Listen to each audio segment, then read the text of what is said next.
The Master of the World. By Jules Verne. If I speak of myself in this story, it is because I have been deeply involved in its startling events doubtless among the most extraordinary which this 20th century will witness. Sometimes I even ask myself if all this has really happened, if its pictures dwell in truth in my memory, and not merely in my imagination. In my position as head inspector in the Federal Police Department at Washington, urged on moreover by the desire, which has always been very strong in me, to investigate and understand everything which is mysterious, I naturally became much interested in these remarkable occurrences. And as I have been employed by the government in various important affairs and secret missions since I was a mere lad, it also happened very naturally that the head of my department placed in my charge this astonishing investigation, wherein I found myself wrestling with so many impenetrable mysteries. In the remarkable passages of the recital, it is important that you should believe my word. For some of the facts I can bring no other testimony than my own. If you do not wish to believe me, so be it. I can scarce believe it all myself. The strange occurrences began in the western part of our great American state of North Carolina. There, deep amid the Blue Ridge Mountains, rises the crest called the Great Eyrie. Its huge rounded form is distinctly seen from the little town of Morganton on the Catawba River, and still more clearly as one approaches the mountains by way of the village of Pleasant Garden. Why the name of Great Eyrie was originally given this mountain by the people of the surrounding region, I am not quite sure. It rises rocky and grim and inaccessible, and under certain atmospheric conditions has a peculiarly blue and distant effect.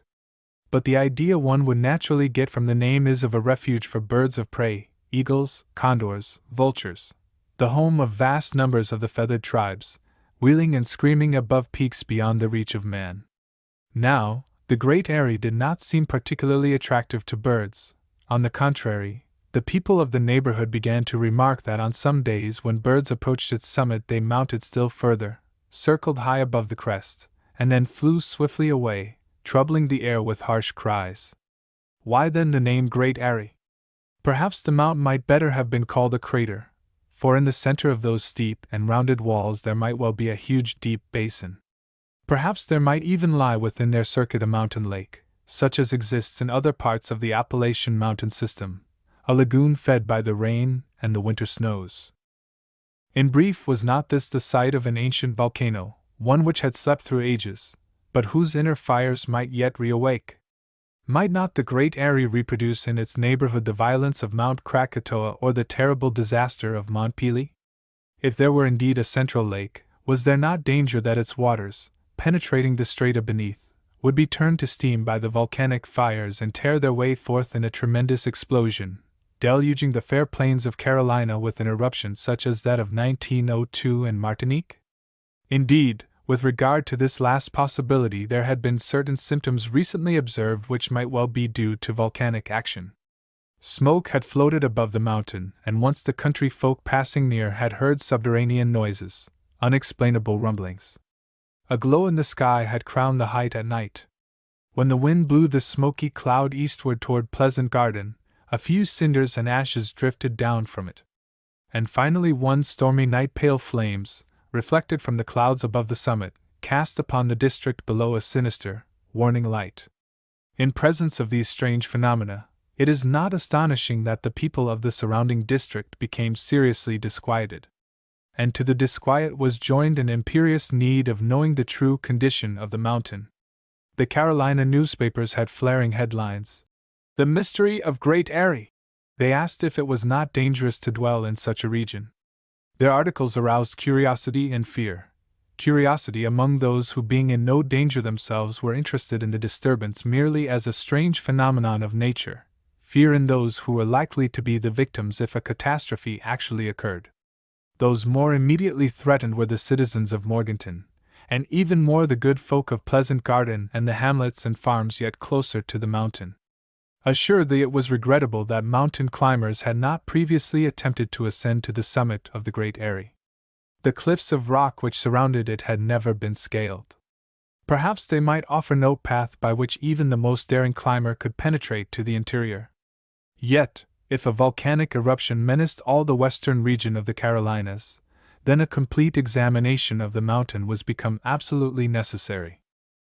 Now, before the actual ascent of the crater, with its many serious difficulties, was attempted, there was one way which offered an opportunity of reconnoitering the interior, without clambering up the precipices. In the first days of September of that memorable year, a well-known aeronaut named Wilker came to Morganton with his balloon. By waiting for a breeze from the east, he could easily rise in his balloon and drift over the great area. There, from a safe height above, he could search with a powerful glass into its deeps. Thus he would know if the mouth of a volcano really opened amid the mighty rocks. This was the principal question.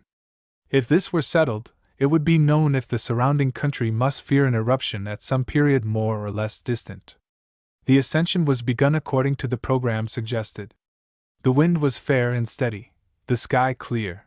The morning clouds were disappearing under the vigorous rays of the sun. If the interior of the great area was not filled with smoke, the aeronaut would be able to search with his glass its entire extent. If the vapors were rising, he, no doubt, could detect their source. The balloon rose at once to a height of 1,500 feet, and there rested almost motionless for a quarter of an hour. Evidently the east wind, which was brisk upon the surface of the earth, did not make itself felt at that height. Then, unlucky chance, the balloon was caught in an adverse current, and began to drift toward the east. Its distance from the mountain chain rapidly increased. Despite all the efforts of the aeronaut, the citizens of Morganton saw the balloon disappear on the wrong horizon. Later, they learned that it had landed in the neighborhood of Raleigh, the capital of North Carolina. This attempt having failed, it was agreed that it should be tried again under better conditions. Indeed, fresh rumblings were heard from the mountain, accompanied by heavy clouds and wavering glimmerings of light at night. Folk began to realize that the great area was a serious and perhaps imminent source of danger. Yes, the entire country lay under the threat of some seismic or volcanic disaster.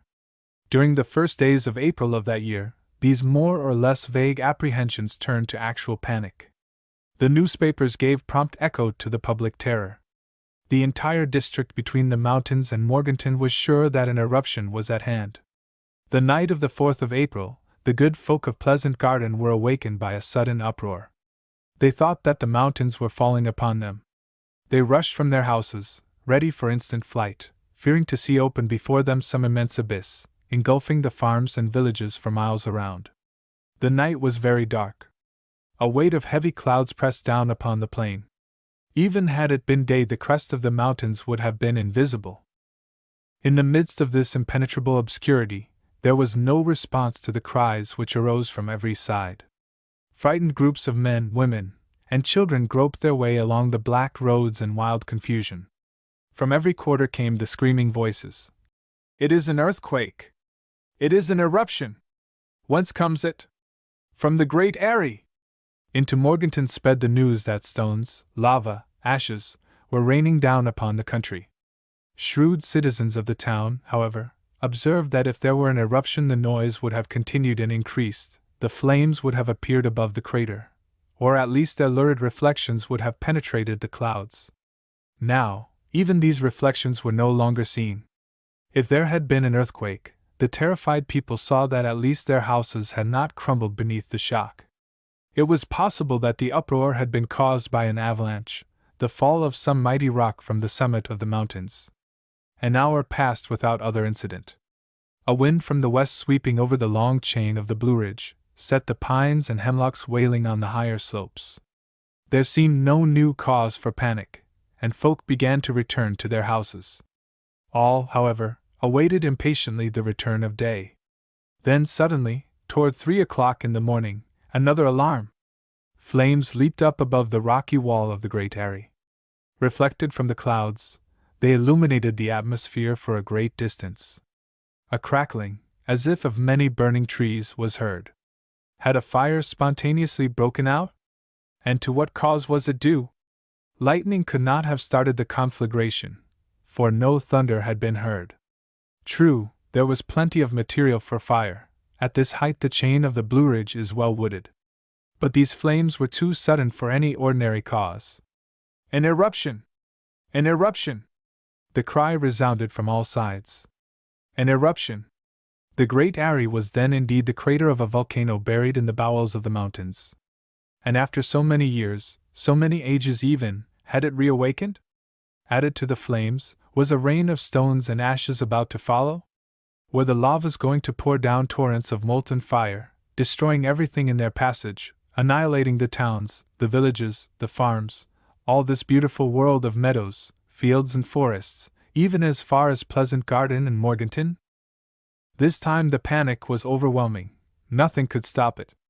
Women carrying their infants, crazed with terror, rushed along the eastward roads. Men, deserting their homes, made hurried bundles of their most precious belongings and set free their livestock, cows, sheep, pigs, which fled in all directions. What disorder resulted from this agglomeration, human and animal, under darkest night, amid forests threatened by the fires of the volcano, along the border of marshes whose waters might be upheaved and overflow, with the earth itself threatening to disappear from under the feet of the fugitives? Would they be in time to save themselves, if a cascade of glowing lava came rolling down the slope of the mountain across their route? Nevertheless, some of the chief and shrewder farm owners were not swept away in this mad flight, which they did their best to restrain. Venturing within a mile of the mountain, they saw that the glare of the flames was decreasing. In truth, it hardly seemed that the region was immediately menaced by any further upheaval. No stones were being hurled into space, no torrent of lava was visible upon the slopes, no rumblings rose from the ground. There was no further manifestation of any seismic disturbance capable of overwhelming the land. At length, the flight of the fugitives ceased at a distance where they seemed secure from all danger. Then a few ventured back toward the mountain. Some farms were reoccupied before the break of day. By morning, the crests of the Great Eyrie showed scarcely the least remnant of its cloud of smoke. The fires were certainly at an end, and if it were impossible to determine their cause, one might at least hope that they would not break out again. It appeared possible that the Great Eyrie had not really been the theater of volcanic phenomena at all. There was no further evidence that the neighborhood was at the mercy either of eruptions or of earthquakes. Yet once more about 5 o'clock, from beneath the ridge of the mountain, where the shadows of night still lingered, a strange noise swept across the air, a sort of whirring, accompanied by the beating of mighty wings. And had it been a clear day, perhaps the farmers would have seen the passage of a mighty bird of prey, some monster of the skies, which having risen from the Great Eyrie sped away toward the east. 2. I reached Morganton. The 27th of April, having left Washington the night before, I arrived at Raleigh, the capital of the state of North Carolina. 2 days before, the head of the federal police had called me to his room. He was awaiting me with some impatience. "John Strock," said he, "are you still the man who on so many occasions has proven to me both his devotion and his ability?" "Mr. Ward," I answered with a bow, "I cannot promise success or even ability, but as to devotion, I assure you, it is yours." "I do not doubt it," responded the chief. "And I will ask you instead this more exact question: are you as fond of riddles as ever? As eager to penetrate into mysteries as I have known you before?" "I am, Mr. Ward." "Good, Strock, then listen." Mr. Ward, a man of about 50 years, of great power and intellect, was fully master of the important position he filled. He had several times entrusted to me difficult missions which I had accomplished successfully, and which had won me his confidence. For several months past, however, he had found no occasion for my services. Therefore I awaited with impatience what he had to say. I did not doubt that his questioning implied a serious and important task for me. "Doubtless you know," said he, "what has happened down in the Blue Ridge Mountains near Morganton. Surely, Mr. Ward, the phenomena reported from there have been singular enough to arouse anyone's curiosity." "They are singular, even remarkable, Strock. No doubt about that. But there is also reason to ask if these phenomena about the Great Eyrie are not a source of continued danger to the people there, if they are not forerunners of some disaster as terrible as it is mysterious. It is to be feared, sir. So we must know, Strock, what is inside of that mountain. If we are helpless in the face of some great force of nature, people must be warned in time of the danger which threatens them." "It is clearly the duty of the authorities, Mr. Ward," responded I, To learn what is going on within there. True, Strock, but that presents great difficulties. Everyone reports that it is impossible to scale the precipices of the Great Eyrie and reach its interior. But has anyone ever attempted it with scientific appliances and under the best conditions? I doubt it, and believe a resolute attempt may bring success. Nothing is impossible, Mr. Ward. What we face here is merely a question of expense. We must not regard expense when we are seeking to reassure an entire population or to preserve it from a catastrophe. There is another suggestion I would make to you. Perhaps this great area is not so inaccessible as is supposed. Perhaps a band of malefactors have secreted themselves there, gaining access by ways known only to themselves. What? You suspect that robbers? Perhaps I am wrong, Strock, and these strange sights and sounds have all had natural causes. Well, that is what we have to settle, and as quickly as possible. I have one question to ask. Go ahead, Strock. When the Great Eyrie has been visited, when we know the source of these phenomena, if there really is a crater there and an eruption is imminent, can we avert it? No, Strock, but we can estimate the extent of the danger. If some volcano in the Alleghanies threatens North Carolina with a disaster similar to that of Martinique, buried beneath the outpourings of Montpelier, then these people must leave their homes. I hope, sir, there is no such widespread danger. I think not, Strock. It seems to me highly improbable that an active volcano exists in the Blue Ridge mountain chain. Our Appalachian mountain system is nowhere volcanic in its origin. But all these events cannot be without basis. In short, Strock, we have decided to make a strict inquiry into the phenomena of the Great Eyrie, to gather all the testimony, to question the people of the towns and farms. To do this, I have made choice of an agent in whom we have full confidence, and this agent is you, Strock. Good! I am ready, Mr. Ward, cried I.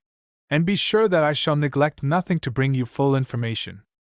I know it, Strock, and I will add that I regard you as specially fitted for the work. You will have a splendid opportunity to exercise, and I hope to satisfy, your favorite passion of curiosity. As you say, sir, you will be free to act according to circumstances. As to expenses, if there seems reason to organize an ascension party, which will be costly, you have carte blanche. I will act as seems best, Mr. Ward. Let me caution you to act with all possible discretion. The people in the vicinity are already overexcited. It will be well to move secretly. Do not mention the suspicions I have suggested to you. And above all, avoid arousing any fresh panic. It is understood. You will be accredited to the mayor of Morganton, who will assist you. Once more, be prudent, Strock, and acquaint no one with your mission, unless it is absolutely necessary. You have often given proofs of your intelligence and address, and this time I feel assured you will succeed. I asked him only, when shall I start? Tomorrow. Tomorrow, I shall leave Washington, and the day after, I shall be at Morganton. How little suspicion had I of what the future had in store for me. I returned immediately to my house where I made my preparations for departure, and the next evening found me in Raleigh. There I passed the night, and in the course of the next afternoon arrived at the railroad station of Morganton. Morganton is but a small town, built upon strata of the Jurassic period, particularly rich in coal. Its mines give it some prosperity. It also has numerous unpleasant mineral waters, so that the season there attracts many visitors. Around Morganton is a rich farming country, with broad fields of grain. It lies in the midst of swamps, covered with mosses and reeds. Evergreen forests rise high up the mountain slopes. All that the region lacks is the wells of natural gas, that invaluable natural source of power, light, and warmth, so abundant in most of the Allegheny valleys. Villages and farms are numerous up to the very borders of the mountain forests, thus there were many thousands of people threatened, if the Great Eyrie proved indeed a volcano, if the convulsions of nature extended to Pleasant Garden and to Morganton. The mayor of Morganton, Mr. Elias Smith, was a tall man, vigorous and enterprising, 40 years old or more, and of a health to defy all the doctors of the two Americas. He was a great hunter of bears and panthers, beasts which may still be found in the wild gorges and mighty forests of the Alleghanies. Mr. Smith was himself a rich landowner, possessing several farms in the neighborhood. Even his most distant tenants received frequent visits from him. Indeed, whenever his official duties did not keep him in his so-called home at Morganton, he was exploring the surrounding country, irresistibly drawn by the instincts of the hunter. I went at once to the house of Mr. Smith. He was expecting me, having been warned by telegram. He received me very frankly, without any formality, his pipe in his mouth, a glass of brandy on the table. A second glass was brought in by a servant, and I had to drink to my host before beginning our interview. "Mr. Ward sent you," said he to me in a jovial tone. "Good, let us drink to Mr. Ward's health." I clinked glasses with him, and drank in honor of the chief of police. "And now," demanded Elias Smith, "what is worrying him?" At this I made known to the mayor of Morganton the cause and the purpose of my mission in North Carolina. I assured him that my chief had given me full power, and would render me every assistance, financial and otherwise, to solve the riddle and relieve the neighborhood of its anxiety relative to the Great Eyrie. Elias Smith listened to me without uttering a word, but not without several times refilling his glass and mine. While he puffed steadily at his pipe, the close attention which he gave me was beyond question. I saw his cheeks flush at times, and his eyes gleam under their bushy brows. Evidently the chief magistrate of Morganton was uneasy about Great Eyrie, and would be as eager as I to discover the cause of these phenomena. When I had finished my communication, Elias Smith gazed at me for some moments in silence. Then he said softly, "So at Washington they wish to know what the Great Eyrie hides within its circuit?" "Yes, Mr. Smith." "And you also?" "I do." "So do I, Mr. Strock." He and I were as one in our curiosity. "You will understand," added he, knocking the cinders from his pipe, "that as a landowner, I am much interested in these stories of the Great Eyrie, and as mayor, I wish to protect my constituents." "A double reason," I commented, "to stimulate you to discover the cause of these extraordinary occurrences. Without doubt, my dear Mr. Smith, they have appeared to you as inexplicable and as threatening as to your people." "Inexplicable, certainly, Mr. Strock. For on my part, I do not believe it possible that the Great Eyrie can be a volcano. The Alleghanies are nowhere of volcanic origins. I, myself, in our immediate district, have never found any geological traces of scoria, or lava, or any eruptive rock whatever. I do not think, therefore, that Morganton can possibly be threatened from such a source." "You really think not, Mr. Smith?" "Certainly. But these tremblings of the earth that have been felt in the neighborhood—" "Yes, these tremblings. These tremblings," repeated Mr. Smith, shaking his head. "But in the first place, is it certain that there have been tremblings? At the moment when the flames showed most sharply, I was on my farm of Wilden, less than a mile from the Great Eyrie. There was certainly a tumult in the air, but I felt no quivering of the earth. But in the reports sent to Mr. Ward—" "Reports made under the impulse of the panic," interrupted the mayor of Morganton. "I said nothing of any earth tremors in mine. But as to the flames which rose clearly above the crest?" "Yes, as to those, Mr. Strock, that is different. I saw them with my own eyes, and the clouds certainly reflected them for miles around. Moreover, noises certainly came from the crater of the Great Eyrie, hissings, as if a great boiler were letting off steam." "You have reliable testimony of this?" "Yes, the evidence of my own ears." "And in the midst of this noise, Mr. Smith, did you believe that you heard that most remarkable of all the phenomena, a sound like the flapping of great wings?" "I thought so, Mr. Strock. But what mighty bird could this be, which sped away after the flames had died down, and what wings could ever make such tremendous sounds? I therefore seriously question if this must not have been a deception of my imagination. The Great Eyrie a refuge for unknown monsters of the sky. Would they not have been seen long since, soaring above their immense nest of stone? In short, there is in all this a mystery which has not yet been solved. But we will solve it, Mr. Smith, if you will give me your aid." "Surely, Mr. Strock. Tomorrow we will start our campaign." "Tomorrow." And on that word the mayor and I separated. I went to a hotel, and established myself for a stay which might be indefinitely prolonged. Then, having dined, and written to Mr. Ward, I saw Mr. Smith again in the afternoon, and arranged to leave Morganton with him at daybreak. Our first purpose was to undertake the ascent of the mountain, with the aid of 2 experienced guides.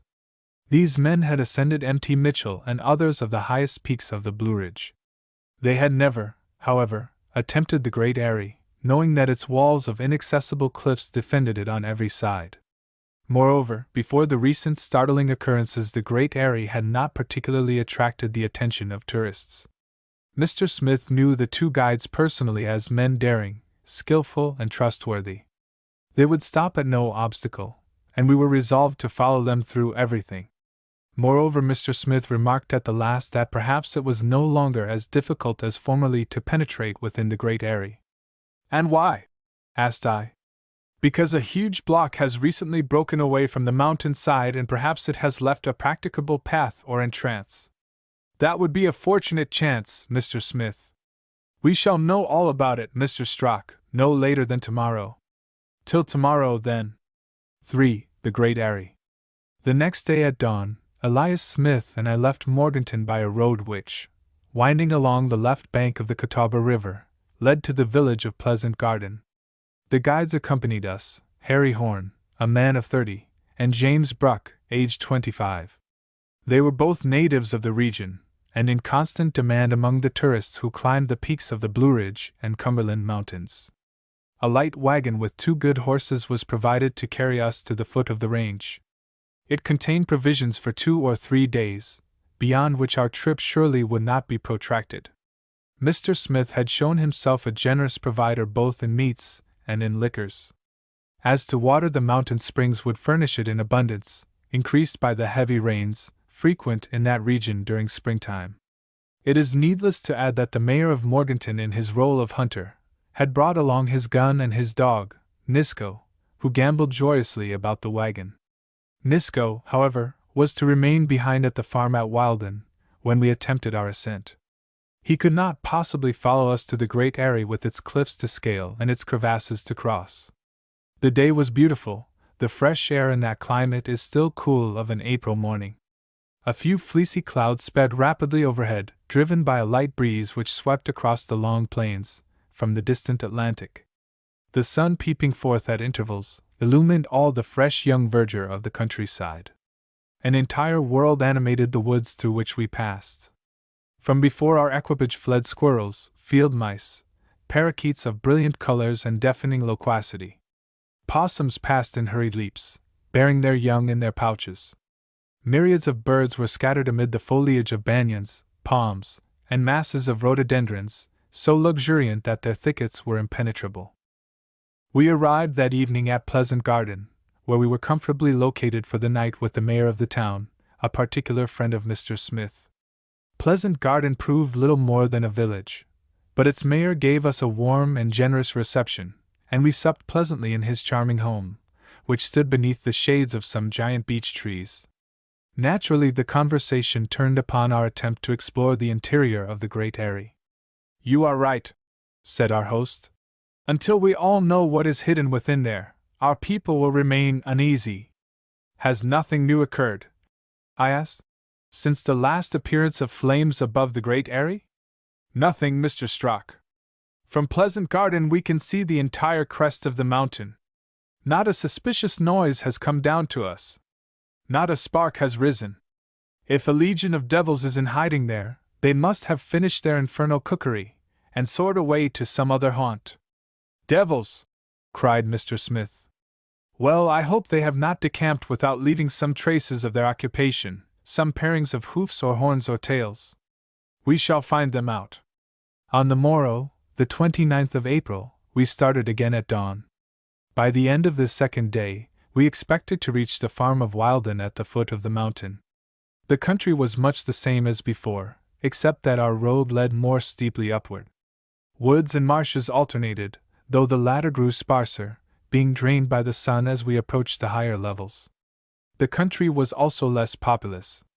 There were only a few little hamlets, almost lost beneath the beech trees, a few lonely farms, abundantly watered by the many streams that rushed downward toward the Catawba River. The smaller birds and beasts grew yet more numerous. I am much tempted to take my gun," said Mr. Smith, "and to go off with Nisco. This will be the first time that I have passed here without trying my luck with the partridges and hares. The good beasts will not recognize me. But not only have we plenty of provisions, but we have a bigger chase on hand today. The chase of a mystery. And let us hope," added I, "we do not come back disappointed hunters." In the afternoon, the whole chain of the Blue Ridge stretched before us at a distance of only 6 miles. The mountain crests were sharply outlined against the clear sky. Well wooded at the base, they grew more bare and showed only stunted evergreens toward the summit. There the scraggly trees, grotesquely twisted, gave to the rocky heights a bleak and bizarre appearance. Here and there the ridge rose in sharp peaks. On our right the Black Dome, nearly 7,000 feet high, reared its gigantic head, sparkling at times above the clouds. "Have you ever climbed that dome, Mr. Smith?" I asked. "No," answered he, "but I am told that it is a very difficult ascent.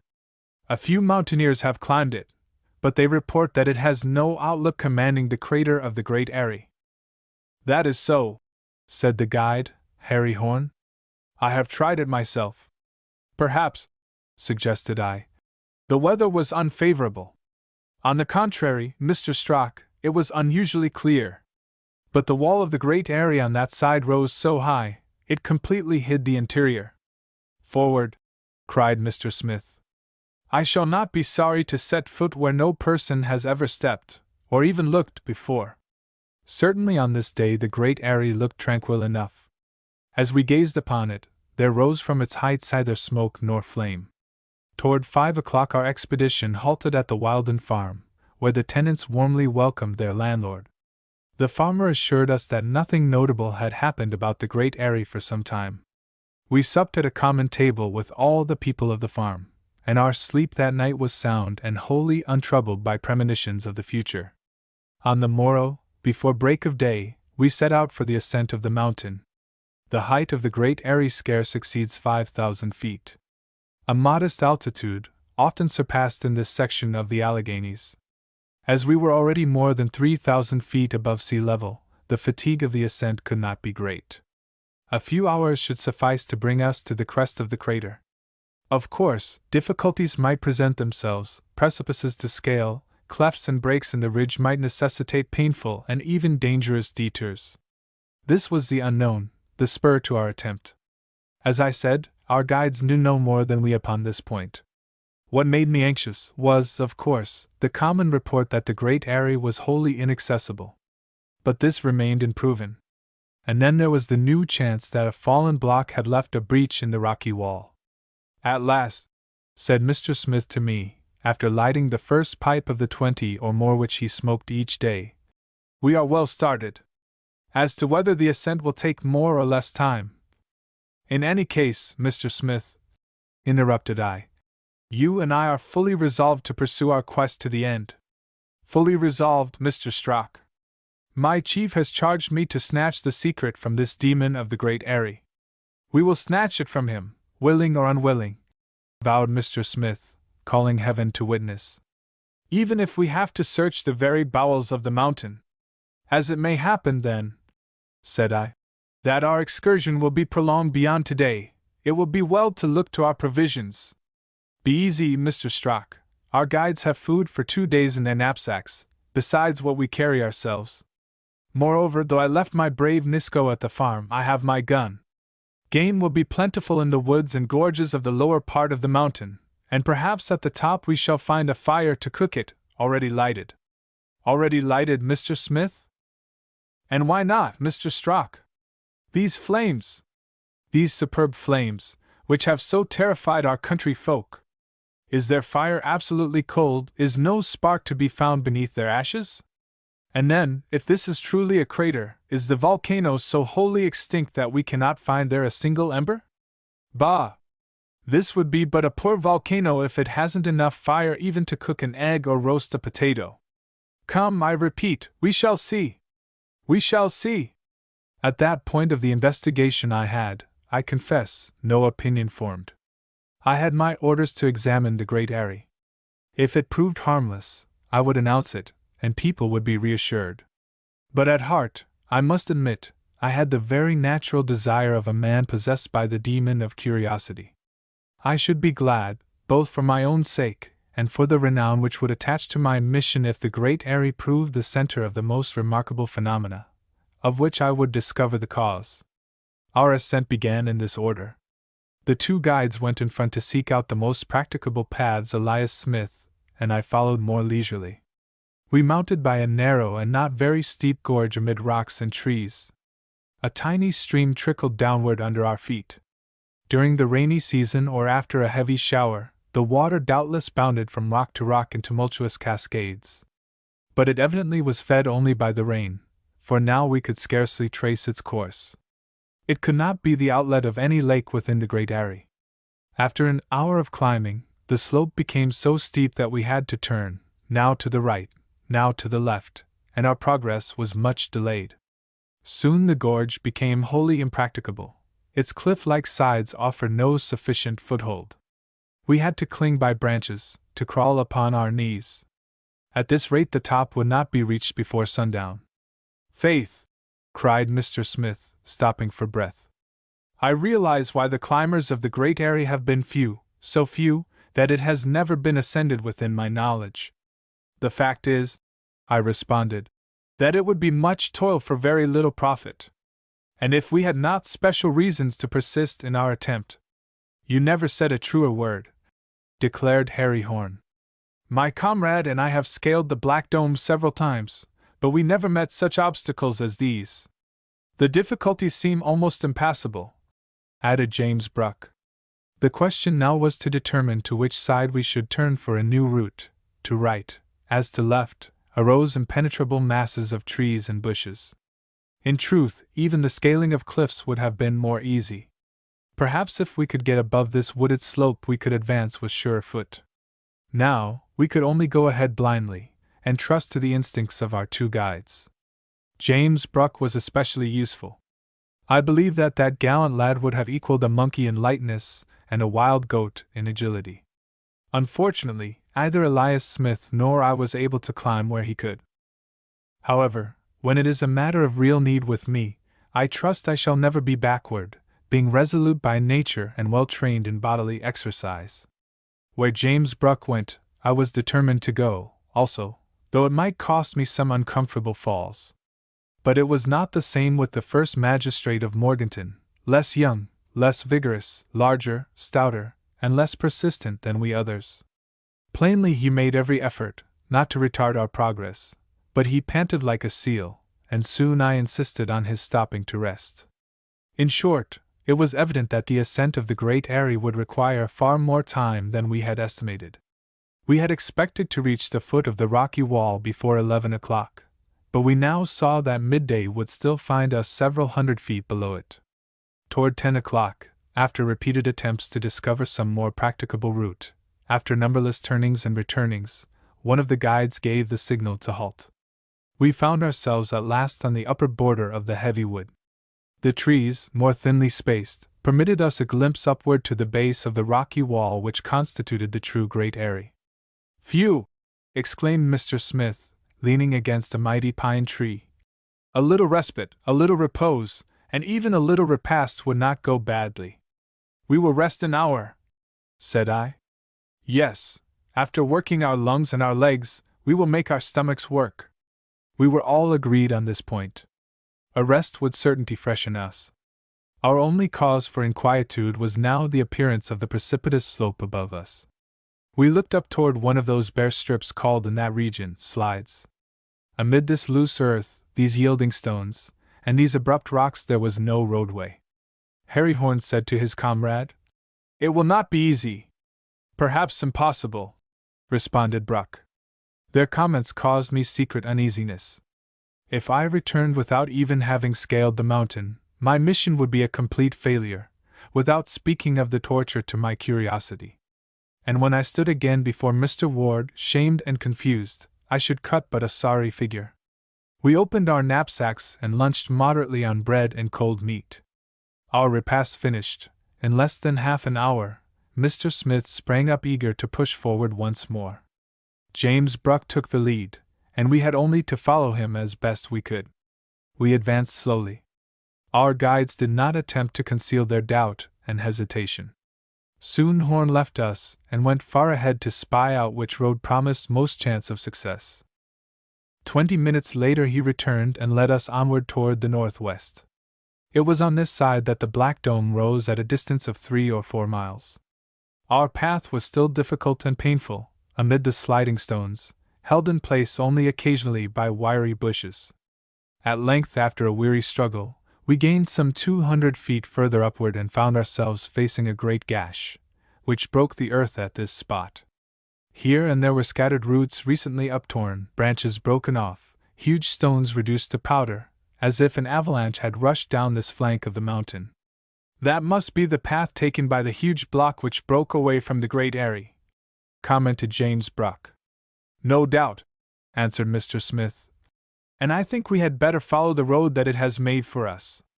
It was indeed this gash that Harry Horn had selected for our ascent.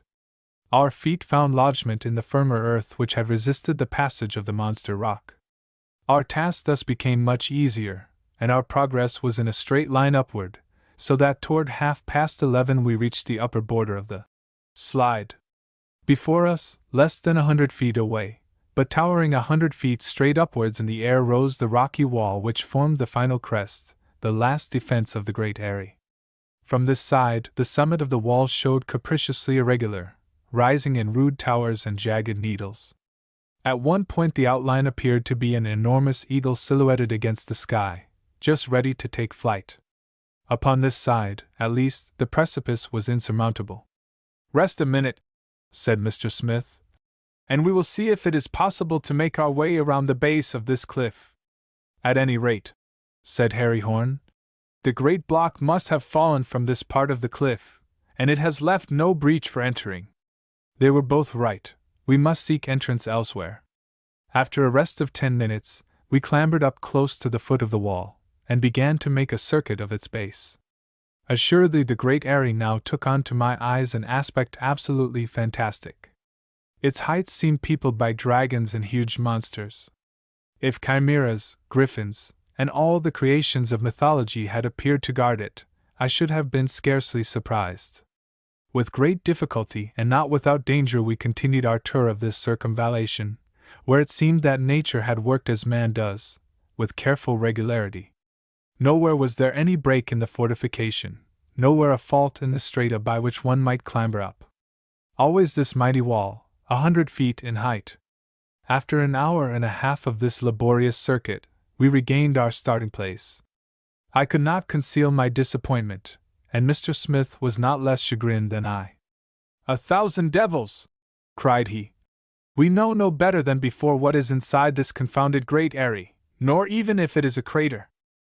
"Volcano or not," said I, "there are no suspicious noises now, either smoke nor flame rises above it, nothing whatever threatens an eruption." This was true. A profound silence reigned around us, and a perfectly clear sky shone overhead. We tasted the perfect calm of great altitudes. It was worth noting that the circumference of the huge wall was about 12 or 1,500 feet. As to the space enclosed within, we could scarce reckon that without knowing the thickness of the encompassing wall. The surroundings were absolutely deserted. Probably not a living creature ever mounted to this height, except the few birds of prey which soared high above us. Our watches showed 3 o'clock, and Mr. Smith cried in disgust, "What is the use of stopping here all day? We shall learn nothing more. We must make a start, Mr. Strock, if we want to get back to Pleasant Garden tonight." I made no answer, and did not move from where I was seated, so he called again. "Come, Mr. Strock, you don't answer." In truth, it cut me deeply to abandon our effort, to descend the slope without having achieved my mission. I felt an imperious need of persisting. My curiosity had redoubled. But what could I do? Could I tear open this unyielding earth? Overleap the mighty cliff? Throwing one last defiant glare at the Great Eyrie, I followed my companions. The return was effected without great difficulty. We had only to slide down where we had so laboriously scrambled up. Before 5 o'clock we descended the last slopes of the mountain, and the farmer of Wilden welcomed us to a much-needed meal. "Then you didn't get inside?" said he.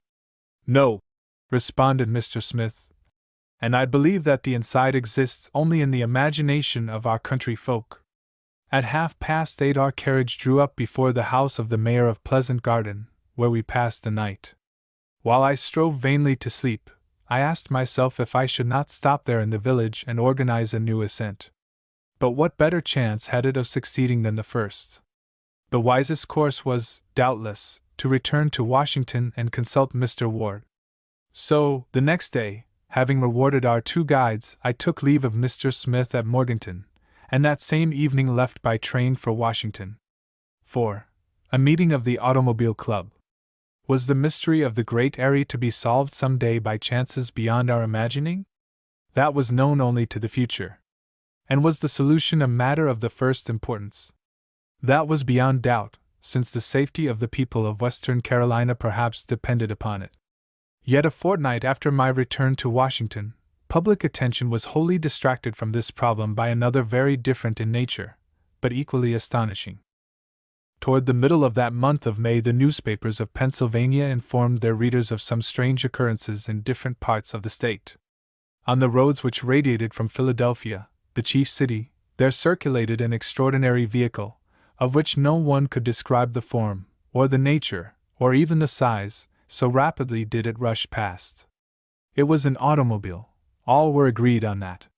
But as to what motor drove it, only imagination could say, and when the popular imagination is aroused, what limit is there to its hypotheses? At that period the most improved automobiles, whether driven by steam, gasoline, or electricity, could not accomplish much more than 60 miles an hour, a speed that the railroads, with their most rapid expresses, scarce exceed on the best lines of America and Europe.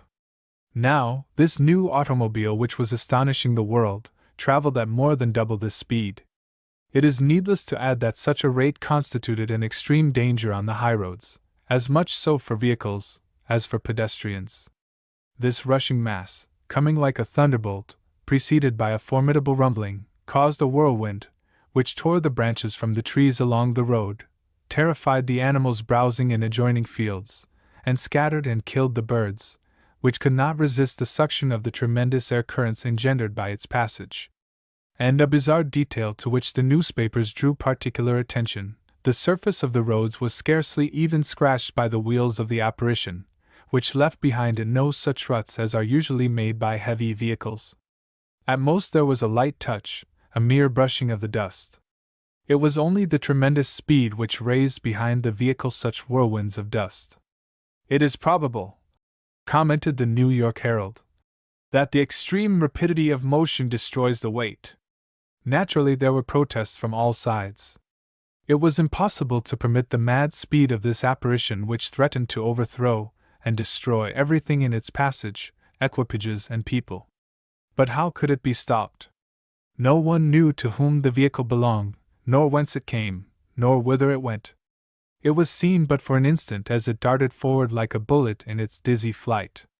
How could one seize a cannonball in the air, as it leaped from the mouth of the gun? I repeat, there was no evidence as to the character of the propelling engine.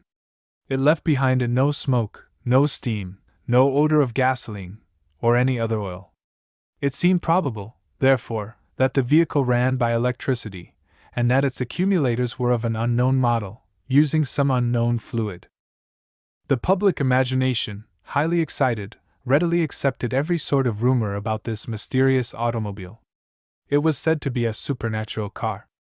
It was driven by a specter, by one of the chauffeurs of hell, a goblin from another world, a monster escaped from some mythological menagerie, in short, the devil in person, who could defy all human intervention, having at his command invisible and infinite satanic powers.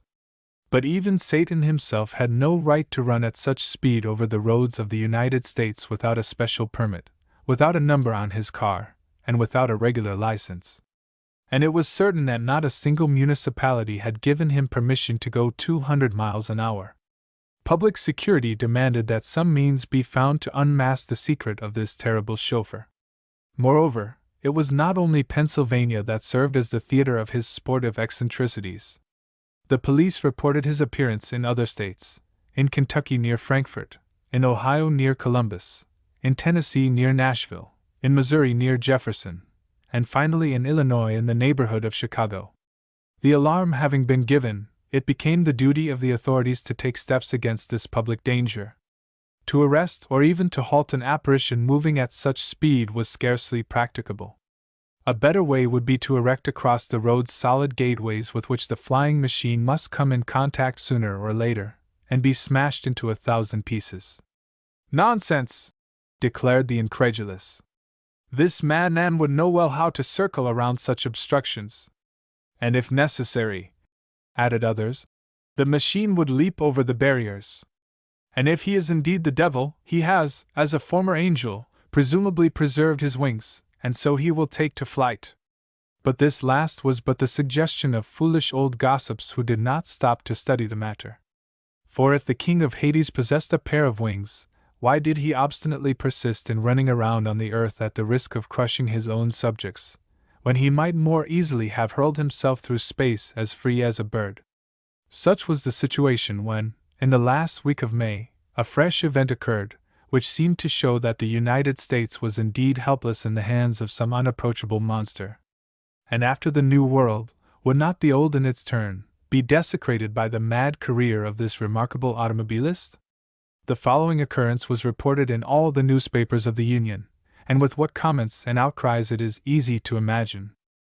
A race was to be held by the Automobile Club of Wisconsin, over the roads of that state of which Madison is the capital. The route laid out formed an excellent track, about 200 miles in length, starting from Prairie du Chien on the western frontier, passing by Madison and ending a little above Milwaukee on the borders of Lake Michigan. Except for the Japanese road between Nikko and Namod, bordered by giant cypresses, there is no better track in the world than this of Wisconsin. It runs straight and level as an arrow for sometimes 50 miles at a stretch. Many and noted were the machines entered for this great race. Every kind of motor vehicle was permitted to compete, even motorcycles, as well as automobiles.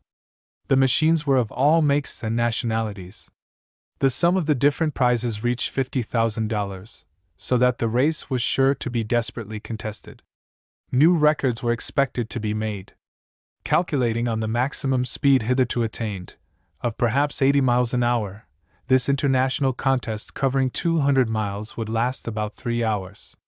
And to avoid all danger, the state authorities of Wisconsin had forbidden all other traffic between Prairie du Chien and Milwaukee during 3 hours on the morning of the 30th of May.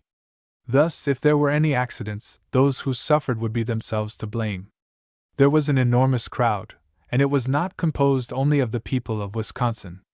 Many thousands gathered from the neighboring states of Illinois, Michigan, Iowa, Indiana, and even from New York. Among the sportsmen assembled were many foreigners, English, French, Germans, and Austrians, each nationality, of course, supporting the chauffeurs of its land. Moreover, as this was the United States, the country of the greatest gamblers of the world, bets were made of every sort and of enormous amounts. The start was to be made at 8 o'clock in the morning, and to avoid crowding and the accidents which must result from it, the automobiles were to follow each other at 2-minute intervals, along the roads whose borders were black with spectators. The first 10 racers, numbered by lot, were dispatched between 8 o'clock and 20 minutes past. Unless there was some disastrous accident, some of these machines would surely arrive at the goal by 11 o'clock. The others followed in order. An hour and a half had passed. There remained but a single contestant at Prairie du Chien. Word was sent back and forth by telephone every 5 minutes as to the order of the racers. Midway between Madison and Milwaukee, the lead was held by a machine of Renault Brothers, 4-cylindered, of 20 horsepower, and with Michelin tires. It was closely followed by a Harvard Watson car and by a Dion Boughton. Some accidents had already occurred, other machines were hopelessly behind. Not more than a dozen would contest the finish. Several chauffeurs had been injured, but not seriously. And even had they been killed, the death of men is but a detail, not considered of great importance in that astonishing country of America. Naturally, the excitement became more intense as one approached the finishing line near Milwaukee. There were assembled the most curious, the most interested, and there the passions of the moment were unchained. By 10 o'clock it was evident that the first prize, $20,000, lay between 5 machines, 2 American, 2 French, and 1 English. Imagine, therefore, the fury with which bets were being made under the influence of national pride. The regular book makers could scarcely meet the demands of those who wished to wager. Offers and amounts were hurled from lip to lip with feverish rapidity. 1 to 3 on the Harvard Watson. 1 to 2 on the Dion Boughton. Even money on the Renault. These cries rang along the line of spectators at each new announcement from the telephones. Suddenly at 9:30 by the town clock of Prairie du Chien, 2 miles beyond that town was heard a tremendous noise and rumbling which proceeded from the midst of a flying cloud of dust accompanied by shrieks like those of a naval siren. Scarcely had the crowds time to draw to one side, to escape a destruction which would have included hundreds of victims. The clouds swept by like a hurricane. No one could distinguish what it was that passed with such speed. There was no exaggeration in saying that its rate was at least 150 miles an hour. The apparition passed and disappeared in an instant, leaving behind it a long train of white dust, as an express locomotive leaves behind a train of smoke. Evidently it was an automobile with a most extraordinary motor. If it maintained this arrow-like speed, it would reach the contestants in the forefront of the race. It would pass them with this speed double their own. It would arrive first at the goal. And then from all parts arose an uproar, as soon as the spectators had nothing more to fear. "It is that infernal machine!" "Yes, the one the police cannot stop. But it has not been heard of for a fortnight. It was supposed to be done for, destroyed, gone forever. It is a devil's car, driven by hellfire, and with Satan driving." In truth, if he were not the devil, who could this mysterious chauffeur be, driving with this unbelievable velocity, his no less mysterious machine? At least it was beyond doubt that this was the same machine which had already attracted so much attention. If the police believed that they had frightened it away, that it was never to be heard of more, well, the police were mistaken, which happens in America as elsewhere. The first stunned moment of surprise having passed, many people rushed to the telephones to warn those further along the route of the danger which menaced, not only the people, but also the automobiles scattered along the road. When this terrible madman arrived, like an avalanche they would be smashed to pieces, ground into powder, annihilated. And from the collision might not the destroyer himself emerge safe and sound? He must be so adroit, this chauffeur of chauffeurs, he must handle his machine with such perfection of eye and hand, that he knew, no doubt, how to escape from every situation. Fortunately, the Wisconsin authorities had taken such precautions that the road would be clear except for contesting automobiles. But what right had this machine among them?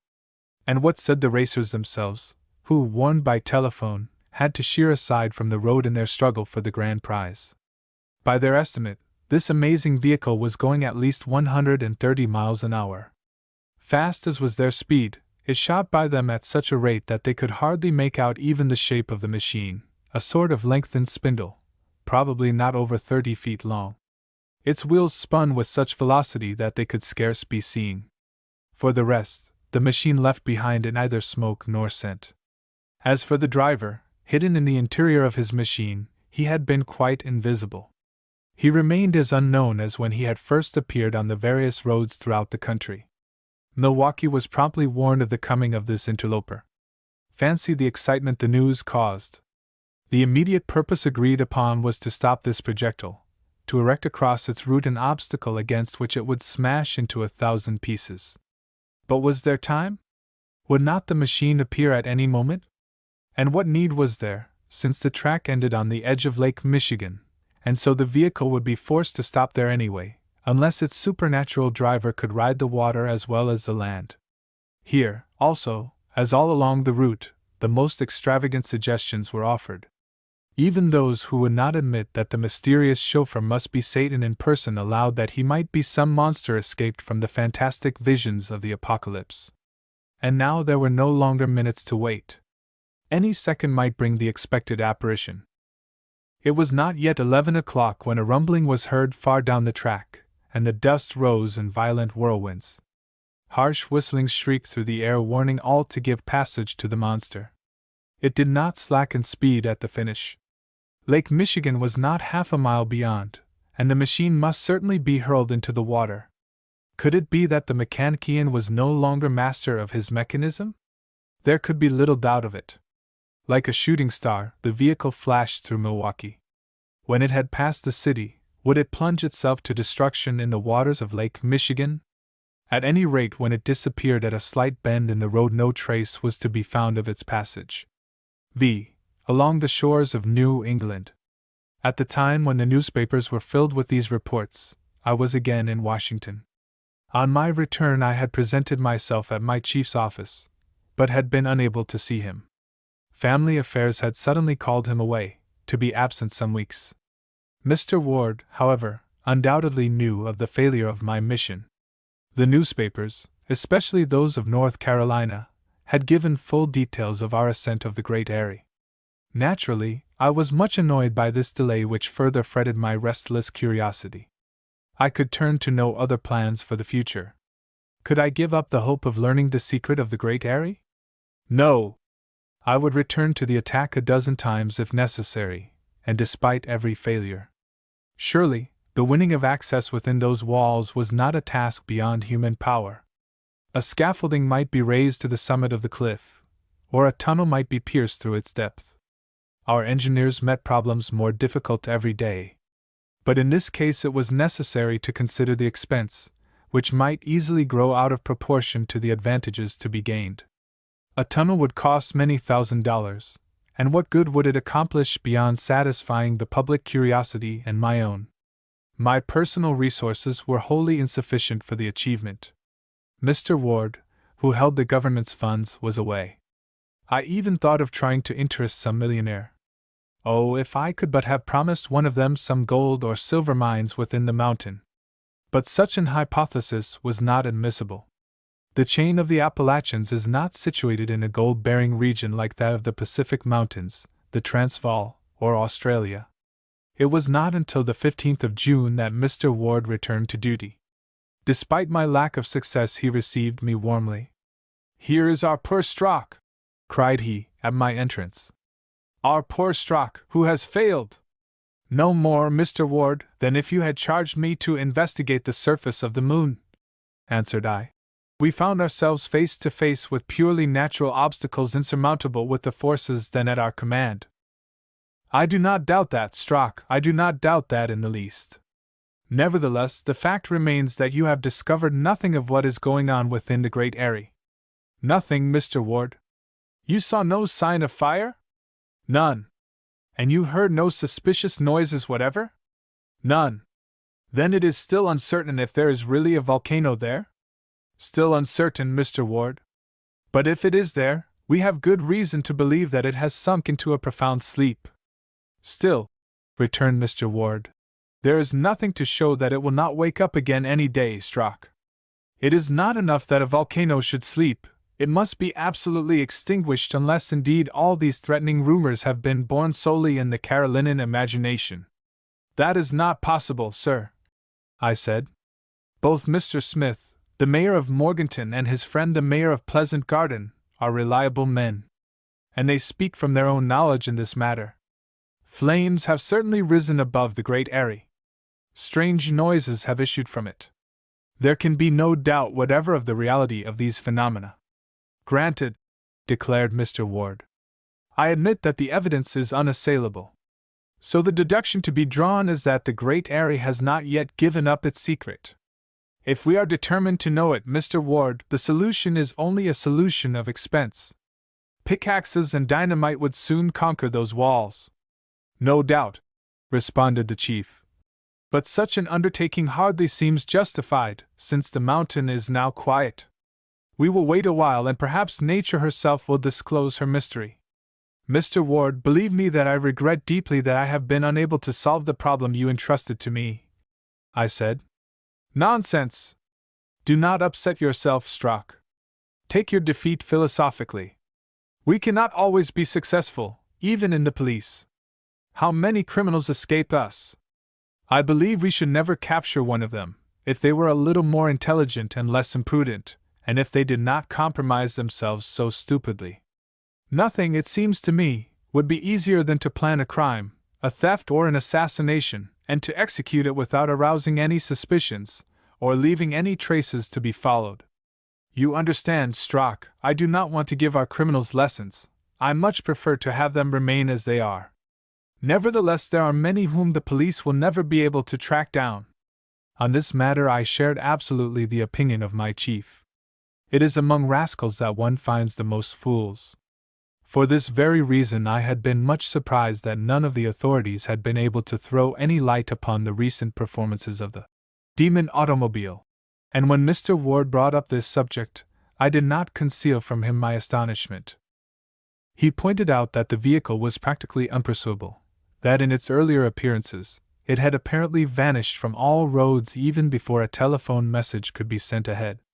Active and numerous police agents had been spread throughout the country, but no one of them had encountered the delinquent. He did not move continuously from place to place, even at his amazing speed, but seemed to appear only for a moment, and then to vanish into thin air. True, he had at length remained visible along the entire route from Prairie du Chien to Milwaukee, and he had covered in less than an hour and a half this track of 200 miles. But since then, there had been no news whatever of the machine. Arrived at the end of the route, driven onward by its own impetus, unable to stop, had it indeed been engulfed within the waters of Lake Michigan? Must we conclude that the machine and its driver had both perished, that there was no longer any danger to be feared from either? The great majority of the public refused to accept this conclusion. They fully expected the machine to reappear. Mr. Ward frankly admitted that the whole matter seemed to him most extraordinary, and I shared his view. Assuredly, if this infernal chauffeur did not return, his apparition would have to be placed among those superhuman mysteries which it is not given to man to understand. We had fully discussed this affair, the chief and I thought that our interview was at an end, when, after pacing the room for a few moments, he said abruptly, "Yes, what happened there at Milwaukee was very strange. But here is something no less so." With this he handed me a report which he had received from Boston, on a subject of which the evening papers had just begun to apprise their readers. While I read it, Mr. Ward was summoned from the room. I seated myself by the window and studied with extreme attention the matter of the report. For some days the waters along the coast of Maine, Connecticut, and Massachusetts had been the scene of an appearance which no one could exactly describe.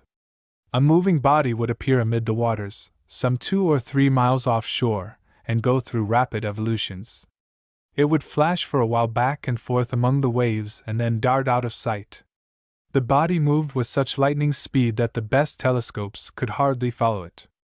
Its length did not seem to exceed 30 feet. Its cigar-shaped form and greenish color made it difficult to distinguish against the background of the ocean. It had been most frequently observed along the coast between Cape Cod and Nova Scotia.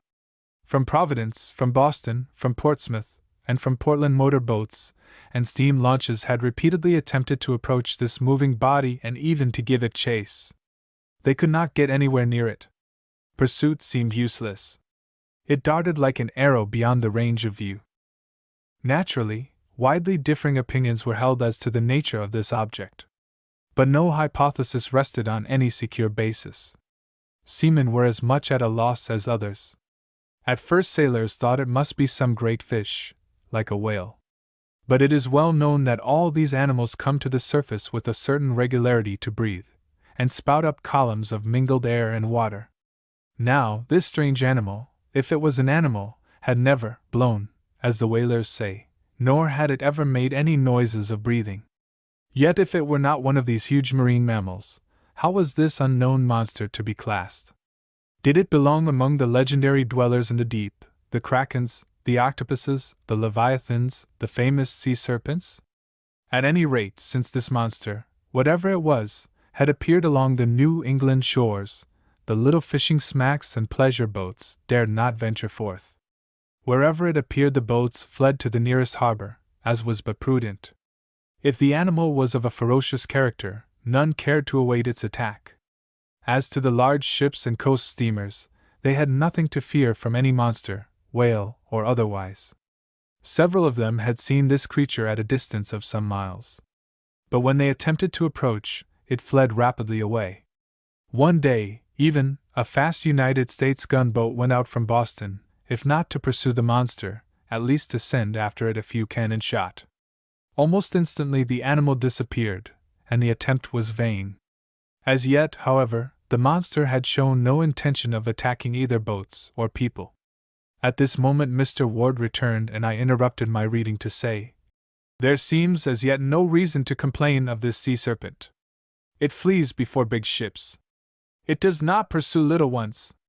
Feeling and intelligence are not very strong in fishes. Yet their emotions exist, Strock, and if strongly aroused. But, Mr. Ward, the beast seems not at all dangerous. One of two things will happen. Either it will presently quit these coasts, or finally it will be captured and we shall be able to study it at our leisure here in the Museum of Washington." "And if it is not a marine animal?" asked Mr. Ward. "What else can it be?" I protested in surprise. "Finish your reading," said Mr. Ward. I did so, and found that in the second part of the report, my chief had underlined some passages in red pencil. For some time no one had doubted that this was an animal, and that, if it were vigorously pursued, it would at last be driven from our shores. But a change of opinion had come about. People began to ask if, instead of a fish, this were not some new and remarkable kind of boat. Certainly in that case its engine must be one of amazing power. Perhaps the inventor, before selling the secret of his invention, sought to attract public attention and to astound the maritime world. Such surety in the movements of his boat, grace in its every evolution, such ease in defying pursuit by its arrow-like speed, surely, these were enough to arouse worldwide curiosity. At that time great progress had been made in the manufacture of marine engines. Huge transatlantic steamers completed the ocean passage in 5 days. And the engineers had not yet spoken their last word. Neither were the navies of the world behind. The cruisers, the torpedo boats, the torpedo destroyers, could match the swiftest steamers of the Atlantic and Pacific, or of the Indian trade. If, however, this were a boat of some new design, there had as yet been no opportunity to observe its form. As to the engines which drove it, they must be of a power far beyond the fastest known. By what force they worked was equally a problem. Since the boat had no sails, it was not driven by the wind, and since it had no smokestack, it was not driven by steam. At this point in the report, I again paused in my reading and considered the comment I wished to make. "What are you puzzling over, Strock?" demanded my chief. "It is this, Mr. Ward. The motive power of this so-called boat must be as tremendous and as unknown as that of the remarkable automobile which has so amazed us all." "So that is your idea, is it, Strock?" "Yes, Mr. Ward." There was but one conclusion to be drawn. If the mysterious chauffeur had disappeared, if he had perished with his machine in Lake Michigan, it was equally important now to win the secret of this no less mysterious navigator. And it must be won before he in his turn plunged into the abyss of the ocean. Was it not the interest of the inventor to disclose his invention? Would not the American government, or any other, give him any price he chose to ask? Yet unfortunately, since the inventor of the terrestrial apparition had persisted in preserving his incognito, was it not to be feared that the inventor of the marine apparition would equally preserve his? Even if the first machine still existed, it was no longer heard from, and would not the second, in the same way, after having disclosed its powers, disappear in its turn, without a single trace? What gave weight to this probability was that since the arrival of this report at Washington 24 hours before, the presence of the extraordinary boat hadn't been announced from anywhere along the shore. Neither had it been seen on any other coast. Though, of course, the assertion that it would not reappear at all would have been hazardous, to say the least. I noted another interesting and possibly important point. It was a singular coincidence which indeed Mr. Ward suggested to me, at the same moment that I was considering it. This was that only after the disappearance of the wonderful automobile had the no less wonderful boat come into view. Moreover, their engines both possessed a most dangerous power of locomotion. If both should go rushing at the same time over the face of the world, the same danger would threaten mankind everywhere, in boats, in vehicles, and on foot. Therefore it was absolutely necessary that the police should in some manner interfere to protect the public ways of travel. That is what Mr. Ward pointed out to me, and our duty was obvious. But how could we accomplish this task? We discussed the matter for some time, and I was just about to leave when Mr. Ward made one last suggestion. "Have you not observed, Strock," said he, "that there is a sort of fantastic resemblance between the general appearance of this boat and this automobile?" "There is something of the sort, Mr. Ward." "Well, is it not possible that the two are one?" 6. The first letter. After leaving Mr. Ward, I returned to my home in Long Street. There I had plenty of time to consider this strange case uninterrupted by either wife or children. My household consisted solely of an ancient servant, who, having been formerly in the service of my mother, had now continued for 15 years in mine. 2 months before I had obtained a leave of absence. It had still 2 weeks to run, unless indeed some unforeseen circumstance interrupted it, some mission which could not be delayed.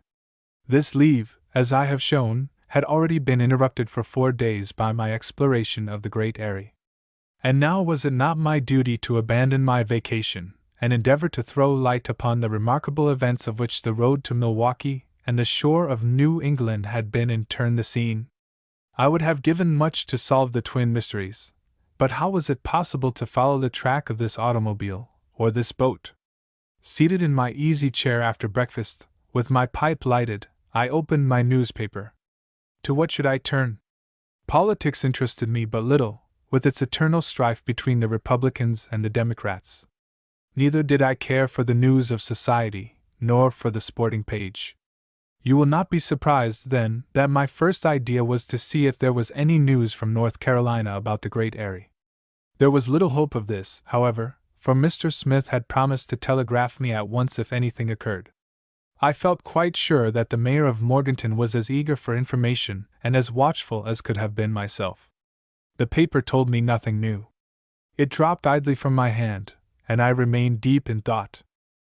What most frequently recurred to me was the suggestion of Mr. Ward that perhaps the automobile and the boat which had attracted our attention were in reality one and the same. Very probably, at least, the two machines had been built by the same hand.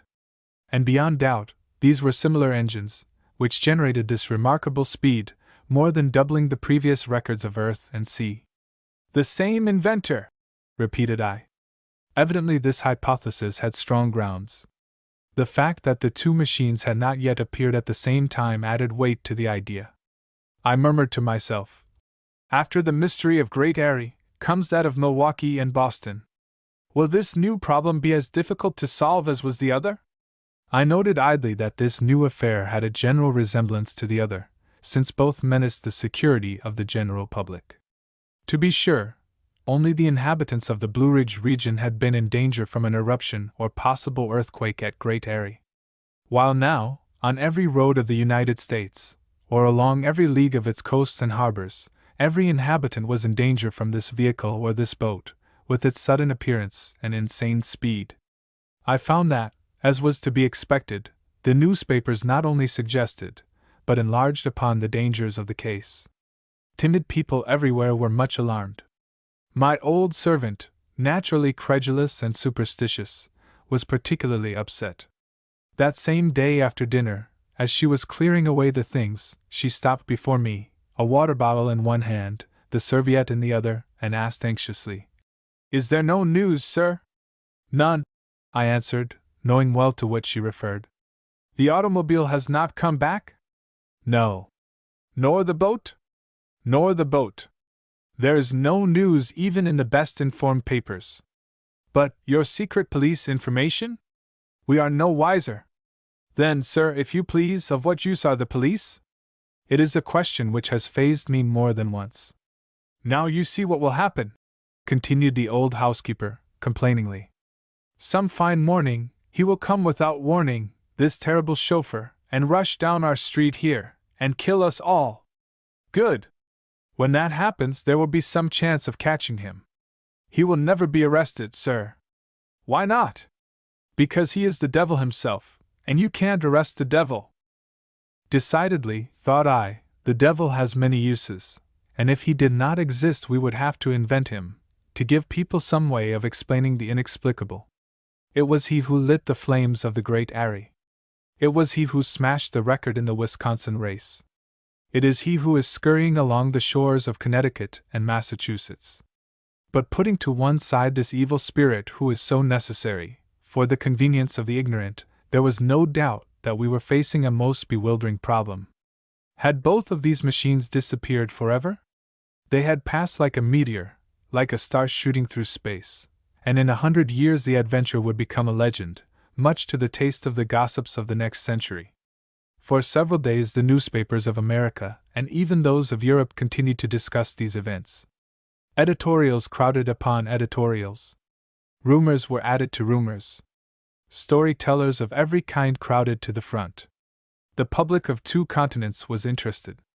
In some parts of Europe there was even jealousy that America should have been chosen as the field of such an experience.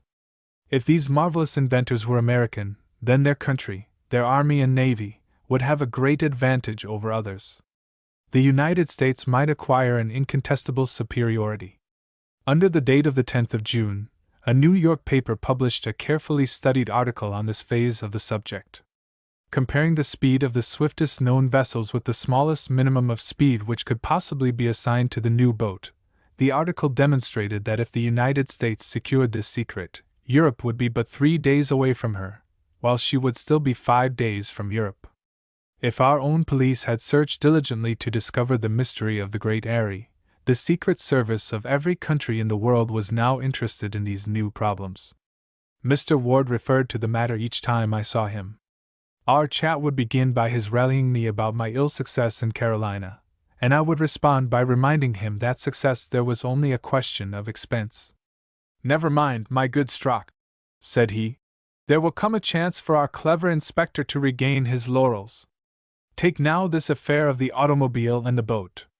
If you could clear that up in advance of all the detectives of the world, what an honor it would be to our department! What glory for you!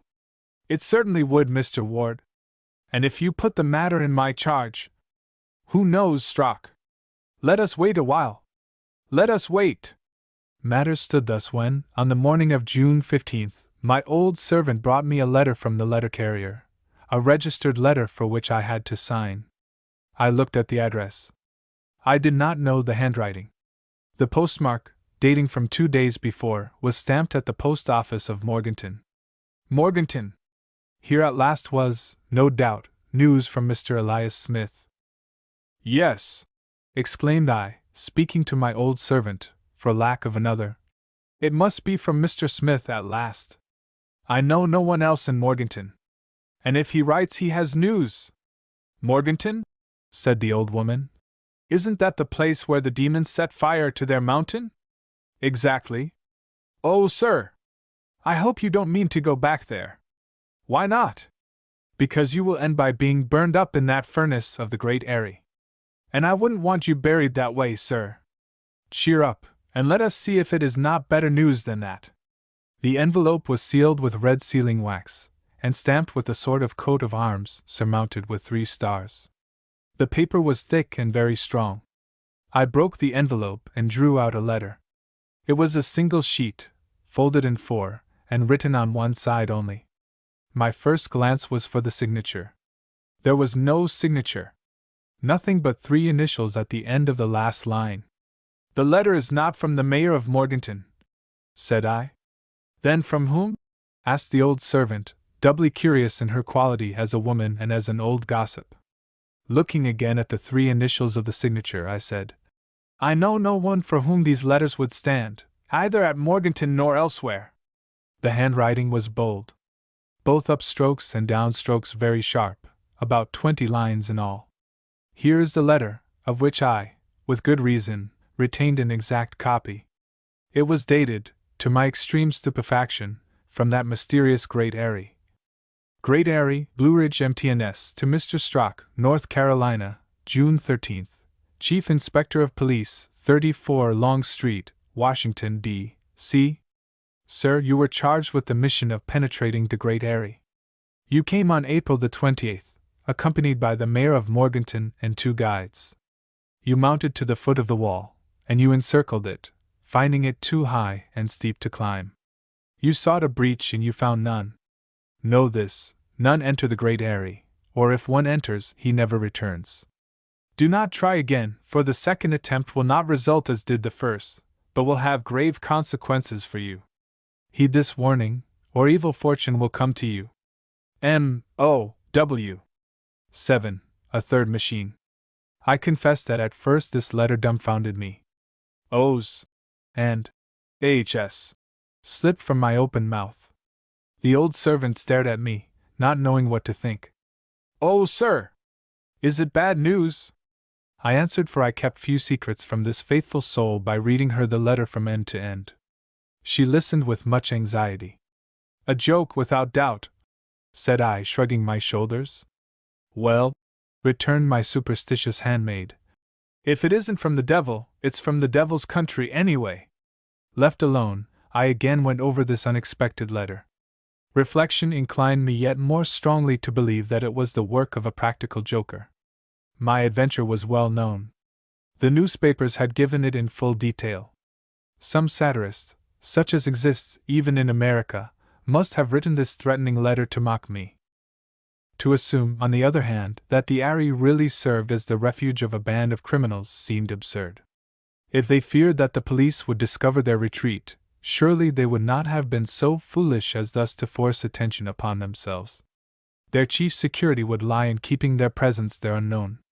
They must have realized that such a challenge from them would only arouse the police to renewed activity. Dynamite or melinite would soon open an entrance to their fortress. Moreover, how could these men have, themselves, gained entrance into the Aerie unless there existed a passage which we had failed to discover? Assuredly the letter came from a jester or a madman, and I need not worry over it, nor even consider it. Hence, though for an instant I had thought of showing this letter to Mr. Ward, I decided not to do so. Surely he would attach no importance to it. However, I did not destroy it, but locked it in my desk for safe keeping. If more letters came of the same kind, and with the same initials, I would attach as little weight to them as to this. Several days passed quietly. There was nothing to lead me to expect that I should soon quit Washington, though in my line of duty one is never certain of the morrow. At any moment I might be sent speeding from Oregon to Florida, from Maine to Texas. And this unpleasant thought haunted me frequently. If my next mission were no more successful than that to the Great Aerie, I might as well give up and hand in my resignation from the force. Of the mysterious chauffeur or chauffeurs, nothing more was heard. I knew that our own government agents, as well as foreign ones, were keeping keen watch over all the roads and rivers, all the lakes and the coasts of America. Of course, the size of the country made any close supervision impossible, but these twin inventors had not before chosen secluded and unfrequented spots in which to appear.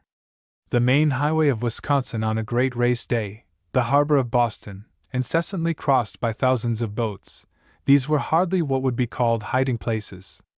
If the daring driver had not perished, of which there was always strong probability, then he must have left America. Perhaps he was in the waters of the Old World, or else resting in some retreat known only to himself, and in that case. Ah! I repeated to myself, many times. For such a retreat, as secret as inaccessible, this fantastic personage could not find one better than the Great Aerie. But, of course, a boat could not get there, any more than an automobile. Only high-flying birds of prey, eagles or condors, could find refuge there. The 19th of June I was going to the police bureau, when, on leaving my house, I noticed two men who looked at me with a certain keenness. Not knowing them, I took no notice, and if my attention was drawn to the matter, it was because my servant spoke of it when I returned. For some days, she said, she had noticed that two men seemed to be spying upon me in the street. They stood constantly, perhaps 100 steps from my house, and she suspected that they followed me each time I went up the street. You are sure? I asked. Yes, sir, and no longer ago than yesterday, when you came into the house, these men came slipping along in your footsteps, and then went away as soon as the door was shut behind you. You must be mistaken. I am not, sir. And if you met these two men, you would know them? I would. Good, I cried, laughing.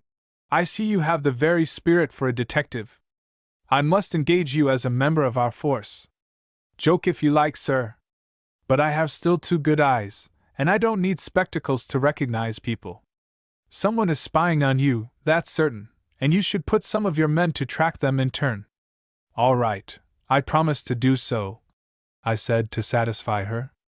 And when my men get after them, we shall soon know what these mysterious fellows want of me. In truth, I did not take the good soul's excited announcement very seriously.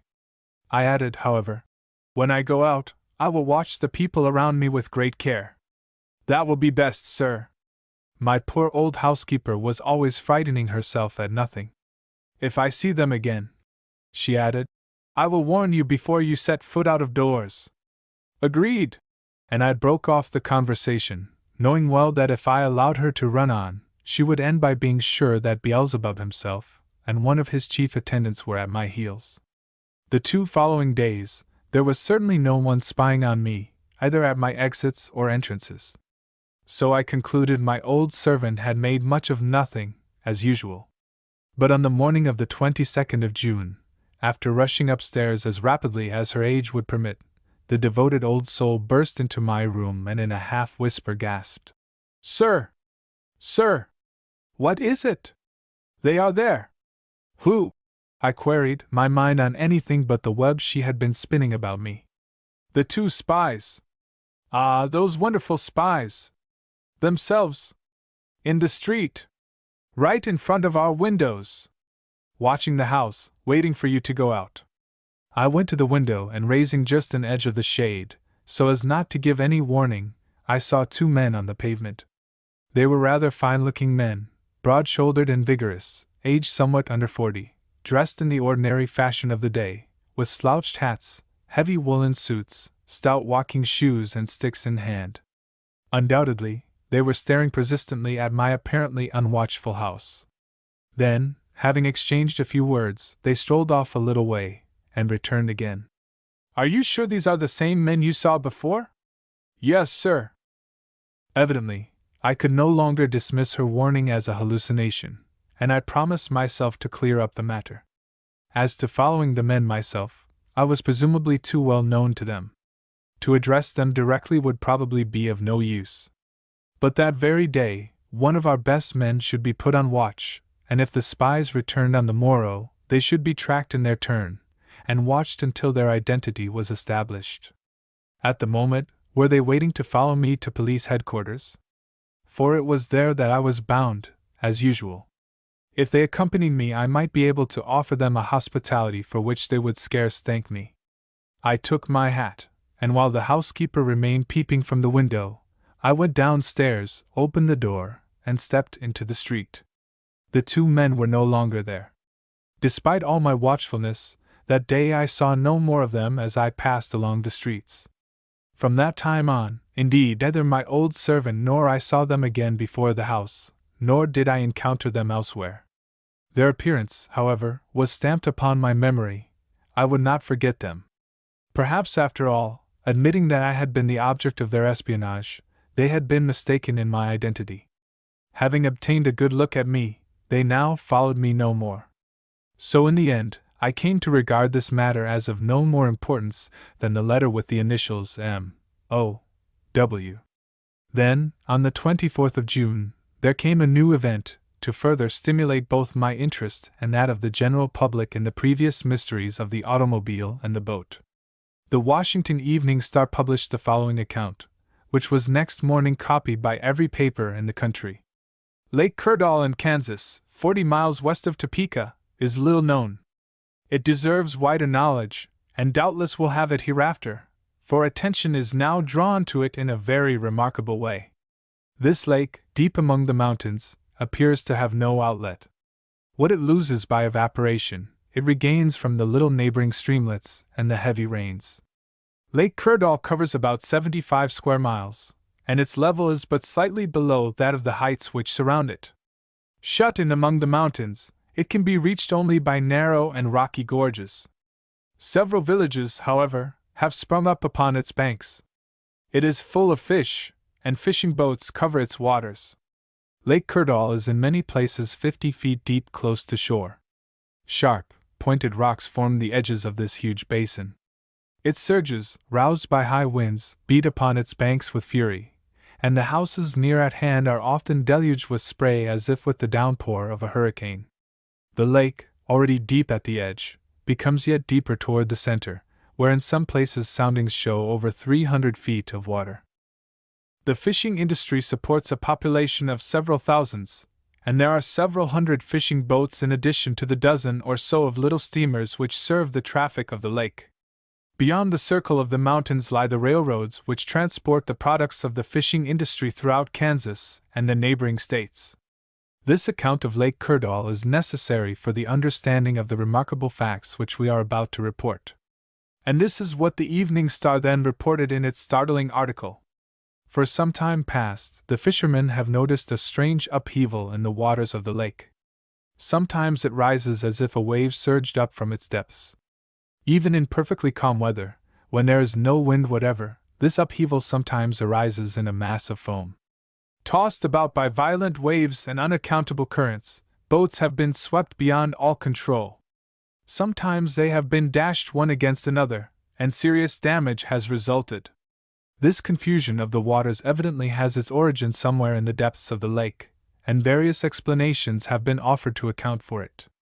At first, it was suggested that the trouble was due to seismic forces, to some volcanic action beneath the lake, but this hypothesis had to be rejected when it was recognized that the disturbance was not confined to one locality, but spread itself over the entire surface of the lake, either at one part or another, in the center or along the edges, traveling along almost in a regular line and in a way to exclude entirely all idea of earthquake or volcanic action. Another hypothesis suggested that it was a marine monster who thus upheaved the waters.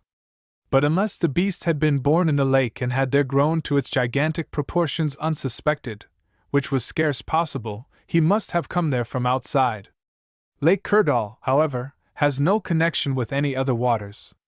If this lake were situated near any of the oceans, there might be subterranean canals, but in the center of America, and at the height of some thousands of feet above sea level, this is not possible. In short, here is another riddle not easy to solve, and it is much easier to point out the impossibility of false explanations than to discover the true one. Is it possible that a submarine boat is being experimented with beneath the lake? Such boats are no longer impossible today.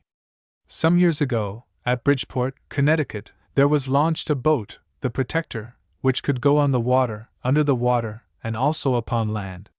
Built by an inventor named Lake, supplied with two motors, an electric one of 75 horsepower, and a gasoline one of 250 horsepower, it was also provided with wheels a yard in diameter, which enabled it to roll over the roads, as well as swim the seas. But even then, granting that the turmoil of Lake Kerdal might be produced by a submarine, brought to a high degree of perfection, there remains as before the question: how could it have reached Lake Kerdal? The lake, shut in on all sides by a circle of mountains, is no more accessible to a submarine than to a sea monster. In whatever way this last puzzling question may be solved, the nature of this strange appearance can no longer be disputed since the 20th of June. On that day, in the afternoon, the schooner Markel, while speeding with all sails set, came into violent collision with something just below the water level. There was no shoal nor rock near, for the lake in this part is 80 or 90 feet deep. The schooner, with both her bow and her side badly broken, ran great danger of sinking. She managed, however, to reach the shore before her decks were completely submerged. When the Markel had been pumped out and hauled up on shore, an examination showed that she had received a blow near the bow as if from a powerful ram. From this it seems evident that there is actually a submarine boat which darts about beneath the surface of Lake Kerdal with most remarkable rapidity. The thing is difficult to explain. Not only is there a question as to how did the submarine get there, but why is it there? Why does it never come to the surface? What reason has its owner for remaining unknown? Are other disasters to be expected from its reckless course? The article in the Evening Star closed with this truly striking suggestion. After the mysterious automobile, came the mysterious boat. Now comes the mysterious submarine. Must we conclude that the three engines are due to the genius of the same inventor, and that the three vehicles are in truth but one? 8. At any cost. The suggestion of the Star came like a revelation. It was accepted everywhere. Not only were these three vehicles the work of the same inventor, they were the same machine. It was not easy to see how the remarkable transformation could be practically accomplished from one means of locomotion to the other. How could an automobile become a boat, and yet more, a submarine? All the machine seemed to lack was the power of flying through the air.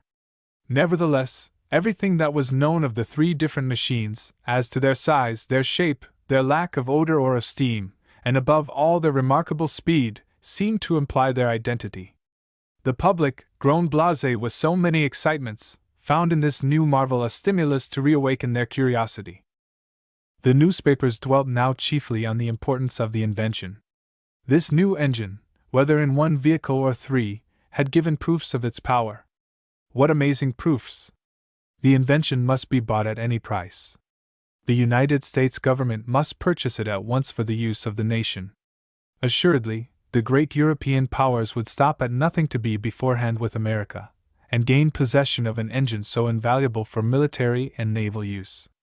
What incalculable advantages would it give to any nation, both on land and sea? Its destructive powers could not even be estimated, until its qualities and limitations were better known. No amount of money would be too great to pay for the secret. America could not put her millions to better use.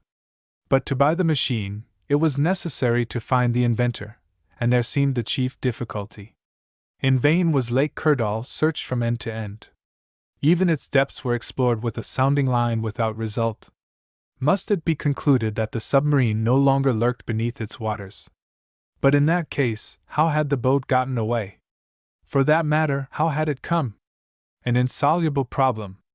The submarine was heard from no more, either in Lake Kurdal nor elsewhere. It had disappeared like the automobile from the roads, and like the boat from the shores of America. Several times in my interviews with Mr. Ward, we discussed this matter, which still filled his mind. Our men continued everywhere on the lookout, but as unsuccessfully as other agents. On the morning of the 27th of June, I was summoned into the presence of Mr. Ward. "Well, Strock," said he, "here is a splendid chance for you to get your revenge." "Revenge for the great Airy disappointment?" "Of course." "What chance?" asked I, not knowing if he spoke seriously or in jest. "Why, here," he answered. "Would not you like to discover the inventor of this threefold machine?" "I certainly should, Mr. Ward. Give me the order to take charge of the matter, and I will accomplish the impossible, in order to succeed." "It is true, I believe it will be difficult." "Undoubtedly, Strock. Perhaps even more difficult than to penetrate into the great Airy." It was evident that Mr. Ward was intent on rallying me about my unsuccess. He would not do that, I felt assured, out of mere unkindness. Perhaps then he meant to rouse my resolution. He knew me well, and realized that I would have given anything in the world to recoup my defeat. I waited quietly for new instructions. Mr. Ward dropped his jesting and said to me very generously, "I know, Strock, that you accomplished everything that depended on human powers, and that no blame attaches to you. But we face now a matter very different from that of the great Airy. The day the government decides to force that secret, everything is ready. We have only to spend some thousands of dollars, and the road will be open. That is what I would urge." "But at present," said Mr. Ward, shaking his head, "it is much more important to place our hands on this fantastic inventor, who so constantly escapes us. That is work for a detective, indeed, a master detective. He has not been heard from again?" "No, and though there is every reason to believe that he has been, and still continues, beneath the waters of Lake Kurdal, it has been impossible to find any trace of him anywhere around there. One would almost fancy he had the power of making himself invisible, this Proteus of a mechanic." "It seems likely," said I, "that he will never be seen until he wishes to be." "True, Strock. And to my mind there is only one way of dealing with him, and that is to offer him such an enormous price that he cannot refuse to sell his invention." Mr. Ward was right. Indeed, the government had already made the effort to secure speech with this hero of the day, than whom surely no human being has ever better merited the title. The press had widely spread the news, and this extraordinary individual must assuredly know what the government desired of him, and how completely he could name the terms he wished. Surely, added Mr. Ward, this invention can be of no personal use to the man, that he should hide it from the rest of us. There is every reason why he should sell it. Can this unknown be already some dangerous criminal who, thanks to his machine, hopes to defy all pursuit? My chief then went on to explain that it had been decided to employ other means in search of the inventor. It was possible, after all, that he had perished with his machine in some dangerous maneuver. If so, the ruined vehicle might prove almost as valuable and instructive to the mechanical world as the man himself. But since the accident to the schooner Markel on Lake Kerdal, no news of him whatever had reached the police. On this point Mr. Ward did not attempt to hide his disappointment and his anxiety. Anxiety, yes, for it was manifestly becoming more and more difficult for him to fulfill his duty of protecting the public. How could we arrest criminals, if they could flee from justice at such speed over both land and sea? How could we pursue them under the oceans? And when dirigible balloons should also have reached their full perfection, we would even have to chase men through the air. I asked myself if my colleagues and I would not find ourselves some day reduced to utter helplessness? If police officials, become a useless encumbrance, would be definitely discarded by society? Here, there recurred to me the jesting letter I had received a fortnight before, the letter which threatened my liberty and even my life. I recalled, also, the singular espionage of which I had been the subject. I asked myself if I had better mention these things to Mr. Ward. But they seemed to have absolutely no relation to the matter now in hand. The great area affair had been definitely put aside by the government, since an eruption was no longer threatening. And they now wished to employ me upon this newer matter. I waited, then, to mention this letter to my chief at some future time, when it would be not so sore a joke to me. Mr. Ward again took up our conversation. We are resolved by some means to establish communication with this inventor. He has disappeared, it is true, but he may reappear at any moment, and in any part of the country. I have chosen you, Strock, to follow him the instant he appears. You must hold yourself ready to leave Washington on the moment. Do not quit your house, except to come here to headquarters each day, notify me, each time by telephone, when you start from home, and report to me personally the moment you arrive here. I will follow orders exactly, Mr. Ward, I answered. But permit me one question. Ought I to act alone, or will it not be better to join with me? That is what I intend, said the chief, interrupting me. You are to choose 2 of our men whom you think the best fitted. I will do so, Mr. Ward. And now, if some day or other I stand in the presence of our man, what am I to do with him? Above all things, do not lose sight of him. If there is no other way, arrest him. You shall have a warrant. A useful precaution, Mr. Ward.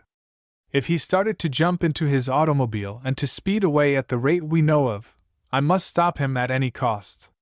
One cannot argue long with a man making 200 miles an hour. You must prevent that, Strock. And the arrest made, telegraph me. After that, the matter will be in my hands. Count on me, Mr. Ward. At any hour, day or night, I shall be ready to start with my men. I thank you for having entrusted this mission to me. If it succeeds, it will be a great honor. And of great profit, added my chief, dismissing me. Returning home, I made all preparations for a trip of indefinite duration. Perhaps my good housekeeper imagined that I planned a return to the great Eyrie, which she regarded as an antechamber of hell itself. She said nothing, but went about her work with a most despairing face. Nevertheless, sure as I was of her discretion, I told her nothing. In this great mission I would confide in no one. My choice of the 2 men to accompany me was easily made. They both belonged to my own department, and had many times under my direct command given proofs of their vigor, courage, and intelligence. One, John Hart, of Illinois, was a man of 30 years. The other, aged 32, was Nab Walker, of Massachusetts. I could not have had better assistants. Several days passed, without news either of the automobile, the boat, or the submarine. There were rumors in plenty, but the police knew them to be false. As to the reckless stories that appeared in the newspapers, They had most of them no foundation whatever. Even the best journals cannot be trusted to refuse an exciting bit of news on the mere ground of its unreliability. Then, twice in quick succession, there came what seemed trustworthy reports of the man of the hour. The first asserted that he had been seen on the roads of Arkansas, near Little Rock. The second, that he was in the very middle of Lake Superior. Unfortunately, these two notices were absolutely unreconcilable, for while the first gave the afternoon of June 26th as the time of appearance, the second set it for the evening of the same day. Now, these 2 points of the United States territory are not less than 800 miles apart. Even granting the automobile this unthinkable speed, greater than any it had yet shown, how could it have crossed all the intervening country unseen? How could it traverse the states of Arkansas, Missouri, Iowa, and Wisconsin, from end to end without any one of our agents giving us warning, without any interested person rushing to a telephone? After these 2 momentary appearances, if appearances they were, the machine again dropped out of knowledge. Mr. Ward did not think it worth while to dispatch me and my men to either point whence it had been reported. Yet, since this marvelous machine seemed still in existence, something must be done. The following official notice was published in every newspaper of the United States under July 3d. It was couched in the most formal terms. During the month of April of the present year, an automobile traversed the roads of Pennsylvania, of Kentucky, of Ohio, of Tennessee, of Missouri, of Illinois, and on the 27th of May, during the race held by the American Automobile Club, it covered the course in Wisconsin. Then it disappeared. During the first week of June, a boat maneuvering at great speed appeared off the coast of New England between Cape Cod and Cape Sable, and more particularly around Boston. Then it disappeared. In the second fortnight of the same month, a submarine boat was run beneath the waters of Lake Kerdal, in Kansas. Then it disappeared. Everything points to the belief that the same inventor must have built these 3 machines, or perhaps that they are the same machine, constructed so as to travel both on land and water. A proposition is therefore addressed to the said inventor, whoever he be, with the aim of acquiring the said machine. He is requested to make himself known and to name the terms upon which he will treat with the United States government. He is also requested to answer as promptly as possible to the Department of Federal Police, Washington, D.C., United States of America. Such was the notice printed in large type on the front page of every newspaper. Surely it could not fail to reach the eye of him for whom it was intended, wherever he might be. He would read it. He could scarce fail to answer it in some manner. And why should he refuse such an unlimited offer? We had only to await his reply. One can easily imagine how high the public curiosity rose. From morning till night, an eager and noisy crowd pressed about the Bureau of Police, awaiting the arrival of a letter or a telegram. The best reporters were on the spot. What honor, what profit would come to the paper which was first to publish the famous news? To know at last the name and place of the undiscoverable unknown, and to know if he would agree to some bargain with the government. It goes without saying that America does things on a magnificent scale. Millions would not be lacking for the inventor. If necessary, all the millionaires in the country would open their inexhaustible purses. The day passed. To how many excited and impatient people it seemed to contain more than 24 hours. And each hour held far more than 60 minutes. There came no answer, no letter, no telegram. The night following, there was still no news. And it was the same the next day and the next. There came, however, another result, which had been fully foreseen. The cables informed Europe of what the United States government had done. The different powers of the Old World hoped also to obtain possession of the wonderful invention. Why should they not struggle for an advantage so tremendous? Why should they not enter the contest with their millions? In brief, every great power took part in the affair: France, England, Russia, Italy, Austria, Germany. Only the states of the second order refrained from entering, with their smaller resources, upon a useless effort. The European press published notices identical with that of the United States. The extraordinary chauffeur had only to speak, to become a rival to the Vanderbilts, the Astors, the Goulds, the Morgans, and the Rothschilds of every country of Europe. And, when the mysterious inventor made no sign, what attractive offers were held forth to tempt him to discard the secrecy in which he was enwrapped. The whole world became a public market, an auction house whence arose the most amazing bids. Twice a day the newspapers would add up the amounts, and these kept rising from millions to millions.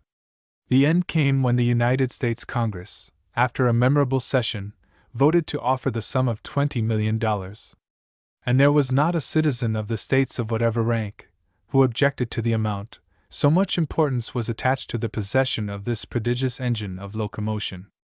As for me, I said emphatically to my old housekeeper, "The machine is worth even more than that." Evidently the other nations of the world did not think so, for their bids remained below the final sum. But how useless was this mighty struggle of the great rivals! The inventor did not appear. He did not exist. He had never existed. It was all a monstrous pretense of the American newspapers. That, at least, became the announced view of the old world. And so the time passed. There was no further news of our man, there was no response from him. He appeared no more. For my part, not knowing what to think, I commenced to lose all hope of reaching any solution to the strange affair. Then on the morning of the 15th of July, a letter without postmark was found in the mailbox of the police bureau. After the authorities had studied it, it was given out to the Washington journals, which published it in facsimile, in special numbers. It was couched as follows: 9. The second letter. On board the Terror, July 15th. To the Old and New World.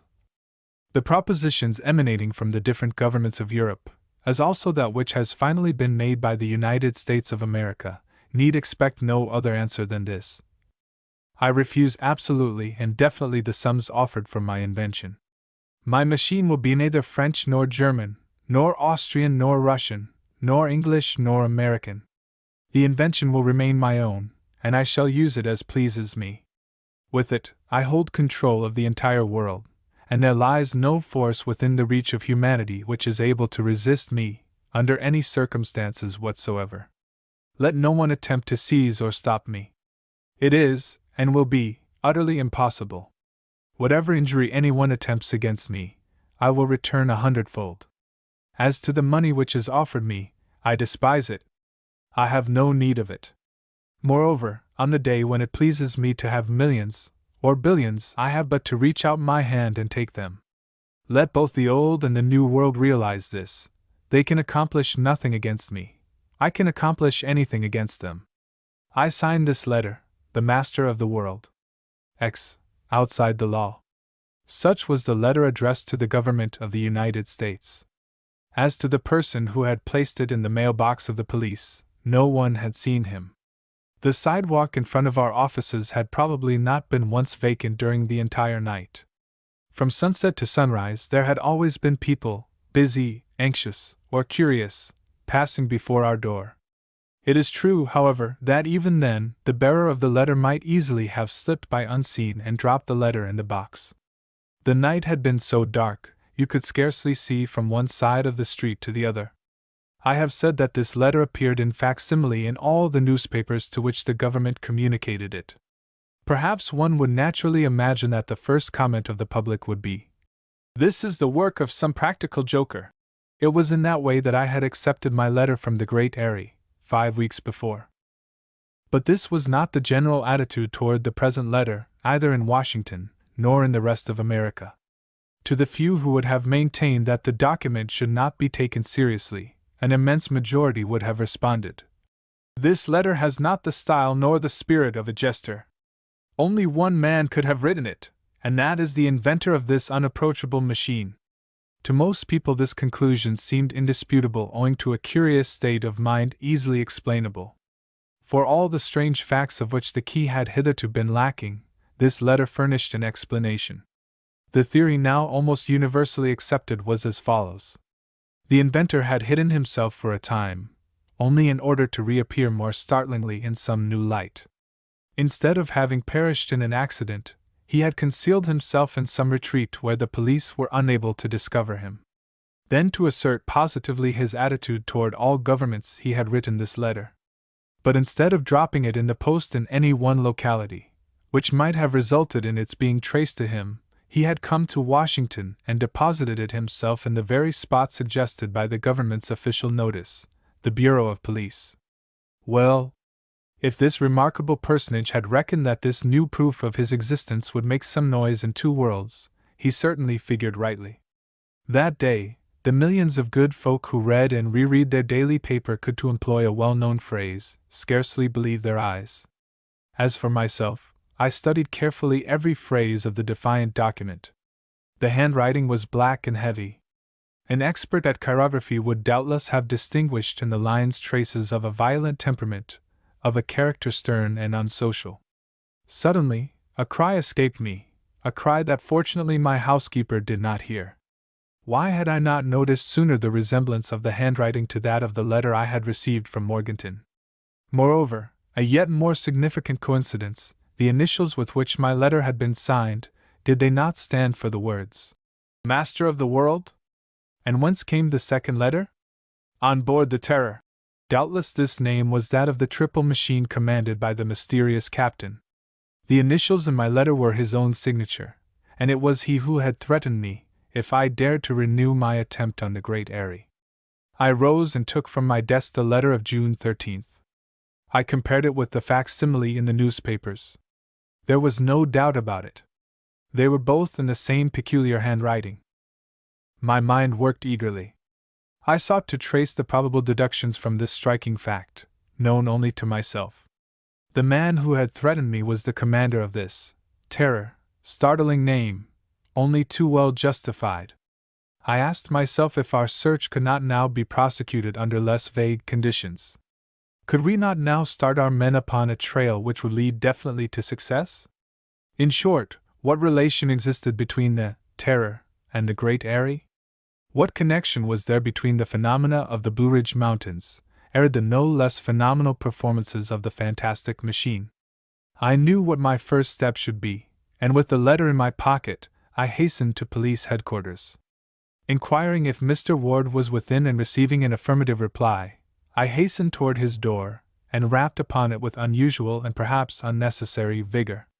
Upon his call to enter, I stepped eagerly into the room. The chief had spread before him the letter published in the papers, not a facsimile, but the original itself, which had been deposited in the letter-box of the department. You come as if you had important news, Strock? Judge for yourself, Mr. Ward. And I drew from my pocket the letter with the initials. Mr. Ward took it, glanced at its face, and asked, What is this? A letter signed only with initials, as you can see. And where was it posted? In Morganton, in North Carolina. When did you receive it? A month ago, the 13th of June.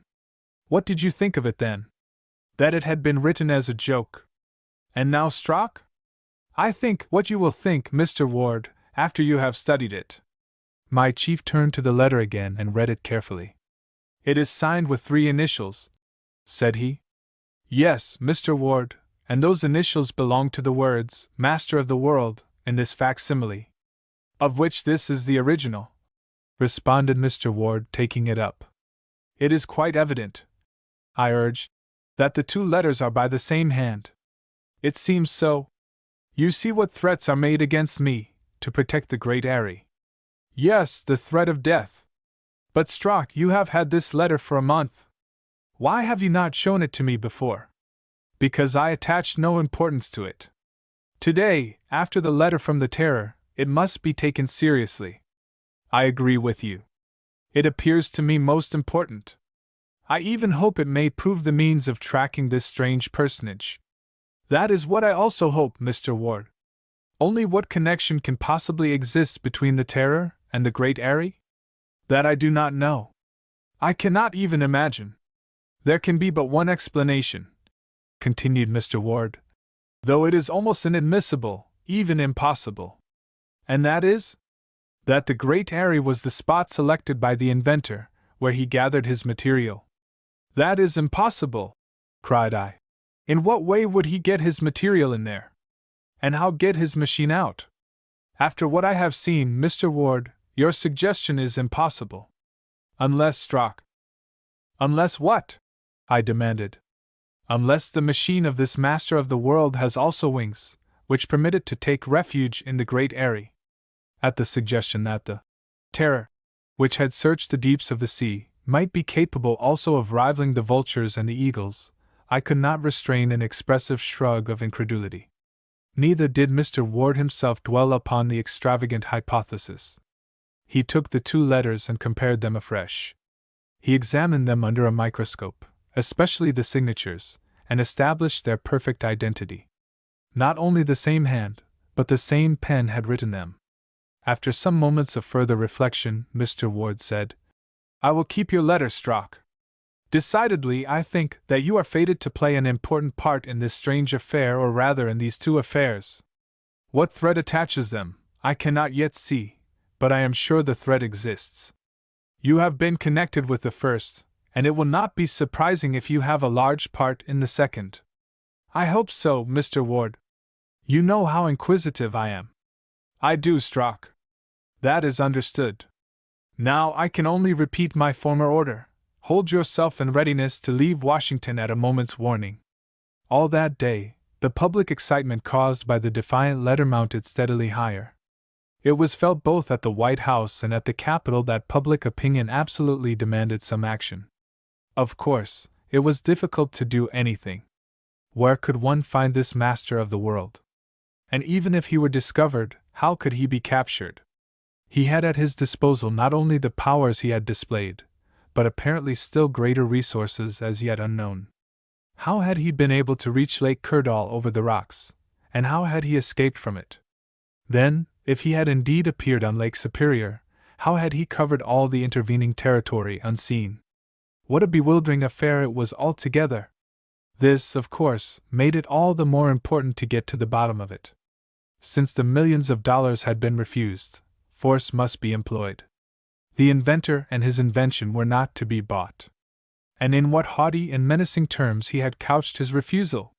So be it. He must be treated as an enemy of society, against whom all means became justified, that he might be deprived of his power to injure others. The idea that he had perished was now entirely discarded. He was alive, very much alive, and his existence constituted a perpetual public danger. Influenced by these ideas, the government issued the following proclamation: "Since the commander of the Terror has refused to make public his invention, at any price whatever, since the use which he makes of his machine constitutes a public menace, against which it is impossible to guard, the said commander of the Terror is hereby placed beyond the protection of the law. Any measures taken in the effort to capture or destroy either him or his machine will be approved and rewarded." It was a declaration of war to the death against this master of the world, who thought to threaten and defy an entire nation, the American nation. Before the day was over, various rewards of large amounts were promised to anyone who revealed the hiding place of this dangerous inventor, to anyone who could identify him, and to anyone who should rid the country of him. Such was the situation during the last fortnight of July. All was left to the hazard of fortune. The moment the outlaw reappeared he would be seen and signaled, and when the chance came he would be arrested. This could not be accomplished when he was in his automobile on land or in his boat on the water. No, he must be seized suddenly, before he had any opportunity to escape by means of that speed which no other machine could equal. I was therefore all alert, awaiting an order from Mr. Ward to start out with my men. But the order did not arrive for the very good reason that the man whom it concerned remained undiscovered. The end of July approached. The newspapers continued the excitement. They published repeated rumors. New clues were constantly being announced. But all this was mere idle talk. Telegrams reached the police bureau from every part of America, each contradicting and nullifying the others. The enormous rewards offered could not help but lead to accusations, errors, and blunders, made, many of them, in good faith. One time it would be a cloud of dust, which must have contained the automobile. At another time, almost any wave on any of America's 1,000 lakes represented the submarine. In truth, in the excited state of the public imagination, apparitions assailed us from every side. At last, on the 29th of July, I received a telephone message to come to Mr. Ward on the instant. 20 minutes later I was in his cabinet. "You leave in an hour, Strock," said he. "Where for?" "For Toledo." "It has been seen?" "Yes." "At Toledo you will get your final orders." "In an hour, my men and I will be on the way." "Good. And, Strock, I now give you a formal order." "What is it, Mr. Ward?" "To succeed. This time to succeed." 11. The campaign. So the undiscoverable commander had reappeared upon the territory of the United States. He had never shown himself in Europe either on the roads or in the seas. He had not crossed the Atlantic, which apparently he could have traversed in 3 days. Did he then intend to make only America the scene of his exploits? Ought we to conclude from this that he was an American? Let me insist upon this point. It seemed clear that the submarine might easily have crossed the vast sea which separates the New and the Old World. Not only would its amazing speed have made its voyage short, in comparison to that of the swiftest steamship, but also it would have escaped all the storms that make the voyage dangerous. Tempests did not exist for it. It had but to abandon the surface of the waves, and it could find absolute calm a few score feet beneath. But the inventor had not crossed the Atlantic, and if he were to be captured now, it would probably be in Ohio, since Toledo is a city of that state. This time the fact of the machine's appearance had been kept secret, between the police and the agent who had warned them, and whom I was hurrying to meet. No journal, and many would have paid high for the chance, was printing this news. We had decided that nothing should be revealed until our effort was at an end. No indiscretion would be committed by either my comrades or myself. The man to whom I was sent with an order from Mr. Ward was named Arthur Wells. He awaited us at Toledo. The city of Toledo stands at the western end of Lake Erie. Our train sped during the night across West Virginia and Ohio. There was no delay, and before noon the next day the locomotive stopped in the Toledo depot. John Hart, Nab Walker, and I stepped out with traveling bags in our hands, and revolvers in our pockets. Perhaps we should need weapons for an attack, or even to defend ourselves. Scarcely had I stepped from the train when I picked out the man who awaited us. He was scanning the arriving passengers impatiently, evidently as eager and full of haste as I. I approached him. "Mr. Wells?" said I. "Mr. Strock?" asked he. "Yes." "I am at your command," said Mr. Wells. "Are we to stop any time in Toledo?" I asked. "No, with your permission, Mr. Strock. A carriage with 2 good horses is waiting outside the station, and we must leave at once to reach our destination as soon as possible." "We will go at once," I answered, signing to my 2 men to follow us. "Is it far?" 20 miles. "And the place is called?" "Black Rock Creek." Having left our bags at a hotel, we started on our drive. Much to my surprise, I found there were provisions sufficient for several days packed beneath the seat of the carriage. Mr. Wells told me that the region around Black Rock Creek was among the wildest in the state. There was nothing there to attract either farmers or fishermen. We would find not an inn for our meals nor a room in which to sleep. Fortunately, during the July heat there would be no hardship even if we had to lie 1 or 2 nights under the stars. More probably, however, if we were successful, the matter would not occupy us many hours. Either the commander of the Terror would be surprised before he had a chance to escape, or he would take to flight, and we must give up all hope of arresting him. I found Arthur Wells to be a man of about 40, large and powerful. I knew him by reputation to be one of the best of our local police agents. Cool in danger and enterprising always, he had proven his daring on more than one occasion at the peril of his life. He had been in Toledo on a wholly different mission, when chance had thrown him on the track of the Terror. We drove rapidly along the shore of Lake Erie, toward the southwest. This inland sea of water is on the northern boundary of the United States, lying between Canada on one side and the states of Ohio, Pennsylvania, and New York on the other.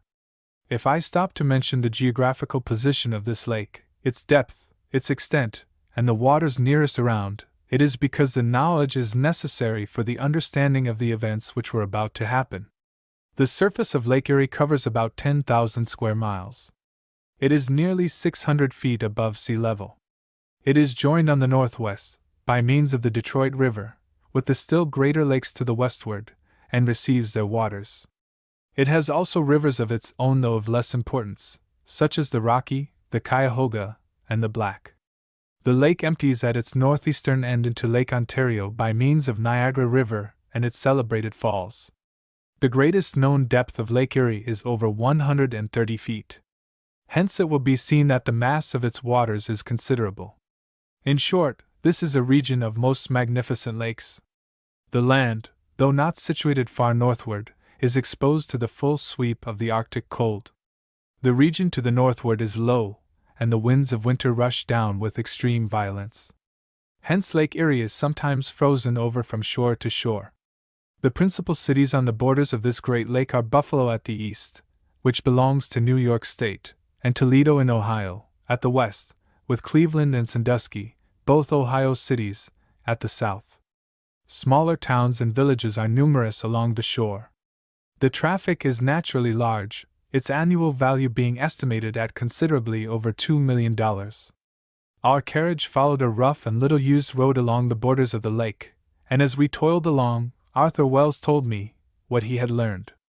Less than 2 days before, on the afternoon of July 27, Wells had been riding on horseback toward the town of Hurley. 5 miles outside the town, he was riding through a little wood, when he saw, far up across the lake, a submarine which rose suddenly above the waves. He stopped, tied his horse, and stole on foot to the edge of the lake. There, from behind a tree, he had seen with his own eyes, seen this submarine advance toward him, and stop at the mouth of Black Rock Creek. Was it the famous machine for which the whole world was seeking, which thus came directly to his feet? When the submarine was close to the rocks, 2 men climbed out upon its deck and stepped ashore. Was one of them this master of the world, who had not been seen since he was reported from Lake Superior? Was this the mysterious terror which had thus risen from the depths of Lake Erie? I was alone, said Wells. Alone on the edge of the creek. If you and your assistants, Mr. Strock, had been there, we 4 against 2, we would have been able to reach these men and seize them before they could have regained their boat and fled. Probably, I answered. But were there no others on the boat with them? Still, if we had seized the 2, we could at least have learned who they were. And above all, added Wells, if one of them turned out to be the captain of the Terror. I have only one fear, Wells, this submarine, whether it is the one we seek or another, may have left the creek since your departure. We shall know about that in a few hours, now. Pray heaven they are still there. Then when night comes. But, I asked, did you remain watching in the wood until night? No, I left after an hour's watching, and rode straight for the telegraph station at Toledo. I reached there late at night, and sent immediate word to Washington. That was night before last. Did you return yesterday to Black Rock Creek? Yes. The submarine was still there? In the same spot. And the 2 men? The same 2 men. I judged that some accident had happened, and they came to this lonely spot to repair it. Probably so, said I. Some damage which made it impossible for them to regain their usual hiding place. If only they are still here. I have reason to believe they will be, for quite a lot of stuff was taken out of the boat, and laid about upon the shore, and as well as I could discern from a distance they seemed to be working on board. Only the 2 men? Only the 2. But, protested I, can 2 be sufficient to handle an apparatus of such speed, and of such intricacy, as to be at once automobile, boat, and submarine? I think not, Mr. Strock, but I only saw the same 2. Several times they came to the edge of the little wood where I was hidden, and gathered sticks for a fire which they made upon the beach. The region is so uninhabited and the creek so hidden from the lake that they ran little danger of discovery. They seemed to know this. You would recognize them both again? Perfectly. One was of middle size, vigorous, and quick of movement, heavily bearded. The other was smaller, but stocky and strong. Yesterday, as before, I left the wood about 5 o'clock and hurried back to Toledo. There I found a telegram from Mr. Ward, notifying me of your coming, and I awaited you at the station. Summed up, then, the news amounted to this: for 40 hours past the submarine, presumably the one we sought, had been hidden in Black Rock Creek, engaged in repairs. Probably these were absolutely necessary, and we should find the boat still there. As to how the Terror came to be in Lake Erie, Arthur Wells and I discussed that, and agreed that it was a very probable place for her. The last time she had been seen was on Lake Superior. From there to Lake Erie the machine could have come by the roads of Michigan, but since no one had remarked its passage and as both the police and the people were specially aroused and active in that portion of the country, it seemed more probable that the Terror had come by water. There was a clear route through the chain of the Great Lakes and their rivers, by which in her character of a submarine she could easily proceed undiscovered. And now, if the Terror had already left the creek, or if she escaped when we attempted to seize her, in what direction would she turn? In any case, there was little chance of following her. There were 2 torpedo destroyers at the port of Buffalo, at the other extremity of Lake Erie. By treaty between the United States and Canada, there are no vessels of war whatever on the Great Lakes. These might, however, have been little launches belonging to the Customs Service. Before I left Washington, Mr. Ward had informed me of their presence, and a telegram to their commanders would, if there were need, start them in pursuit of the Terror. But despite their splendid speed, how could they vie with her? And if she plunged beneath the waters, they would be helpless. Moreover, Arthur Wells averred that in case of a battle, the advantage would not be with the destroyers, despite their large crews and many guns. Hence, if we did not succeed this night, the campaign would end in failure. Arthur Wells knew Black Rock Creek thoroughly, having hunted there more than once. It was bordered in most places with sharp rocks against which the waters of the lake beat heavily. Its channel was some 30 feet deep, so that the Terror could take shelter either upon the surface or under water. In 2 or 3 places the steep banks gave way to sand beaches which led to little gorges reaching up toward the woods, 200 or 300 feet. It was 7 in the evening when our carriage reached these woods. There was still daylight enough for us to see easily, even in the shade of the trees. To have crossed openly to the edge of the creek would have exposed us to the view of the men of the Terror, if she were still there, and thus give her warning to escape. Had we better stop here? I asked Wells, as our rig drew up to the edge of the woods. No, Mr. Strock, said he. We had better leave the carriage deeper in the woods, where there will be no chance whatever of our being seen. Can the carriage drive under these trees? It can, declared Wells. I have already explored these woods thoroughly. 500 or 600 feet from here, there is a little clearing, where we will be completely hidden, and where our horses may find pasture. Then, as soon as it is dark, we will go down to the beach, at the edge of the rocks which shut in the mouth of the creek. Thus, if the Terror is still there, we shall stand between her and escape. Eager as we all were for action, it was evidently best to do as Wells suggested and wait for night. The intervening time could well be occupied, as he said. Leading the horses by the bridle, while they dragged the empty carriage, we proceeded through the heavy woods. The tall pines, the stalwart oaks, the cypress scattered here and there, made the evening darker overhead. Beneath our feet spread a carpet of scattered herbs, pine needles and dead leaves. Such was the thickness of the upper foliage that the last rays of the setting sun could no longer penetrate here. We had to feel our way, and it was not without some knocks that the carriage reached the clearing 10 minutes later. This clearing, surrounded by great trees, formed a sort of oval, covered with rich grass. Here it was still daylight, and the darkness would scarcely deepen for over an hour. There was thus time to arrange an encampment, and to rest a while after our hard trip over the rough and rocky roads.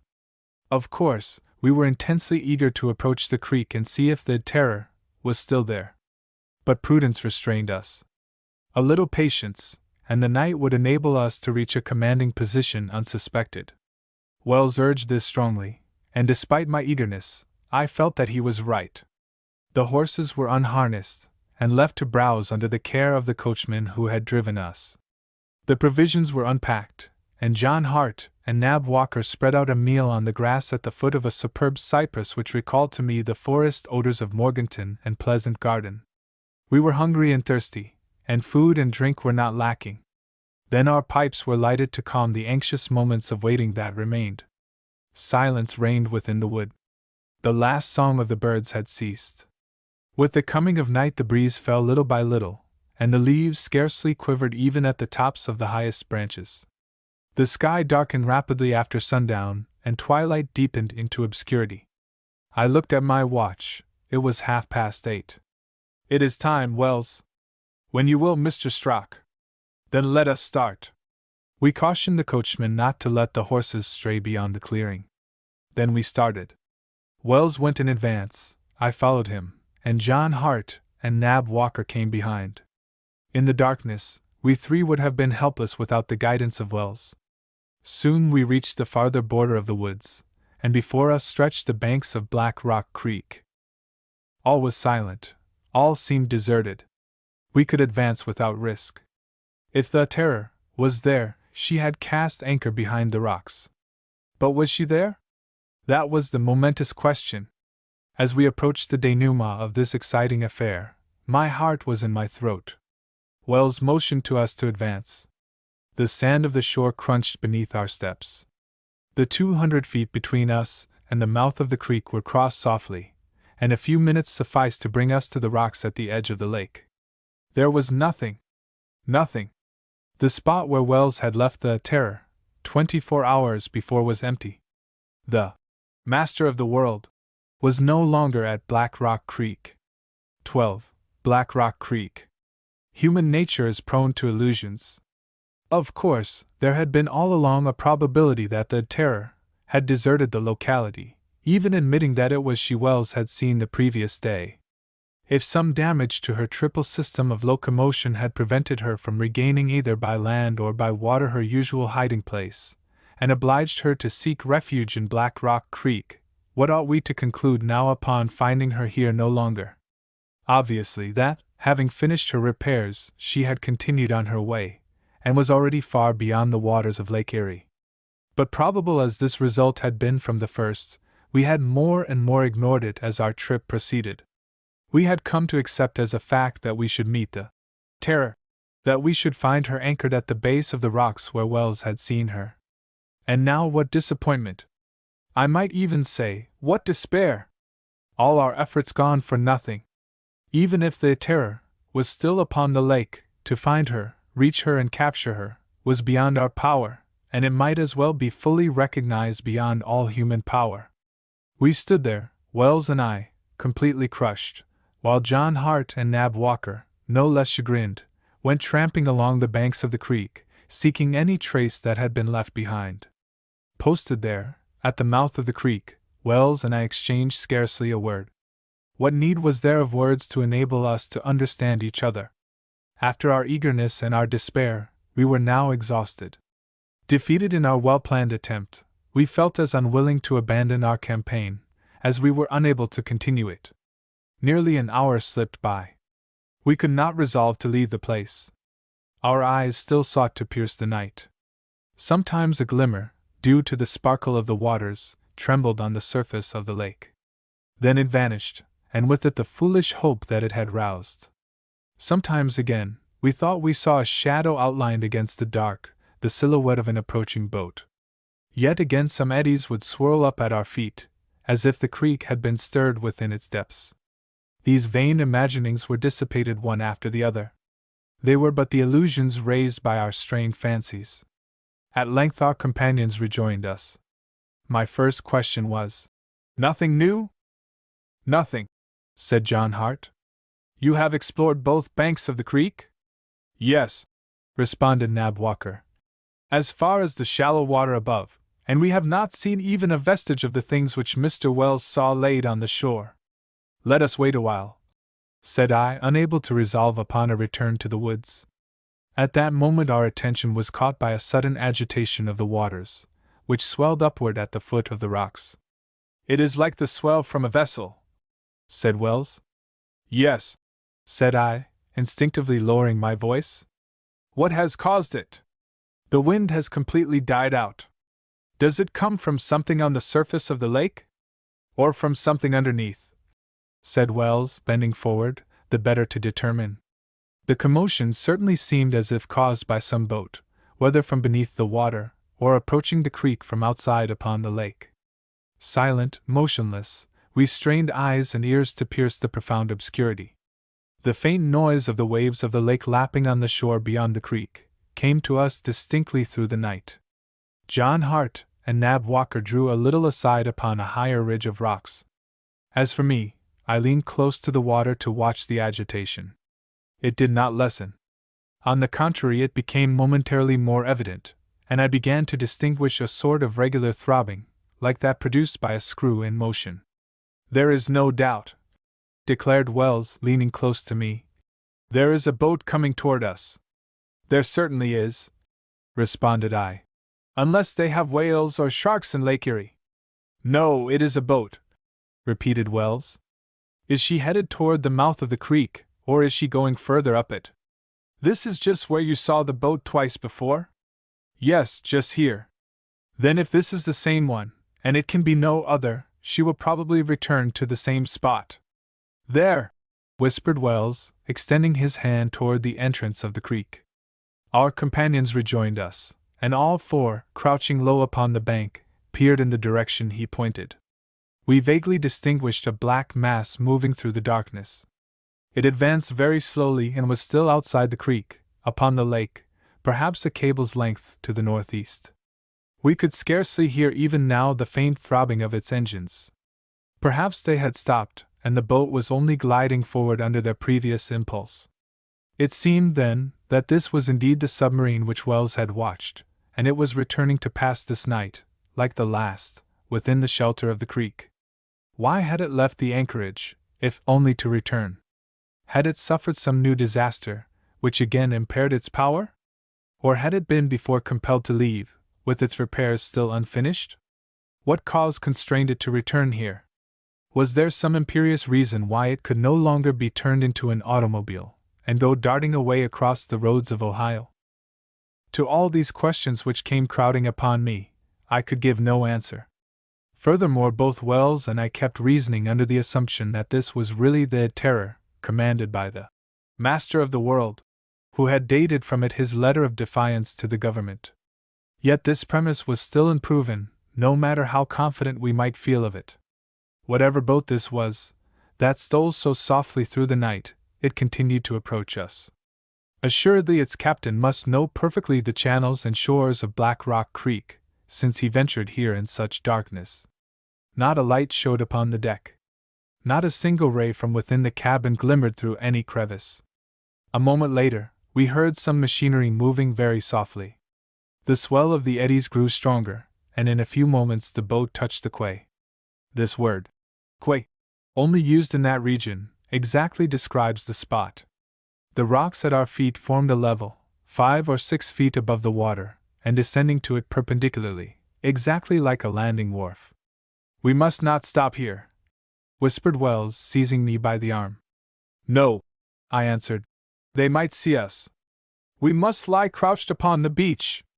Or we might hide in some crevice of the rocks. We will follow you." There was not a moment to lose. The dark mass was now close at hand, and on its deck, but slightly raised above the surface of the water, we could trace the silhouettes of 2 men. Were there, then, really only 2 on board? We stole softly back to where the ravines rose toward the woods above. Several niches in the rocks were at hand. Wells and I crouched down in one, my 2 assistants in another. If the men on the Terror landed, they could not see us, but we could see them, and would be able to act as opportunity offered. There were some slight noises from the boat, a few words exchanged in our own language. It was evident that the vessel was preparing to anchor. Then almost instantly, a rope was thrown out, exactly on the point of the quay where we had stood. Leaning forward, Wells could discern that the rope was seized by one of the mariners, who had leaped ashore. Then we heard a grappling iron scrape along the ground. Some moments later, steps crunched upon the sand. 2 men came up the ravine, and went onward toward the edge of the woods, guiding their steps by a ship lantern. Where were they going? Was Black Rock Creek a regular hiding place of the Terror?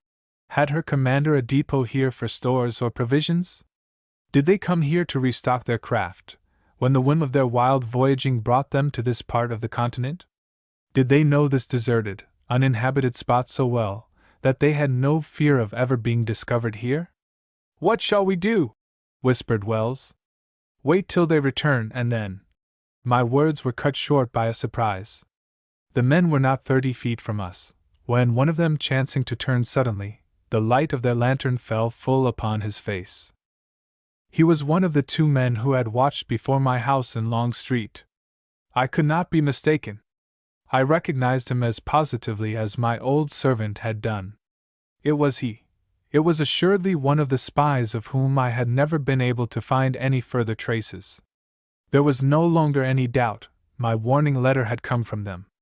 It was therefore from the Master of the World. It had been written from the Terror, and this was the Terror. Once more I asked myself what could be the connection between this machine and the Great Eyrie. In whispered words I told Wells of my discovery. His only comment was, "It is all incomprehensible." Meanwhile the two men had continued on their way to the woods, and were gathering sticks beneath the trees. "What if they discover our encampment?" murmured Wells. "No danger, if they do not go beyond the nearest trees. But if they do discover it? They will hurry back to their boat, and we shall be able to cut off their retreat." Toward the creek, where their craft lay, there was no further sound. I left my hiding place. I descended the ravine to the quay. I stood on the very spot where the grappling iron was fast among the rocks. The Terror lay there, quiet at the end of its cable. Not a light was on board, not a person visible, either on the deck or on the bank. Was not this my opportunity? Should I leap on board and there await the return of the two men? "Mr. Strock!" It was Wells, who called to me softly from close at hand. I drew back in all haste and crouched down beside him. Was it too late to take possession of the boat? Or would the attempt perhaps result in disaster from the presence of others watching on board? At any rate, the two men with the lantern were close at hand returning down the ravine. Plainly they suspected nothing. Each carrying a bundle of wood, they came forward and stopped upon the quay. Then one of them raised his voice, though not loudly. "Hello, Captain?" "All right," answered a voice from the boat. Wells murmured in my ear, "There are 3. Perhaps 4. I answered, "Perhaps 5 or 6. The situation grew more complicated. Against a crew so numerous, what ought we to do? The least imprudence might cost us dear. Now that the two men had returned, would they re-embark with their faggots? Then would the boat leave the creek, or would it remain anchored until day? If it withdrew, would it not be lost to us? It could leave the waters of Lake Erie, and cross any of the neighboring states by land, or it could retrace its road by the Detroit River, which would lead it to Lake Huron and the Great Lakes above. Would such an opportunity as this, in the narrow waters of Black Rock Creek, ever occur again? "At least," said I to Wells, "we are 4. They do not expect attack, they will be surprised. The result is in the hands of Providence." I was about to call our two men, when Wells again seized my arm. "Listen," said he. One of the men hailed the boat, and it drew close up to the rocks. We heard the captain say to the two men ashore, "Everything is all right up there?" "Everything, Captain. There are still 2 bundles of wood left there." "2? Then one more trip will bring them all on board the Terror." "The Terror! It was she." "Yes, just one more trip," answered one of the men. "Good, then we will start off again at daybreak." Were there then but 3 of them on board? The captain, this Master of the World, and these 2 men? Evidently they planned to take aboard the last of their wood. Then they would withdraw within their machine, and go to sleep. Would not that be the time to surprise them, before they could defend themselves? Rather than to attempt to reach and capture the ship in face of this resolute captain who was guarding it, Wells and I agreed that it was better to let his men return unassailed, and wait till they were all asleep. It was now half an hour after 10. Steps were once more heard upon the shore. The man with a lantern and his companion again remounted the ravine toward the woods. When they were safely beyond hearing, Wells went to warn our men, while I stole forward again to the very edge of the water. The Terror lay at the end of a short cable. As well as I could judge, she was long and slim, shaped like a spindle, without chimney, without masts, without rigging, such a shape as had been described when she was seen on the coast of New England. I returned to my place, with my men in the shelter of the ravine, and we looked to our revolvers, which might well prove of service. 5 minutes had passed since the men reached the woods, and we expected their return at any moment. After that, we must wait at least an hour before we made our attack, so that both the captain and his comrades might be deep in sleep. It was important that they should have not a moment either to send their craft darting out upon the waters of Lake Erie, or to plunge it beneath the waves where we would have been entrapped with it. In all my career I have never felt such impatience. It seemed to me that the 2 men must have been detained in the woods. Something had barred their return. Suddenly a loud noise was heard, the tumult of runaway horses, galloping furiously along the shore. They were our own, which, frightened, and perhaps neglected by the driver, had broken away from the clearing, and now came rushing along the bank. At the same moment, the 2 men reappeared, and this time they were running with all speed. Doubtless they had discovered our encampment, and had at once suspected that there were police hidden in the woods. They realized that they were watched, they were followed, they would be seized. So they dashed recklessly down the ravine, and after loosening the cable, they would doubtless endeavor to leap aboard. The Terror would disappear with the speed of a meteor, and our attempt would be wholly defeated. "Forward!" I cried. And we scrambled down the sides of the ravine to cut off the retreat of the 2 men. They saw us and, on the instant, throwing down their bundles, fired at us with revolvers, hitting John Hart in the leg. We fired in our turn, but less successfully. The men neither fell nor faltered in their course. Reaching the edge of the creek, without stopping to unloose the cable, they plunged overboard, and in a moment were clinging to the deck of the Terror. Their captain, springing forward, revolver in hand, fired. The ball grazed Wells. Nab Walker and I, seizing the cable, pulled the black mass of the boat toward shore. Could they cut the rope in time to escape us? Suddenly the grappling iron was torn violently from the rocks. One of its hooks caught in my belt, while Walker was knocked down by the flying cable. I was entangled by the iron and the rope and dragged forward. The Terror, driven by all the power of her engines, made a single bound and darted out across Black Rock Creek. 13. On board the Terror. When I came to my senses it was daylight. A half-light pierced the thick glass porthole of the narrow cabin wherein someone had placed me. How many hours ago, I could not say. Yet it seemed to me by the slanting rays that the sun could not be very far above the horizon. I was resting in a narrow bunk with coverings over me. My clothes, hanging in a corner, had been dried. My belt, torn in half by the hook of the iron, lay on the floor. I felt no wound nor injury, only a little weakness. If I had lost consciousness, I was sure it had not been from a blow. My head must have been drawn beneath the water, when I was tangled in the cable. I should have been suffocated, if someone had not dragged me from the lake. Now was I on board the Terror? And was I alone with the captain and his 2 men? This seemed probable, almost certain. The whole scene of our encounter rose before my eyes, Hart lying wounded upon the bank, Wells firing shot after shot, Walker hurled down at the instant when the grappling hook caught my belt. And my companions? On their side, must not they think that I had perished in the waters of Lake Erie? Where was the Terror now, and how was it navigating? Was it moving as an automobile? Speeding across the roads of some neighboring state?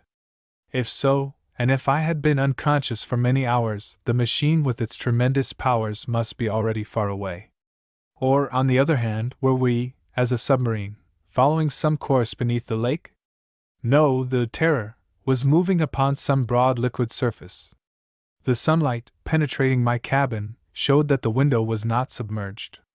On the other hand, I felt none of the jolting that the automobile must have suffered even on the smoothest highway. Hence the Terror was not traveling upon land.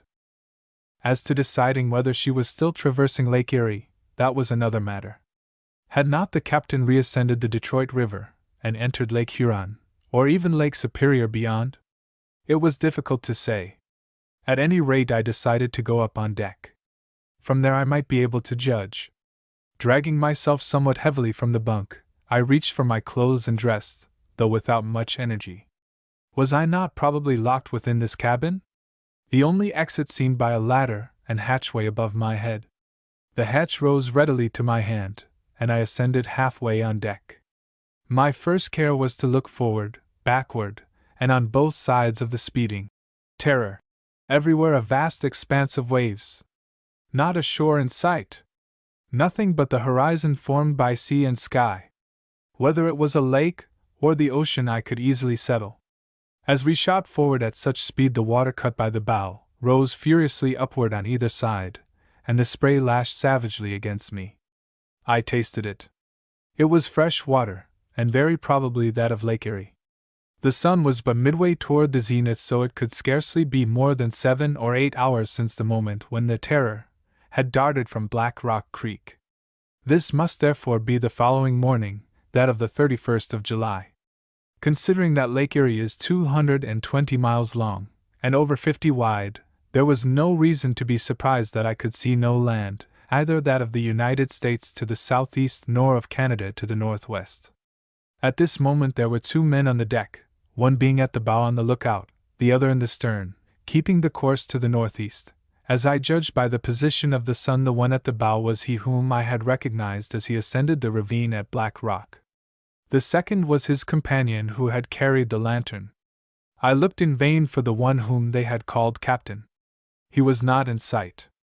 It will be readily appreciated how eager was my desire to stand in the presence of the creator of these prodigious machines, of this fantastic personage who occupied and preoccupied the attention of all the world, the daring inventor who did not fear to engage in battle against the entire human race, and who proclaimed himself master of the world.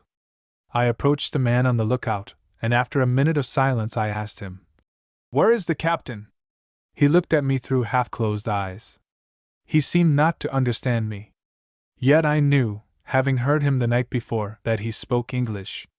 Moreover, I noticed that he did not appear surprised to see me out of my cabin. Turning his back upon me, he continued to search the horizon.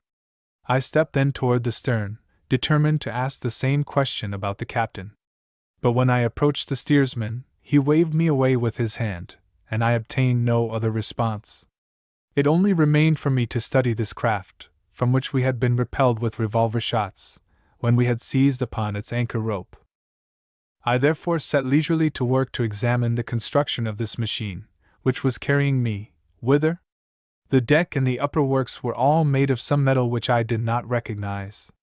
In the center of the deck, a scuttle half raised covered the room where the engines were working regularly and almost silently. As I had seen before, neither masts nor rigging. Not even a flagstaff at the stern. Toward the bow there arose the top of a periscope by which the Terror could be guided when beneath the water. On the sides were folded back 2 sort of outshoots resembling the gangways on certain Dutch boats. Of these I could not understand the use. In the bow there rose a 3rd hatchway which presumably covered the quarters occupied by the 2 men when the Terror was at rest. At the stern a similar hatch gave access probably to the cabin of the captain, who remained unseen. When these different hatches were shut down, they had a sort of rubber covering which closed them hermetically tight, so that the water could not reach the interior when the boat plunged beneath the ocean. As to the motor, which imparted such prodigious speed to the machine, I could see nothing of it, nor of the propeller. However, the fast-speeding boat left behind it only a long, smooth wake. The extreme fineness of the lines of the craft caused it to make scarcely any waves, and enabled it to ride lightly over the crest of the billows even in a rough sea. As was already known, the power by which the machine was driven was neither steam nor gasoline, nor any of those similar liquids so well known by their odor, which are usually employed for automobiles and submarines. No doubt the power here used was electricity, generated on board, at some high power. Naturally, I asked myself whence comes this electricity, from piles or from accumulators. But how were these piles or accumulators charged? Unless, indeed, the electricity was drawn directly from the surrounding air or from the water, by processes hitherto unknown. And I asked myself with intense eagerness if in the present situation, I might be able to discover these secrets. Then I thought of my companions, left behind on the shore of Black Rock Creek. One of them, I knew, was wounded, perhaps the others were also. Having seen me dragged overboard by the hawser, could they possibly suppose that I had been rescued by the Terror? Surely not. Doubtless the news of my death had already been telegraphed to Mr. Ward from Toledo. And now who would dare to undertake a new campaign against this master of the world? These thoughts occupied my mind as I awaited the captain's appearance on the deck. He did not appear. I soon began to feel very hungry, for I must have fasted now nearly 24 hours. I had eaten nothing since our hasty meal in the woods, even if that had been the night before. And judging by the pangs which now assailed my stomach, I began to wonder if I had not been snatched on board the Terror 2 days before, or even more. Happily the question if they meant to feed me, and how they meant to feed me, was solved at once. The man at the bow left his post, descended, and reappeared. Then, without saying a word, he placed some food before me and returned to his place. Some potted meat, dried fish, sea biscuit, and a pot of ale so strong that I had to mix it with water. Such was the meal to which I did full justice. My fellow travelers had doubtless eaten before I came out of the cabin, and they did not join me. There was nothing further to attract my eyes, and I sank again into thought. How would this adventure finish? Would I see this invisible captain at length, and would he restore me to liberty? Could I regain it in spite of him? That would depend on circumstances. But if the Terror kept thus far away from the shore, or if she traveled beneath the water, how could I escape from her? Unless we landed, and the machine became an automobile, must I not abandon all hope of escape? Moreover, why should I not admit it? To escape without having learned anything of the Terror's secrets would not have contented me at all. Although I could not thus far flatter myself upon the success of my campaign, and though I had come within a hairbreadth of losing my life, and though the future promised far more of evil than of good, yet after all, a step forward had been attained. To be sure, if I was never to be able to re-enter into communication with the world, if, like this master of the world who had voluntarily placed himself outside the law, I was now placed outside humanity, then the fact that I had reached the Terror would have little value.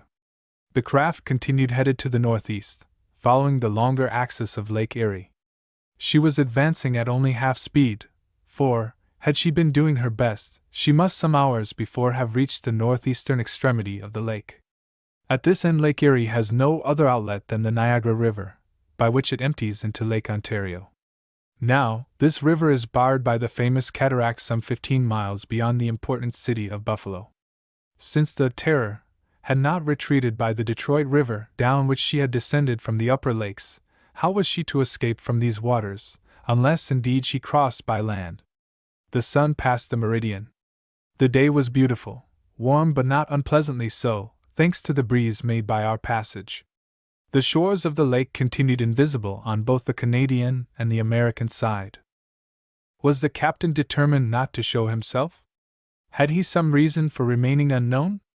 Such a precaution would indicate that he intended to set me at liberty in the evening, when the Terror could approach the shore unseen. Toward 2 o'clock, however, I heard a slight noise. The central hatchway was raised.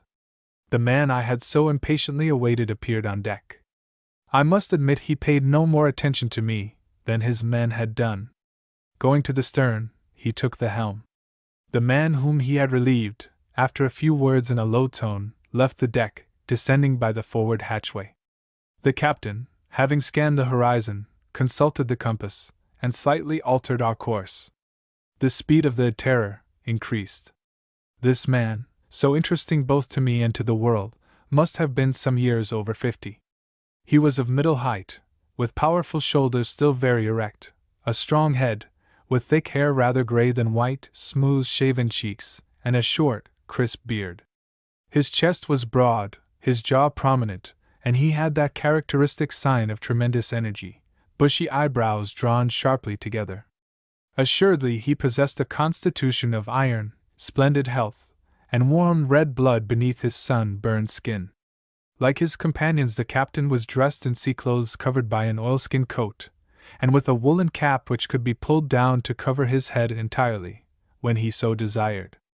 Need I add that the captain of the Terror was the other of the two men who had watched my house in Long Street? Moreover, if I recognized him, he also must recognize me as Chief Inspector Strock, to whom had been assigned the task of penetrating the Great Eyrie. I looked at him curiously. On his part, while he did not seek to avoid my eyes, he showed at least a singular indifference to the fact that he had a stranger on board. As I watched him, the idea came to me, a suggestion which I had not connected with the first view of him in Washington, that I had already seen this characteristic figure. Was it in one of the photographs held in the police department, or was it merely a picture in some shop window? But the remembrance was very vague. Perhaps I merely imagined it. Well, though his companions had not had the politeness to answer me, perhaps he would be more courteous. He spoke the same language as I, although I could not feel quite positive that he was of American birth. He might indeed have decided to pretend not to understand me, so as to avoid all discussion while he held me prisoner. In that case, what did he mean to do with me? Did he intend to dispose of me without further ceremony? Was he only waiting for night to throw me overboard? Did even the little which I knew of him make me a danger of which he must rid himself? But in that case, he might better have left me at the end of his anchor line. That would have saved him the necessity of drowning me over again. I turned, I walked to the stern, I stopped full in front of him. Then, at length, he fixed full upon me a glance that burned like a flame. "Are you the captain?" I asked. He was silent. "This boat, is it really the Terror?" To this question also there was no response. Then I reached toward him. I would have taken hold of his arm. He repelled me without violence, but with a movement that suggested tremendous restrained power. Planting myself again before him, I demanded in a louder tone, "What do you mean to do with me?" Words seemed almost ready to burst from his lips, which he compressed with visible irritation. As though to check his speech, he turned his head aside. His hand touched a regulator of some sort, and the machine rapidly increased its speed. Anger almost mastered me. I wanted to cry out, "So be it! Keep your silence! I know who you are, just as I know your machine, recognized at Madison, at Boston, at Lake Kerdal. Yes, it is you, who have rushed so recklessly over our roads, our seas, and our lakes. Your boat is the Terror, and you her commander, wrote that letter to the government. It is you who fancy you can fight the entire world. You, who call yourself the master of the world. And how could he have denied it?" I saw at that moment the famous initials inscribed upon the helm. Fortunately, I restrained myself, and despairing of getting any response to my questions, I returned to my seat near the hatchway of my cabin. For long hours, I patiently watched the horizon in the hope that land would soon appear. Yes, I sat waiting. For I was reduced to that. Waiting. No doubt, before the day closed, the Terror must reach the end of Lake Erie, since she continued her course steadily to the northeast. 14. Niagara. The hours passed, and the situation did not change. The steersman returned on deck, and the captain, descending, watched the movement of the engines. Even when our speed increased, these engines continued working without noise, and with remarkable smoothness. There was never one of those inevitable breaks, with which in most motors the pistons sometimes miss a stroke. I concluded that the Terror, in each of its transformations, must be worked by rotary engines. But I could not assure myself of this. For the rest, our direction did not change. Always we headed toward the northeast end of the lake, and hence toward Buffalo. Why, I wondered, did the captain persist in following this route? He could not intend to stop at Buffalo, in the midst of a crowd of boats, and shipping of every kind. If he meant to leave the lake by water, there was only the Niagara River to follow, and its falls would be impassable, even to such a machine as this. The only escape was by the Detroit River, and the Terror was constantly leaving that farther behind. Then another idea occurred to me. Perhaps the captain was only waiting for night to return to the shore of the lake. There, the boat, changed to an automobile, would quickly cross the neighboring states. If I did not succeed in making my escape, during this passage across the land, all hope of regaining my liberty would be gone. True, I might learn where this master of the world hid himself. I might learn what no one had yet been able to discover, assuming always that he did not dispose of me at one time or another, and what I expected his disposal would be, is easily comprehended. I knew the northeast end of Lake Erie well, having often visited that section of New York State which extends westward from Albany to Buffalo. 3 years before, a police mission had led me to explore carefully the shores of the Niagara River, both above and below the cataract and its suspension bridge. I had visited the two principal islands between Buffalo and the little city of Niagara Falls. I had explored Navy Island and also Goat Island, which separates the American Falls from those of the Canadian side. Thus, if an opportunity for flight presented itself, I should not find myself in an unknown district. But would this chance offer? And at heart, did I desire it, or would I seize upon it? What secrets still remained in this affair in which good fortune, or was it evil fortune, had so closely entangled me? On the other hand, I saw no real reason to suppose that there was any chance of my reaching the shores of the Niagara River. The Terror would surely not venture into this trap which had no exit. Probably she would not even go to the extremity of the lake. Such were the thoughts that spun through my excited brain, while my eyes remained fixed upon the empty horizon. And always one persistent question remained insolvable. Why had the captain written to me personally that threatening letter? Why had he spied upon me in Washington? What bond attached him to the Great Erie? There might indeed be subterranean canals which gave him passage to Lake Kerdal, but could he pierce the impenetrable fortress of the Erie? No! That was beyond him. Toward 4 o'clock in the afternoon, reckoning by the speed of the Terror and her direction, I knew we must be approaching Buffalo, and indeed, its outlines began to show some 15 miles ahead. During our passage, a few boats had been seen, but we had passed them at a long distance, a distance which our captain could easily keep as great as he pleased. Moreover, the Terror lay so low upon the water that at even a mile away it would have been difficult to discover her. Now, however, the hills encircling the end of Lake Erie came within vision, beyond Buffalo, forming the sort of funnel by which Lake Erie pours its waters into the channel of the Niagara River. Some dunes rose on the right, groups of trees stood out here and there. In the distance, several freight steamers and fishing smacks appeared. The sky became spotted with trails of smoke, which were swept along by a light eastern breeze. What was our captain thinking of in still heading toward the port of Buffalo? Did not prudence forbid him to venture further? At each moment I expected that he would give a sweep of the helm and turn away toward the western shore of the lake. Or else, I thought, he would prepare to plunge beneath the surface. But this persistence in holding our bow toward Buffalo was impossible to understand. At length the helmsman, whose eyes were watching the northeastern shore, made a sign to his companion. The latter, leaving the bow, went to the central hatchway, and descended into the engine room. Almost immediately the captain came on deck, and joining the helmsman, spoke with him in a low voice. The latter, extending his hand toward Buffalo, pointed out 2 black spots, which showed 5 or 6 miles distant on the starboard side. The captain studied them attentively. Then, shrugging his shoulders, he seated himself at the stern without altering the course of the Terror.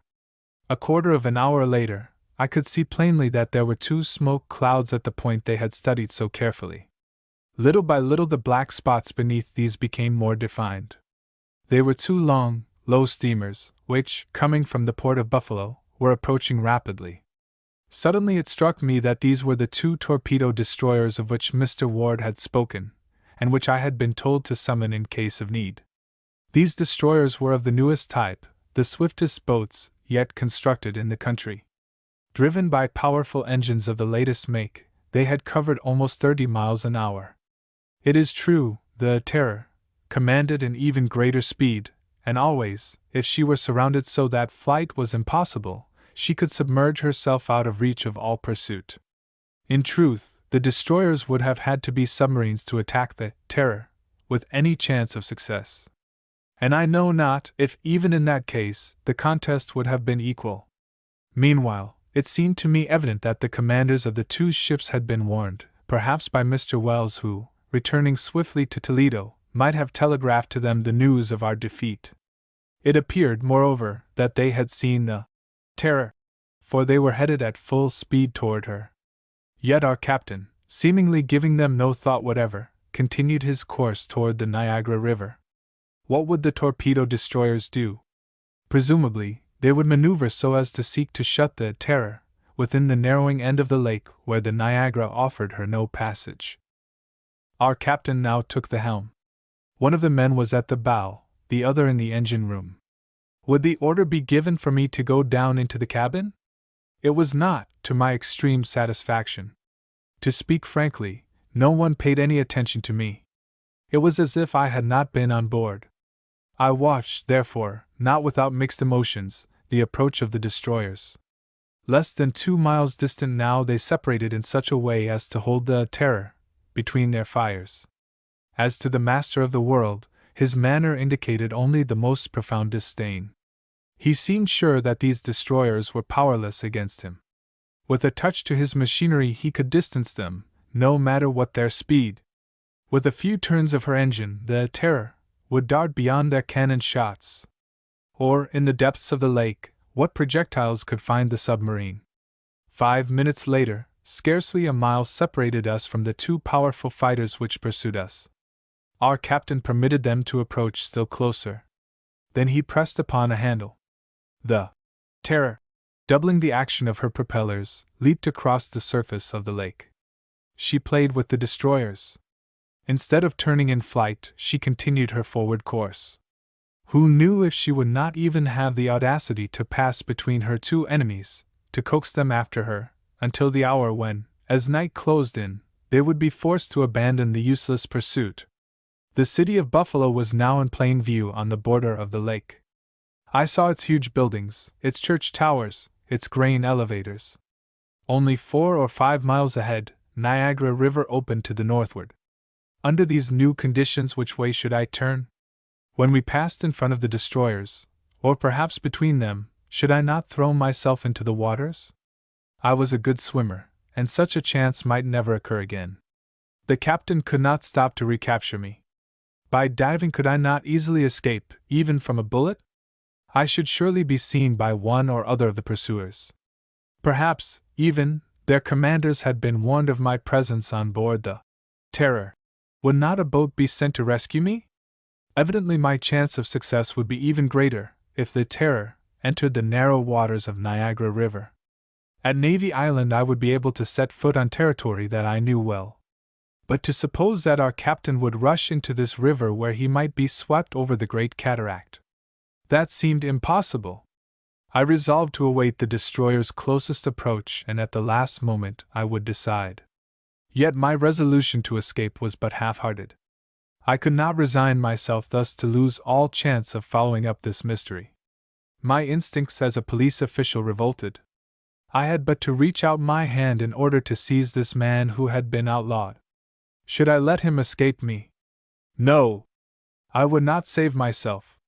Yet, on the other hand, what fate awaited me, and where would I be carried by the Terror, if I remained on board? It was 6:15. The destroyers, quivering and trembling under the strain of their speed, gained on us perceptibly. They were now directly astern, leaving between them a distance of 12 or 15 cable lengths. The Terror, without increasing her speed, saw one of them approach on the port side, the other to starboard. I did not leave my place. The man at the bow was close by me. Immovable at the helm, his eyes burning beneath his contracted brows, the captain waited. He meant, perhaps, to finish the chase by one last maneuver. Suddenly, a puff of smoke rose from the destroyer on our left. A projectile, brushing the surface of the water, passed in front of the Terror, and sped beyond the destroyer on our right. I glanced around anxiously. Standing by my side, the lookout seemed to await a sign from the captain. As for him, he did not even turn his head, and I shall never forget the expression of disdain imprinted on his visage. At this moment, I was pushed suddenly toward the hatchway of my cabin, which was fastened above me. At the same instant the other hatchways were closed. The deck became watertight. I heard a single throb of the machinery, and the plunge was made. The submarine disappeared beneath the waters of the lake. Cannon shots still boomed above us. Their heavy echo reached my ear, then everything was peace. Only a faint light penetrated through the porthole into my cabin. The submarine, without the least rolling or pitching, sped silently through the deeps. I had seen with what rapidity, and also with what ease the transformation of the Terror had been made. No less easy and rapid, perhaps, would be her change to an automobile. And now what would this master of the world do? Presumably he would change his course, unless, indeed, he preferred to speed to land, and there continue his route along the roads. It still seemed more probable, however, that he would turn back toward the west, and after distancing the destroyers, regain the Detroit River. Our submersion would probably only last long enough to escape out of cannon range, or until night forbade pursuit. Fate, however, had decreed a different ending to this exciting chase. Scarce 10 minutes had passed when there seemed some confusion on board. I heard rapid words exchanged in the engine room. The steadily moving machinery became noisy and irregular. At once I suspected that some accident compelled the submarine to reascend. I was not mistaken. In a moment, the semi-obscurity of my cabin was pierced by sunshine. The Terror had risen above water. I heard steps on the deck, and the hatchways were reopened, including mine. I sprang up the ladder. The captain had resumed his place at the helm, while the two men were busy below. I looked to see if the destroyers were still in view. Yes. Only a quarter of a mile away. The Terror had already been seen, and the powerful vessels which enforced the mandates of our government were swinging into position to give chase. Once more the Terror sped in the direction of Niagara River. I must confess, I could make nothing of this maneuver. Plunging into a cul-de-sac, no longer able to seek the depths because of the accident, the Terror might, indeed, temporarily distance her pursuers, but she must find her path barred by them when she attempted to return. Did she intend to land, and if so, could she hope to outrun the telegrams which would warn every police agency of her approach? We were now not half a mile ahead. The destroyers pursued us at top speed, though being now directly behind, they were in poor position for using their guns. Our captain seemed content to keep this distance, though it would have been easy for him to increase it, and then at nightfall, to dodge back behind the enemy. Already Buffalo had disappeared on our right, and a little after 7 o'clock the opening of the Niagara River appeared ahead. If he entered there, knowing that he could not return, our captain must have lost his mind. And in truth was he not insane, this man who proclaimed himself, who believed himself, master of the world? I watched him there, calm, impassive, not even turning his head to note the progress of the destroyers, and I wondered at him. This end of the lake was absolutely deserted. Freight steamers bound for the towns on the banks of the upper Niagara are not numerous, as its navigation is dangerous. Not one was in sight. Not even a fishing boat crossed the path of the Terror. Even the two destroyers would soon be obliged to pause in their pursuit, if we continued our mad rush through these dangerous waters. I have said that the Niagara River flows between New York and Canada. Its width, of about 3/4 of a mile, narrows as it approaches the falls. Its length, from Lake Erie to Lake Ontario, is about 15 leagues. It flows in a northerly direction, until it empties the waters of Lake Superior, Michigan, Huron, and Erie into Ontario, the last lake of this mighty chain. The celebrated falls, which occur in the midst of this great river, have a height of over 150 feet. They are called sometimes the Horseshoe Falls, because they curve inward like the iron shoe. The Indians have given them the name of Thunder of Waters, and in truth a mighty thunder roars from them without cessation, and with a tumult which is heard for several miles away. Between Lake Erie and the little city of Niagara Falls, 2 islands divide the current of the river: Navy Island, a league above the cataract, and Goat Island, which separates the American and the Canadian Falls. Indeed, on the lower point of this latter isle stood once that Terrapin Tower, so daringly built in the midst of the plunging waters on the very edge of the abyss. It has been destroyed, for the constant wearing away of the stone beneath the cataract makes the ledge move with the ages slowly up the river, and the tower has been drawn into the gulf. The town of Fort Erie stands on the Canadian shore at the entrance of the river. Two other towns are set along the banks above the falls, Schlosser on the right bank, and Chippewa on the left, located on either side of Navy Island. It is at this point that the current, bound within a narrower channel, begins to move at tremendous speed, to become 2 miles further on, the celebrated cataract. The Terror had already passed Fort Erie. The sun in the west touched the edge of the Canadian horizon, and the moon, faintly seen, rose above the mists of the south. Darkness would not envelop us for another hour. The destroyers, with huge clouds of smoke streaming from their funnels, followed us a mile behind.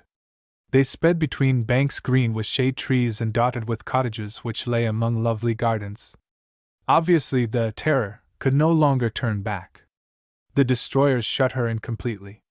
It is true their commanders did not know, as I did, that an accident to her machinery had forced her to the surface, and that it was impossible for her to escape them by another plunge. Nevertheless, they continued to follow, and would assuredly maintain their pursuit to the very last. I marveled at the intrepidity of their chase through these dangerous waters. I marveled still more at the conduct of our captain. Within a half-hour now, his course would be barred by the cataract. No matter how perfect his machine, it could not escape the power of the great falls. If the current once mastered our engines, we should inevitably disappear in the gulf nearly 200 feet deep which the waters have dug at the base of the falls. Perhaps, however, our captain had still power to turn to one of the shores and flee by the automobile routes. In the midst of this excitement, what action should I take personally? Should I attempt to gain the shores of Navy Island, if we indeed advanced that far? If I did not seize this chance, never, after what I had learned of his secrets, never would the master of the world restore me to liberty. I suspected, however, that my flight was no longer possible. If I was not confined within my cabin, I no longer remained unwatched. While the captain retained his place at the helm, his assistant by my side never removed his eyes from me. At the first movement, I should be seized and locked within my room. For the present, my fate was evidently bound up with that of the Terror. The distance which separated us from the two destroyers was now growing rapidly less. Soon they were but a few cable lengths away. Could the motor of the Terror, since the accident, no longer hold its speeds? Yet the captain showed not the least anxiety, and made no effort to reach land. We could hear the hissing of the steam which escaped from the valves of the destroyers, to mingle with the streamers of black smoke. But we heard, even more plainly, the roar of the cataract, now less than 3 miles away. The Terror took the left branch of the river in passing Navy Island. At this point, she was within easy reach of the shore, yet she shot ahead. 5 minutes later, we could see the first trees of Goat Island. The current became more and more irresistible. If the Terror did not stop, the destroyers could not much longer follow her. If it pleased our accursed captain to plunge us into the vortex of the falls, surely they did not mean to follow into the abyss. Indeed, at this moment they signaled each other, and stopped the pursuit. They were scarce more than 600 feet from the cataract. Then their thunders burst on the air and several cannon shots swept over the Terror, without hitting its low-lying deck. The sun had set, and through the twilight the moon's rays shone upon us from the south. The speed of our craft, doubled by the speed of the current, was prodigious. In another moment we should plunge into that black hollow which forms the very center of the Canadian Falls. With an eye of horror, I saw the shores of Goat Island flashed by, then came the Isles of the Three Sisters, drowned in the spray from the abyss. I sprang up. I started to throw myself into the water, in the desperate hope of gaining this last refuge. One of the men seized me from behind. Suddenly a sharp noise was heard from the mechanism which throbbed within our craft. The long gangways folded back on the sides of the machine, spread out like wings, and at the moment when the Terror reached the very edge of the falls, she arose into space, escaping from the thundering cataract in the center of a lunar rainbow. 15. The Eagle's Nest. On the morrow, when I awoke after a sound sleep, our vehicle seemed motionless. It seemed to me evident that we were not running upon land. Yet neither were we rushing through or beneath the waters, nor yet soaring across the sky. Had the inventor regained that mysterious hiding place of his, where no human being had ever set foot before him? And now, since he had not disembarrassed himself of my presence, was his secret about to be revealed to me? It seemed astonishing that I had slept so profoundly during most of our voyage through the air.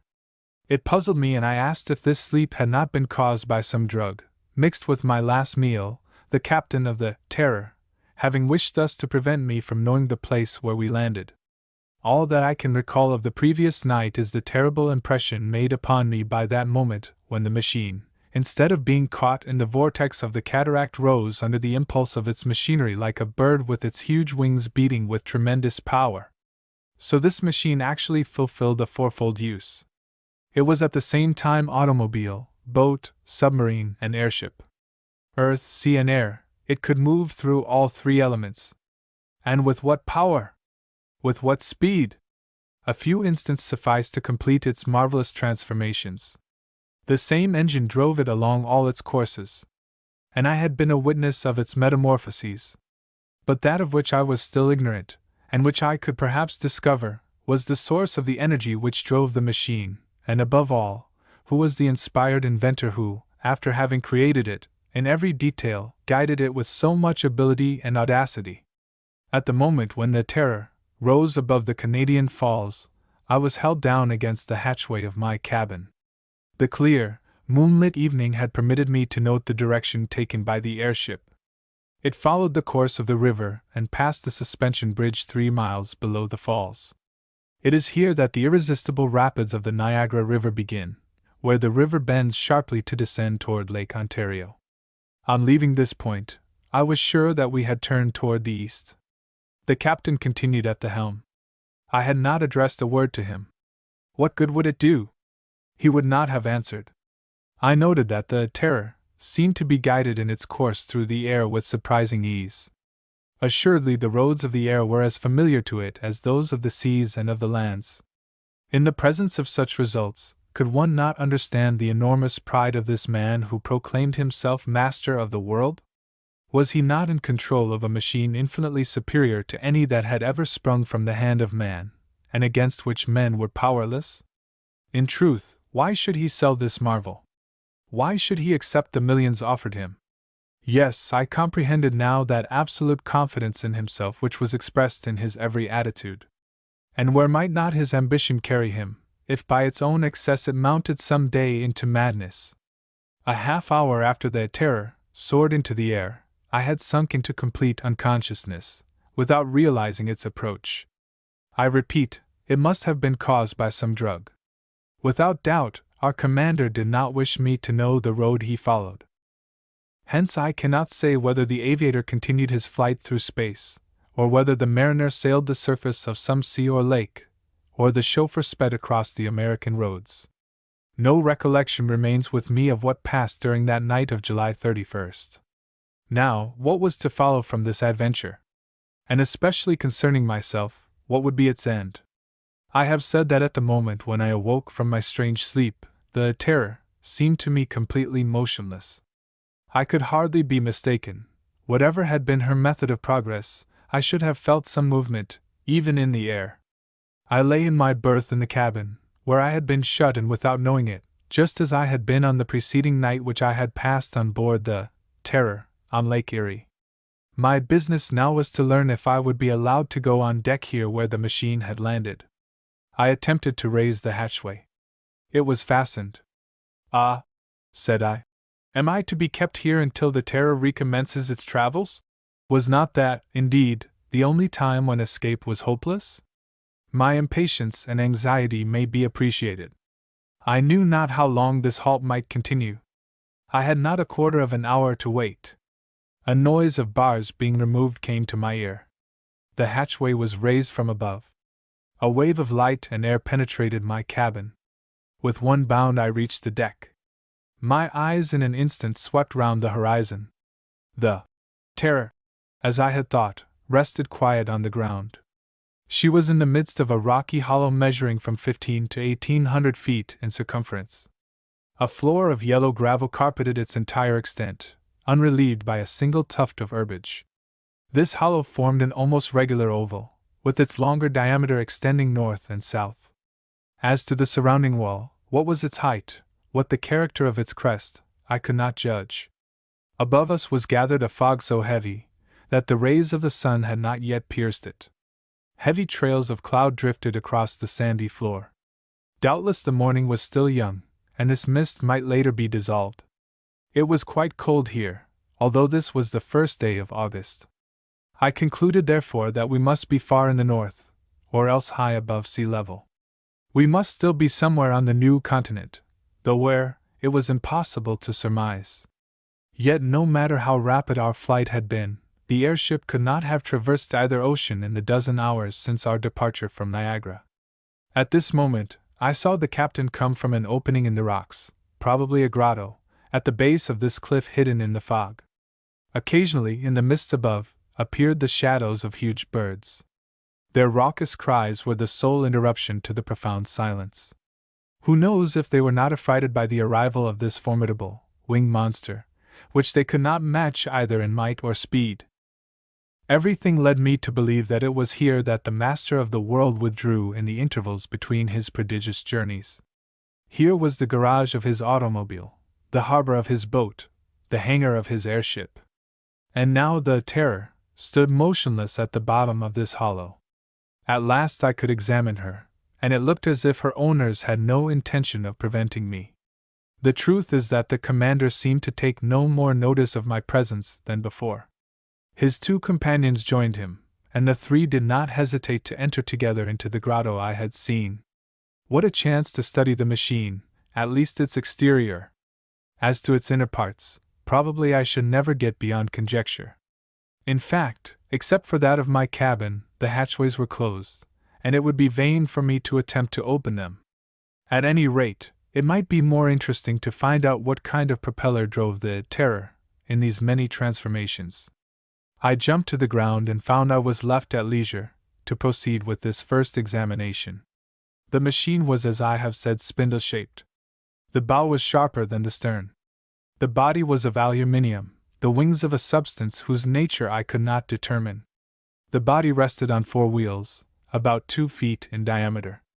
These had pneumatic tires so thick as to assure ease of movement at any speed. Their spokes spread out like paddles or battledores, and when the Terror moved either on or under the water, they must have increased her pace. These wheels were not, however, the principal propeller. This consisted of 2 Parsons turbines placed on either side of the keel. Driven with extreme rapidity by the engine, they urged the boat onward in the water by twin screws, and I even questioned if they were not powerful enough to propel the machine through the air. The chief aerial support, however, was that of the great wings, now again in repose, and folded back along the sides. Thus the theory of the heavier-than-air flying machine was employed by the inventor, a system which enabled him to dart through space with a speed probably superior to that of the largest birds. As to the agent which set in action these various mechanisms, I repeat, it could be, no other than electricity. But from what source did his batteries get their power? Had he somewhere an electric factory, to which he must return? Were the dynamos, perhaps, working in one of the caverns of this hollow? The result of my examination was that, while I could see that the machine used wheels and turbine screws and wings, I knew nothing of either its engine, nor of the force which drove it. To be sure, the discovery of this secret would be of little value to me. To employ it I must first be free. And after what I knew, little as that really was, the master of the world would never release me. There remained, it is true, the chance of escape. But would an opportunity ever present itself? If there could be none during the voyages of the Terror, might there possibly be, while we remained in this retreat? The first question to be solved was the location of this hollow. What communication did it have with the surrounding region? Could one only depart from it by a flying machine? And in what part of the United States were we? Was it not reasonable to estimate that our flight through the darkness had covered several hundred leagues? There was one very natural hypothesis which deserved to be considered, if not actually accepted. What more natural harbor could there be for the Terror than the Great Eyrie? Was it too difficult a flight for our aviator to reach the summit? Could he not soar anywhere that the vultures and the eagles could? Did not that inaccessible eyrie offer to the master of the world just such a retreat as our police had been unable to discover, one in which he might well believe himself safe from all attacks? Moreover, the distance between Niagara Falls and this part of the Blue Ridge Mountains did not exceed 450 miles, a flight which would have been easy for the Terror. Yes, this idea more and more took possession of me. It crowded out 100 other unsupported suggestions. Did not this explain the nature of the bond which existed between the Great Eyrie and the letter which I had received with our commander's initials?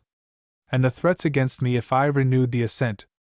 And the espionage to which I had been subjected?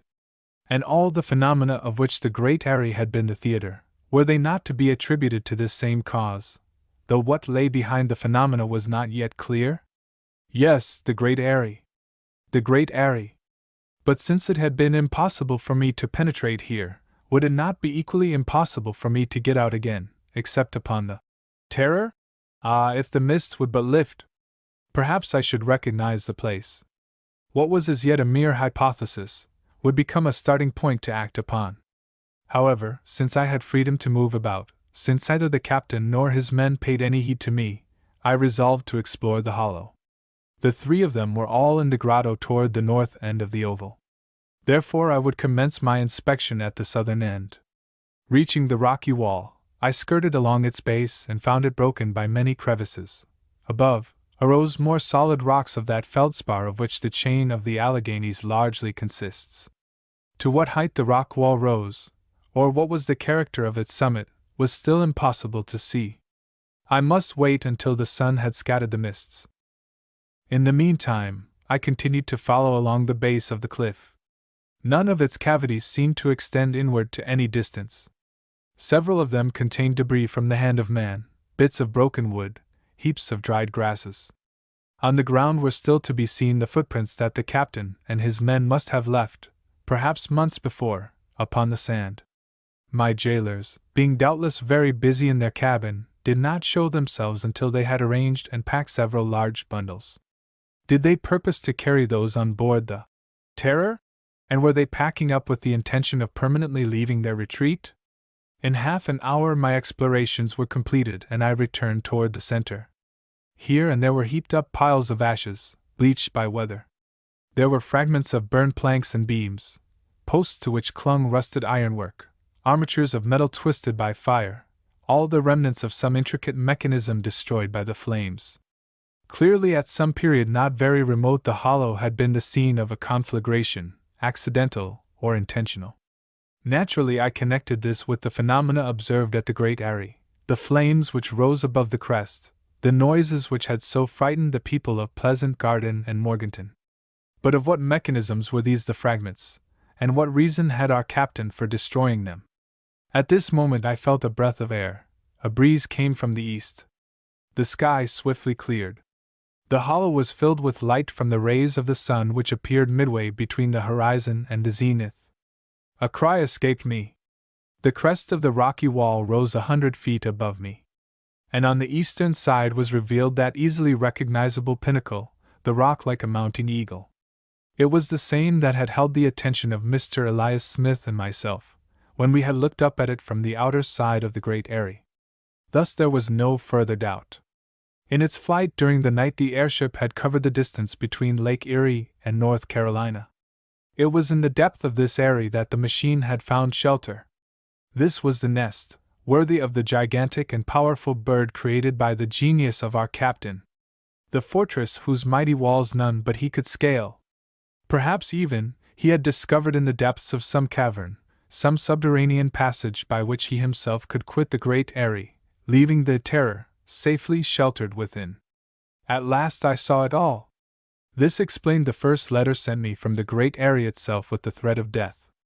If we had been able to penetrate into this hollow, who knows if the secrets of the master of the world might not have been discovered before he had been able to set them beyond our reach? I stood there, motionless, my eyes fixed on that mounting eagle of stone, prey to a sudden, violent emotion. Whatsoever might be the consequences to myself, was it not my duty to destroy this machine, here and now, before it could resume its menacing flight of mastery across the world? Steps approached behind me. I turned. The inventor stood by my side, and pausing looked me in the face. I was unable to restrain myself. The words burst forth. "The Great Airy! The Great Airy! Yes, Inspector Strock. And you? You are the master of the world? Of that world to which I have already proved myself to be the most powerful of men." "You!" I reiterated, stupefied with amazement.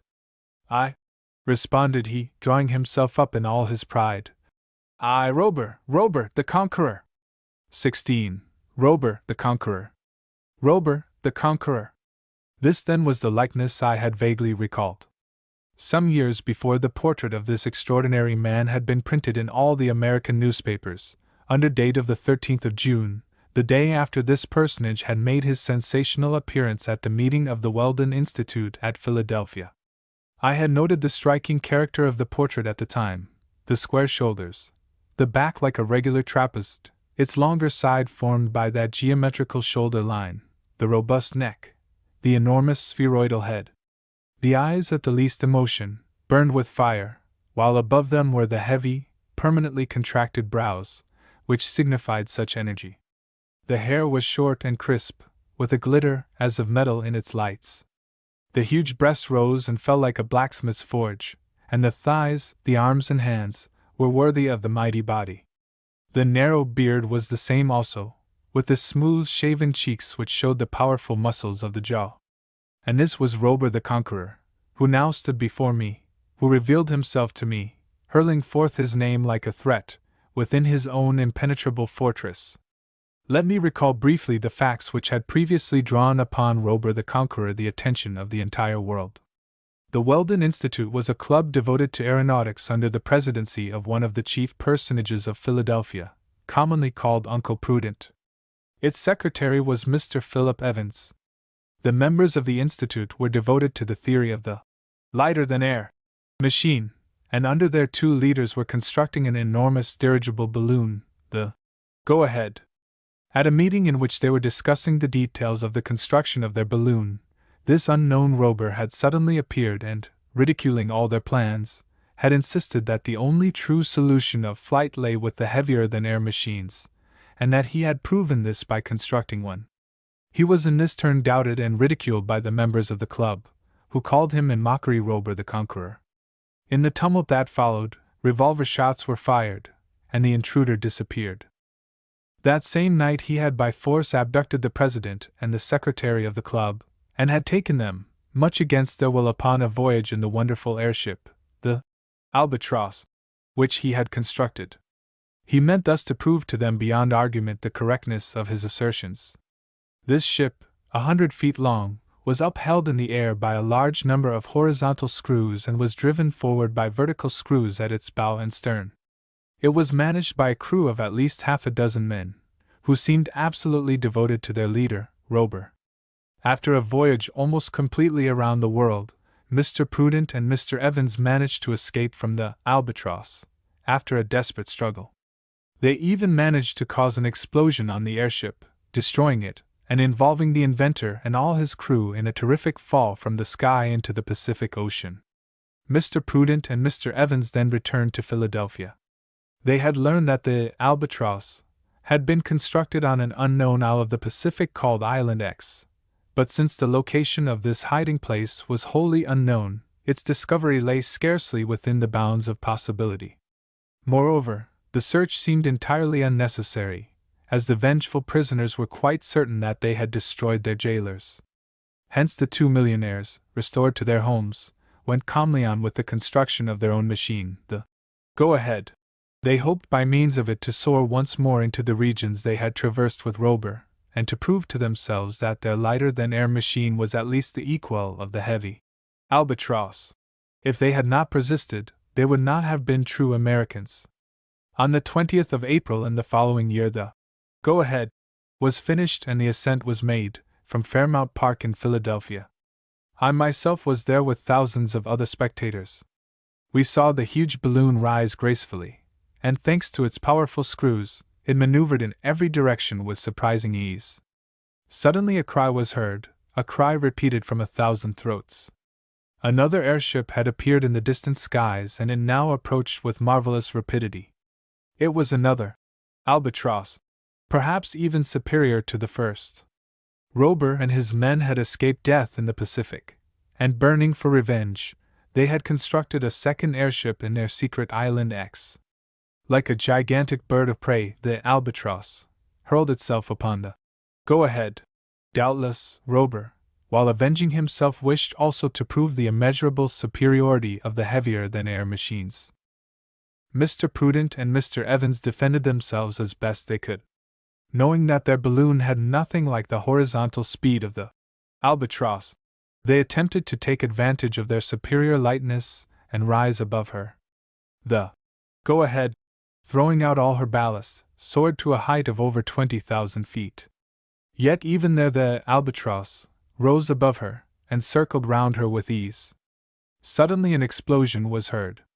The enormous gas bag of the go-ahead, expanding under the dilation of its contents at this great height, had finally burst. Half emptied, the balloon fell rapidly. Then, to our universal astonishment, the albatross shot down after her rival, not to finish the work of destruction but to bring rescue. Yes. Rober, forgetting his vengeance, rejoined the sinking go-ahead, and his men lifted Mr. Prudent, Mr. Evans, and the aeronaut who accompanied them, onto the platform of his craft. Then the balloon, being at length entirely empty, fell to its destruction among the trees of Fairmount Park. The public was overwhelmed with astonishment, with fear. Now that Rober had recaptured his prisoners, how would he avenge himself? Would they be carried away, this time, forever? The albatross continued to descend, as if to land in the clearing at Fairmount Park. But if it came within reach, would not the infuriated crowd throw themselves upon the airship, tearing both it and its inventor to pieces? The albatross descended within 6 feet of the ground. I remember well the general movement forward with which the crowd threatened to attack it. Then Rober's voice rang out in words which even now I can repeat almost as he said them. Citizens of the United States, the President and the Secretary of the Weldon Institute are again in my power. In holding them prisoners I would but be exercising my natural right of reprisal for the injuries they have done me. But the passion and resentment which have been roused both in them and you by the success of the albatross show that the souls of men are not yet ready for the vast increase of power which the conquest of the air will bring to them. Uncle Prudent, Philip Evans, you are free. The 3 men rescued from the balloon leaped to the ground. The airship rose some 30 feet out of reach, and Rober recommenced. Citizens of the United States, the conquest of the air is made, but it shall not be given into your hands until the proper time. I leave, and I carry my secret with me. It will not be lost to humanity, but shall be entrusted to them when they have learned not to abuse it. Farewell, citizens of the United States. Then the albatross rose under the impulse of its mighty screws, and sped away amidst the hurrahs of the multitude. I have ventured to remind my readers of this last scene somewhat in detail, because it seemed to reveal the state of mind of the remarkable personage who now stood before me. Apparently he had not then been animated by sentiments hostile to humanity. He was content to await the future, though his attitude undeniably revealed the immeasurable confidence which he had in his own genius, the immense pride which his almost superhuman powers had aroused within him. It was not astonishing, moreover, that this haughtiness had little by little been aggravated to such a degree that he now presumed to enslave the entire world, as his public letter had suggested by its significant threats. His vehement mind had with time been roused to such overexcitement that he might easily be driven into the most violent excesses. As to what had happened in the years since the last departure of the albatross, I could only partly reconstruct this even with my present knowledge. It had not sufficed the prodigious inventor to create a flying machine, perfect as that was. He had planned to construct a machine which could conquer all the elements at once. Probably in the workshops of Island X, a selected body of devoted workmen had constructed, one by one, the pieces of this marvelous machine, with its quadruple transformation. Then the second, albatross, must have carried these pieces to the great eyrie, where they had been put together, within easier access of the world of men than the far-off island had permitted. The albatross itself had apparently been destroyed, whether by accident or design, within the eyrie. The Terror had then made its appearance on the roads of the United States and in the neighboring waters. And I have told under what conditions, after having been vainly pursued across Lake Erie, this remarkable masterpiece had risen through the air carrying me a prisoner on board. 17. In the name of the law. What was to be the issue of this remarkable adventure? Could I bring it to any denouement whatever, either sooner or later? Did not Rober hold the results wholly in his own hands? Probably I would never have such an opportunity for escape as had occurred to Mr. Prudent and Mr. Evans amid the islands of the Pacific. I could only wait. And how long might the waiting last? To be sure, my curiosity had been partly satisfied. But even now I knew only the answer to the problems of the great eyrie. Having at length penetrated its circle, I comprehended all the phenomena observed by the people of the Blue Ridge Mountains. I was assured that neither the country folk throughout the region, nor the town folk of Pleasant Garden and Morganton were in danger of volcanic eruptions or earthquakes. No subterranean forces whatever were battling within the bowels of the mountains. No crater had arisen in this corner of the Alleghanies. The great eyrie served merely as the retreat of Rober the Conqueror. This impenetrable hiding place where he stored his materials and provisions had without doubt been discovered by him during one of his aerial voyages in the Albatross. It was a retreat probably even more secure than that as yet undiscovered Island X in the Pacific. This much I knew of him, but of this marvelous machine of his, of the secrets of its construction and propelling force, what did I really know? Admitting that this multiple mechanism was driven by electricity, and that this electricity was, as we knew it had been in the Albatross, extracted directly from the surrounding air by some new process, what were the details of its mechanism? I had not been permitted to see the engine, doubtless I should never see it. On the question of my liberty I argued thus: Rober evidently intends to remain unknown. As to what he intends to do with his machine, I fear, recalling his letter, that the world must expect from it more of evil than of good. At any rate, the incognito which he has so carefully guarded in the past he must mean to preserve in the future. Now only one man can establish the identity of the master of the world with Rober the Conqueror. This man is I, his prisoner, I who have the right to arrest him, I, who ought to put my hand on his shoulder, saying, "In the name of the law." On the other hand, could I hope for a rescue from without? Evidently not. The police authorities must know everything that had happened at Black Rock Creek. Mr. Ward, advised of all the incidents, would have reasoned on the matter as follows: when the Terror quitted the creek dragging me at the end of her hawser, I had either been drowned or, since my body had not been recovered, I had been taken on board the Terror, and was in the hands of its commander. In the first case, there was nothing more to do than to write, deceased, after the name of John Strock, Chief Inspector of the Federal Police in Washington. In the second case, could my confreres hope ever to see me again? The two destroyers which had pursued the Terror into the Niagara River had stopped, perforce, when the current threatened to drag them over the falls. At that moment, night was closing in, and what could be thought on board the destroyers but that the Terror had been engulfed in the abyss of the cataract? It was scarce possible that our machine had been seen when, amid the shades of night, it rose above the Horseshoe Falls, or when it winged its way high above the mountains on its route to the great eyrie. With regard to my own fate, should I resolve to question Rober? Would he consent even to appear to hear me?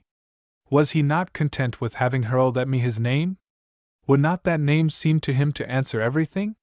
That day wore away without bringing the least change to the situation.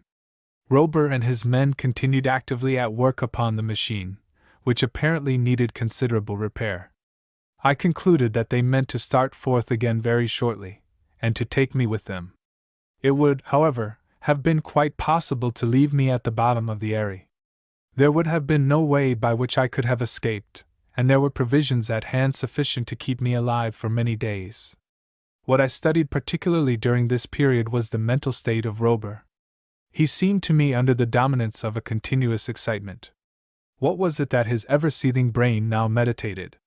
What projects was he forming for the future? Toward what region would he now turn? Would he put in execution the menaces expressed in his letter, the menaces of a madman?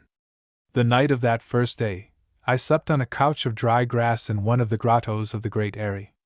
Food was set for me in this grotto each succeeding day. On the 2nd and 3rd of August, the three men continued at their work scarcely once, however, exchanging any words, even in the midst of their labors. When the engines were all repaired to Rober's satisfaction, the men began putting stores aboard their craft, as if expecting a long absence. Perhaps the Terror was about to traverse immense distances. Perhaps even, the captain intended to regain his island X in the midst of the Pacific. Sometimes I saw him wander about the Eyrie buried in thought, or he would stop and raise his arm toward heaven as if in defiance of that God with whom he assumed to divide the empire of the world. Was not his overweening pride leading him toward insanity? An insanity which his two companions, hardly less excited than he, could do nothing to subdue. Had he not come to regard himself as mightier than the elements which he had so audaciously defied even when he possessed only an airship, the Albatross? And now, how much more powerful had he become, when earth, air, and water combined to offer him an infinite field where none might follow him? Hence I had much to fear from the future, even the most dread catastrophes. It was impossible for me to escape from the Great Eyrie, before being dragged into a new voyage. After that, how could I possibly get away while the Terror sped through the air or the ocean? My only chance must be when she crossed the land, and did so at some moderate speed. Surely a distant and feeble hope to cling to. It will be recalled that after our arrival at the Great Eyrie, I had attempted to obtain some response from Rober as to his purpose with me, but I had failed. On this last day I made another attempt. In the afternoon I walked up and down before the large grotto where my captors were at work. Rober, standing at the entrance, followed me steadily with his eyes. Did he mean to address me? I went up to him. "Captain," said I have already asked you a question, which you have not answered. I asked it again, what do you intend to do with me? We stood face to face scarce 2 steps apart. With arms folded, he glared at me, and I was terrified by his glance. Terrified, that is the word. The glance was not that of a sane man. Indeed, it seemed to reflect nothing whatever of humanity within. I repeated my question in a more challenging tone. For an instant I thought that Rober would break his silence and burst forth. "What do you intend to do with me? Will you set me free?" Evidently my captor's mind was obsessed by some other thought, from which I had only distracted him for a moment. He made again that gesture which I had already observed. He raised one defiant arm toward the zenith. It seemed to me as if some irresistible force drew him toward those upper zones of the sky, that he belonged no more to the earth, that he was destined to live in space, a perpetual dweller in the clouds. Without answering me, without seeming to have understood me, Rober re-entered the grotto. How long this sojourn, or rather relaxation of the Terror, in the Great Eyrie was to last, I did not know. I saw, however, on the afternoon of this 3rd of August that the repairs and the embarkation of stores were completed. The hold and lockers of our craft must have been completely crowded with the provisions taken from the grottos of the Eyrie. Then the chief of the 2 assistants, a man whom I now recognized as that John Turner who had been mate of the Albatross, began another labor. With the help of his companion, he dragged to the center of the hollow all that remained of their materials, empty cases, fragments of carpentry, peculiar pieces of wood which clearly must have belonged to the Albatross, which had been sacrificed to this new and mightier engine of locomotion. Beneath this mass there lay a great quantity of dried grasses. The thought came to me that Rober was preparing to leave this retreat forever. In fact, he could not be ignorant that the attention of the public was now keenly fixed upon the Great Eyrie, and that some further attempt was likely to be made to penetrate it. Must he not fear that some day or other the effort would be successful, and that men would end by invading his hiding place? Did he not wish that they should find there no single evidence of his occupation? The sun disappeared behind the crests of the Blue Ridge. His rays now lighted only the very summit of Black Dome towering in the northwest. Probably the Terror awaited only the night in order to begin her flight. The world did not yet know that the automobile and boat could also transform itself into a flying machine.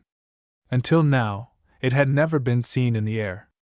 And would not this fourth transformation be carefully concealed, until the day when the master of the world chose to put into execution his insensate menaces? Toward 9 o'clock profound obscurity enwrapped the hollow.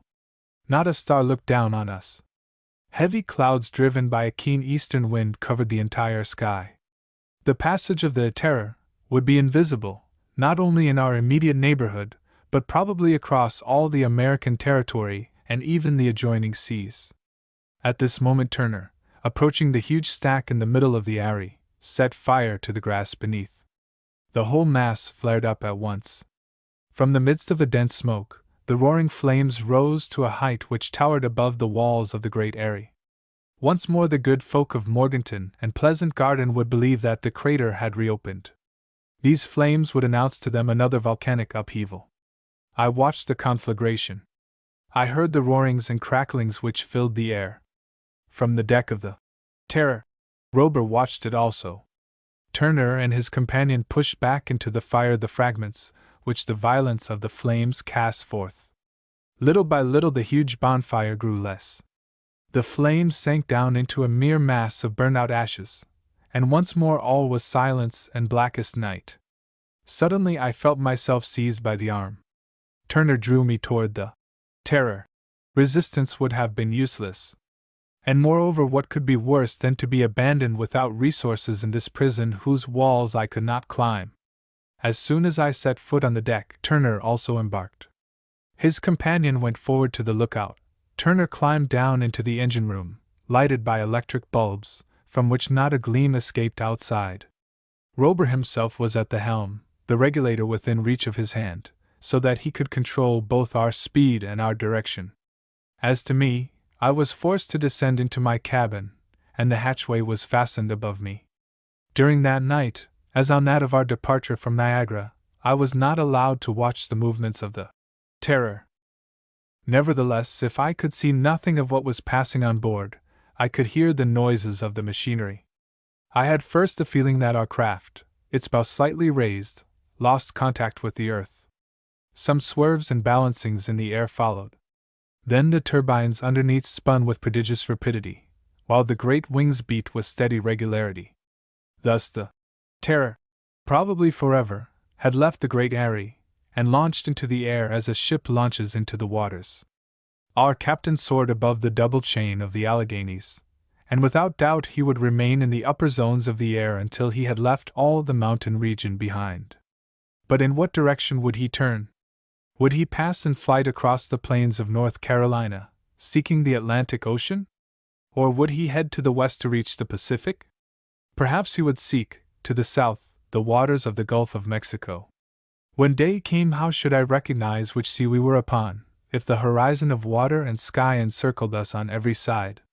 Several hours passed, and how long they seemed to me!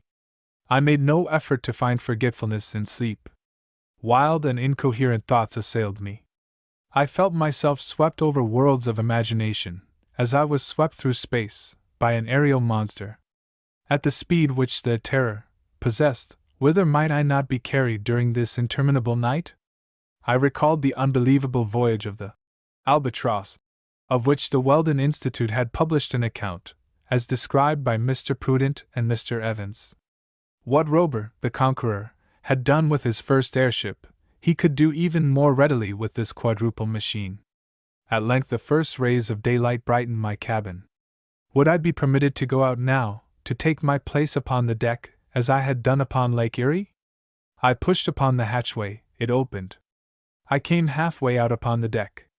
All about was sky and sea. We floated in the air above an ocean, at a height which I judged to be about 1,000 or 1,200 feet. I could not see Rober, so he was probably in the engine room. Turner was at the helm, his companion on the lookout. Now that I was upon the deck, I saw what I had not been able to see during our former nocturnal voyage, the action of those powerful wings which beat upon either side at the same time that the screws spun beneath the flanks of the machine. By the position of the sun, as it slowly mounted from the horizon, I realized that we were advancing toward the south. Hence, if this direction had not been changed during the night, this was the Gulf of Mexico which lay beneath us. A hot day was announced by the heavy livid clouds which clung to the horizon. These warnings of a coming storm did not escape the eye of Rober when toward 8 o'clock he came on deck and took Turner's place at the helm. Perhaps the cloud bank recalled to him the waterspout in which the Albatross had so nearly been destroyed, or the mighty cyclone from which he had escaped only as if by a miracle above the Antarctic Sea. It is true that the forces of nature which had been too strong for the Albatross might easily be evaded by this lighter and more versatile machine. It could abandon the sky where the elements were in battle and descend to the surface of the sea, and if the waves beat against it there too heavily, it could always find calm in the tranquil depths. Doubtless, however, there were some signs by which Rober, who must be experienced in judging, decided that the storm would not burst until the next day. He continued his flight, and in the afternoon, when we settled down upon the surface of the sea, there was not a sign of bad weather. The Terror is a sea bird, an albatross or frigate bird, which can rest at will upon the waves. Only we have this advantage, that fatigue has never any hold upon this metal organism, driven by the inexhaustible electricity. The whole vast ocean around us was empty. Not a sail nor a trail of smoke was visible even on the limits of the horizon. Hence our passage through the clouds had not been seen and signaled ahead. The afternoon was not marked by any incident. The Terror advanced at easy speed. What her captain intended to do, I could not guess. If he continued in this direction, we should reach some one of the West Indies, or beyond that, at the end of the Gulf, the shore of Venezuela or Colombia. But when night came, perhaps we would again rise in the air to clear the mountainous barrier of Guatemala and Nicaragua, and take flight toward Island X, somewhere in the unknown regions of the Pacific. Evening came. The sun sank in a horizon red as blood. The sea glistened around the Terror, which seemed to raise a shower of sparks in its passage. There was a storm at hand. Evidently our captain thought so. Instead of being allowed to remain on deck, I was compelled to re-enter my cabin, and the hatchway was closed above me. In a few moments from the noises that followed, I knew that the machine was about to be submerged. In fact, 5 minutes later, we were moving peacefully forward through the ocean's depths. Thoroughly worn out, less by fatigue than by excitement and anxious thought, I fell into a profound sleep, natural this time and not provoked by any soporific drug. When I awoke, after a length of time which I could not reckon, the Terror had not yet returned to the surface of the sea. This maneuver was executed a little later. The daylight pierced my porthole, and at the same moment I felt the pitching and tossing to which we were subjected by a heavy sea. I was allowed to take my place once more outside the hatchway, where my first thought was for the weather. A storm was approaching from the northwest. Vivid lightning darted amid the dense, black clouds. Already we could hear the rumbling of thunder echoing continuously through space. I was surprised, more than surprised, frightened, by the rapidity with which the storm rushed upward toward the zenith. Scarcely would a ship have had time to furl her sails to escape the shock of the blast, before it was upon her. The advance was as swift as it was terrible. Suddenly the wind was unchained with unheard of violence, as if it had suddenly burst from this prison of cloud. In an instant a frightful sea uprose. The breaking waves, foaming along all their crests, swept with their full weight over the Terror. If I had not been wedged solidly against the rail, I should have been swept overboard. There was but one thing to do, to change our machine again into a submarine. It would find security and calm at a few dozen feet beneath the surface. To continue to brave the fury of this outrageous sea was impossible.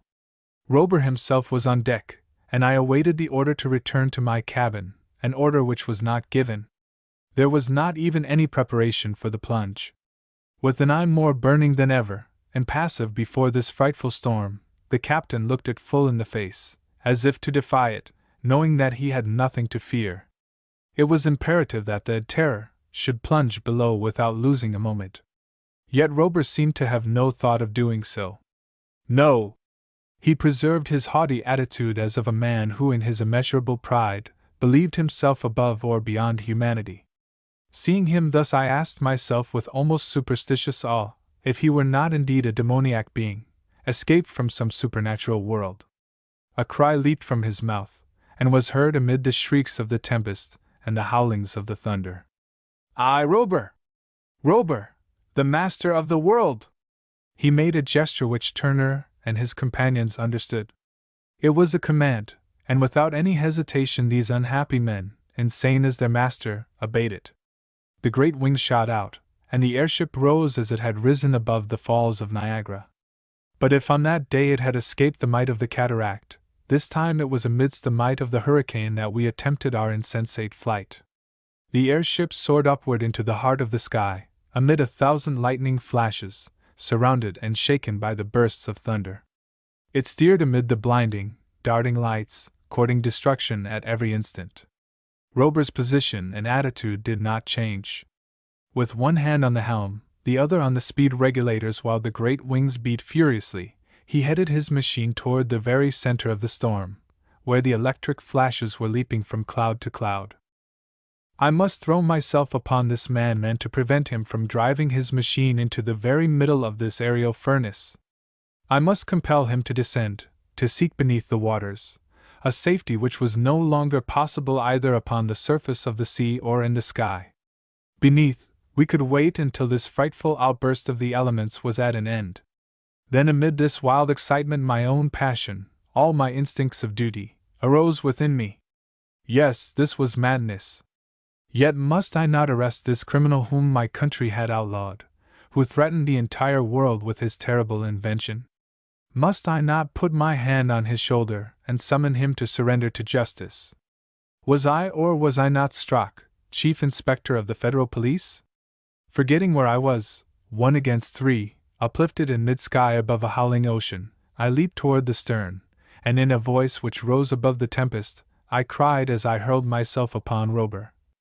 "In the name of the law, I—" Suddenly the Terror trembled as if from a violent shock. All her frame quivered, as the human frame quivers under the electric fluid.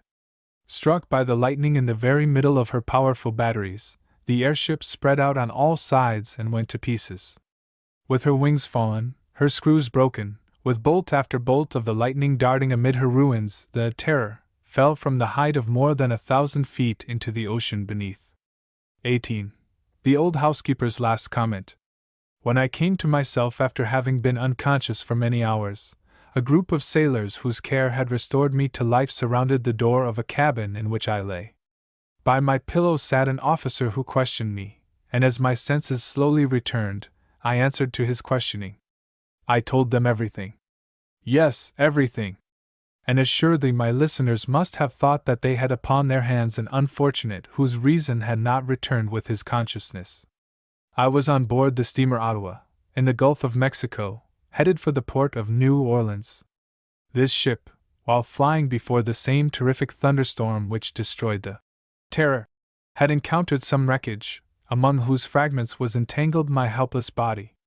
Thus I found myself back among humankind once more, while Rober the Conqueror and his 2 companions had ended their adventurous careers in the waters of the Gulf. The master of the world had disappeared forever, struck down by those thunderbolts which he had dared to brave in the regions of their fullest power. He carried with him the secret of his extraordinary machine. 5 days later the Ottawa sighted the shores of Louisiana, and on the morning of the 10th of August she reached her port. After taking a warm leave of my rescuers, I set out at once by train for Washington, which more than once I had despaired of ever seeing again.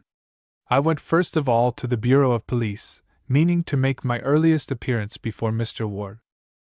What was the surprise, the stupefaction, and also the joy of my chief, when the door of his cabinet opened before me?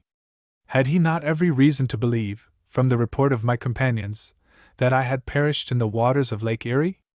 I informed him of all my experiences since I had disappeared, the pursuit of the destroyers on the lake, the soaring of the Terror from amid Niagara Falls, the halt within the crater of the Great Eyrie, and the catastrophe, during the storm, above the Gulf of Mexico.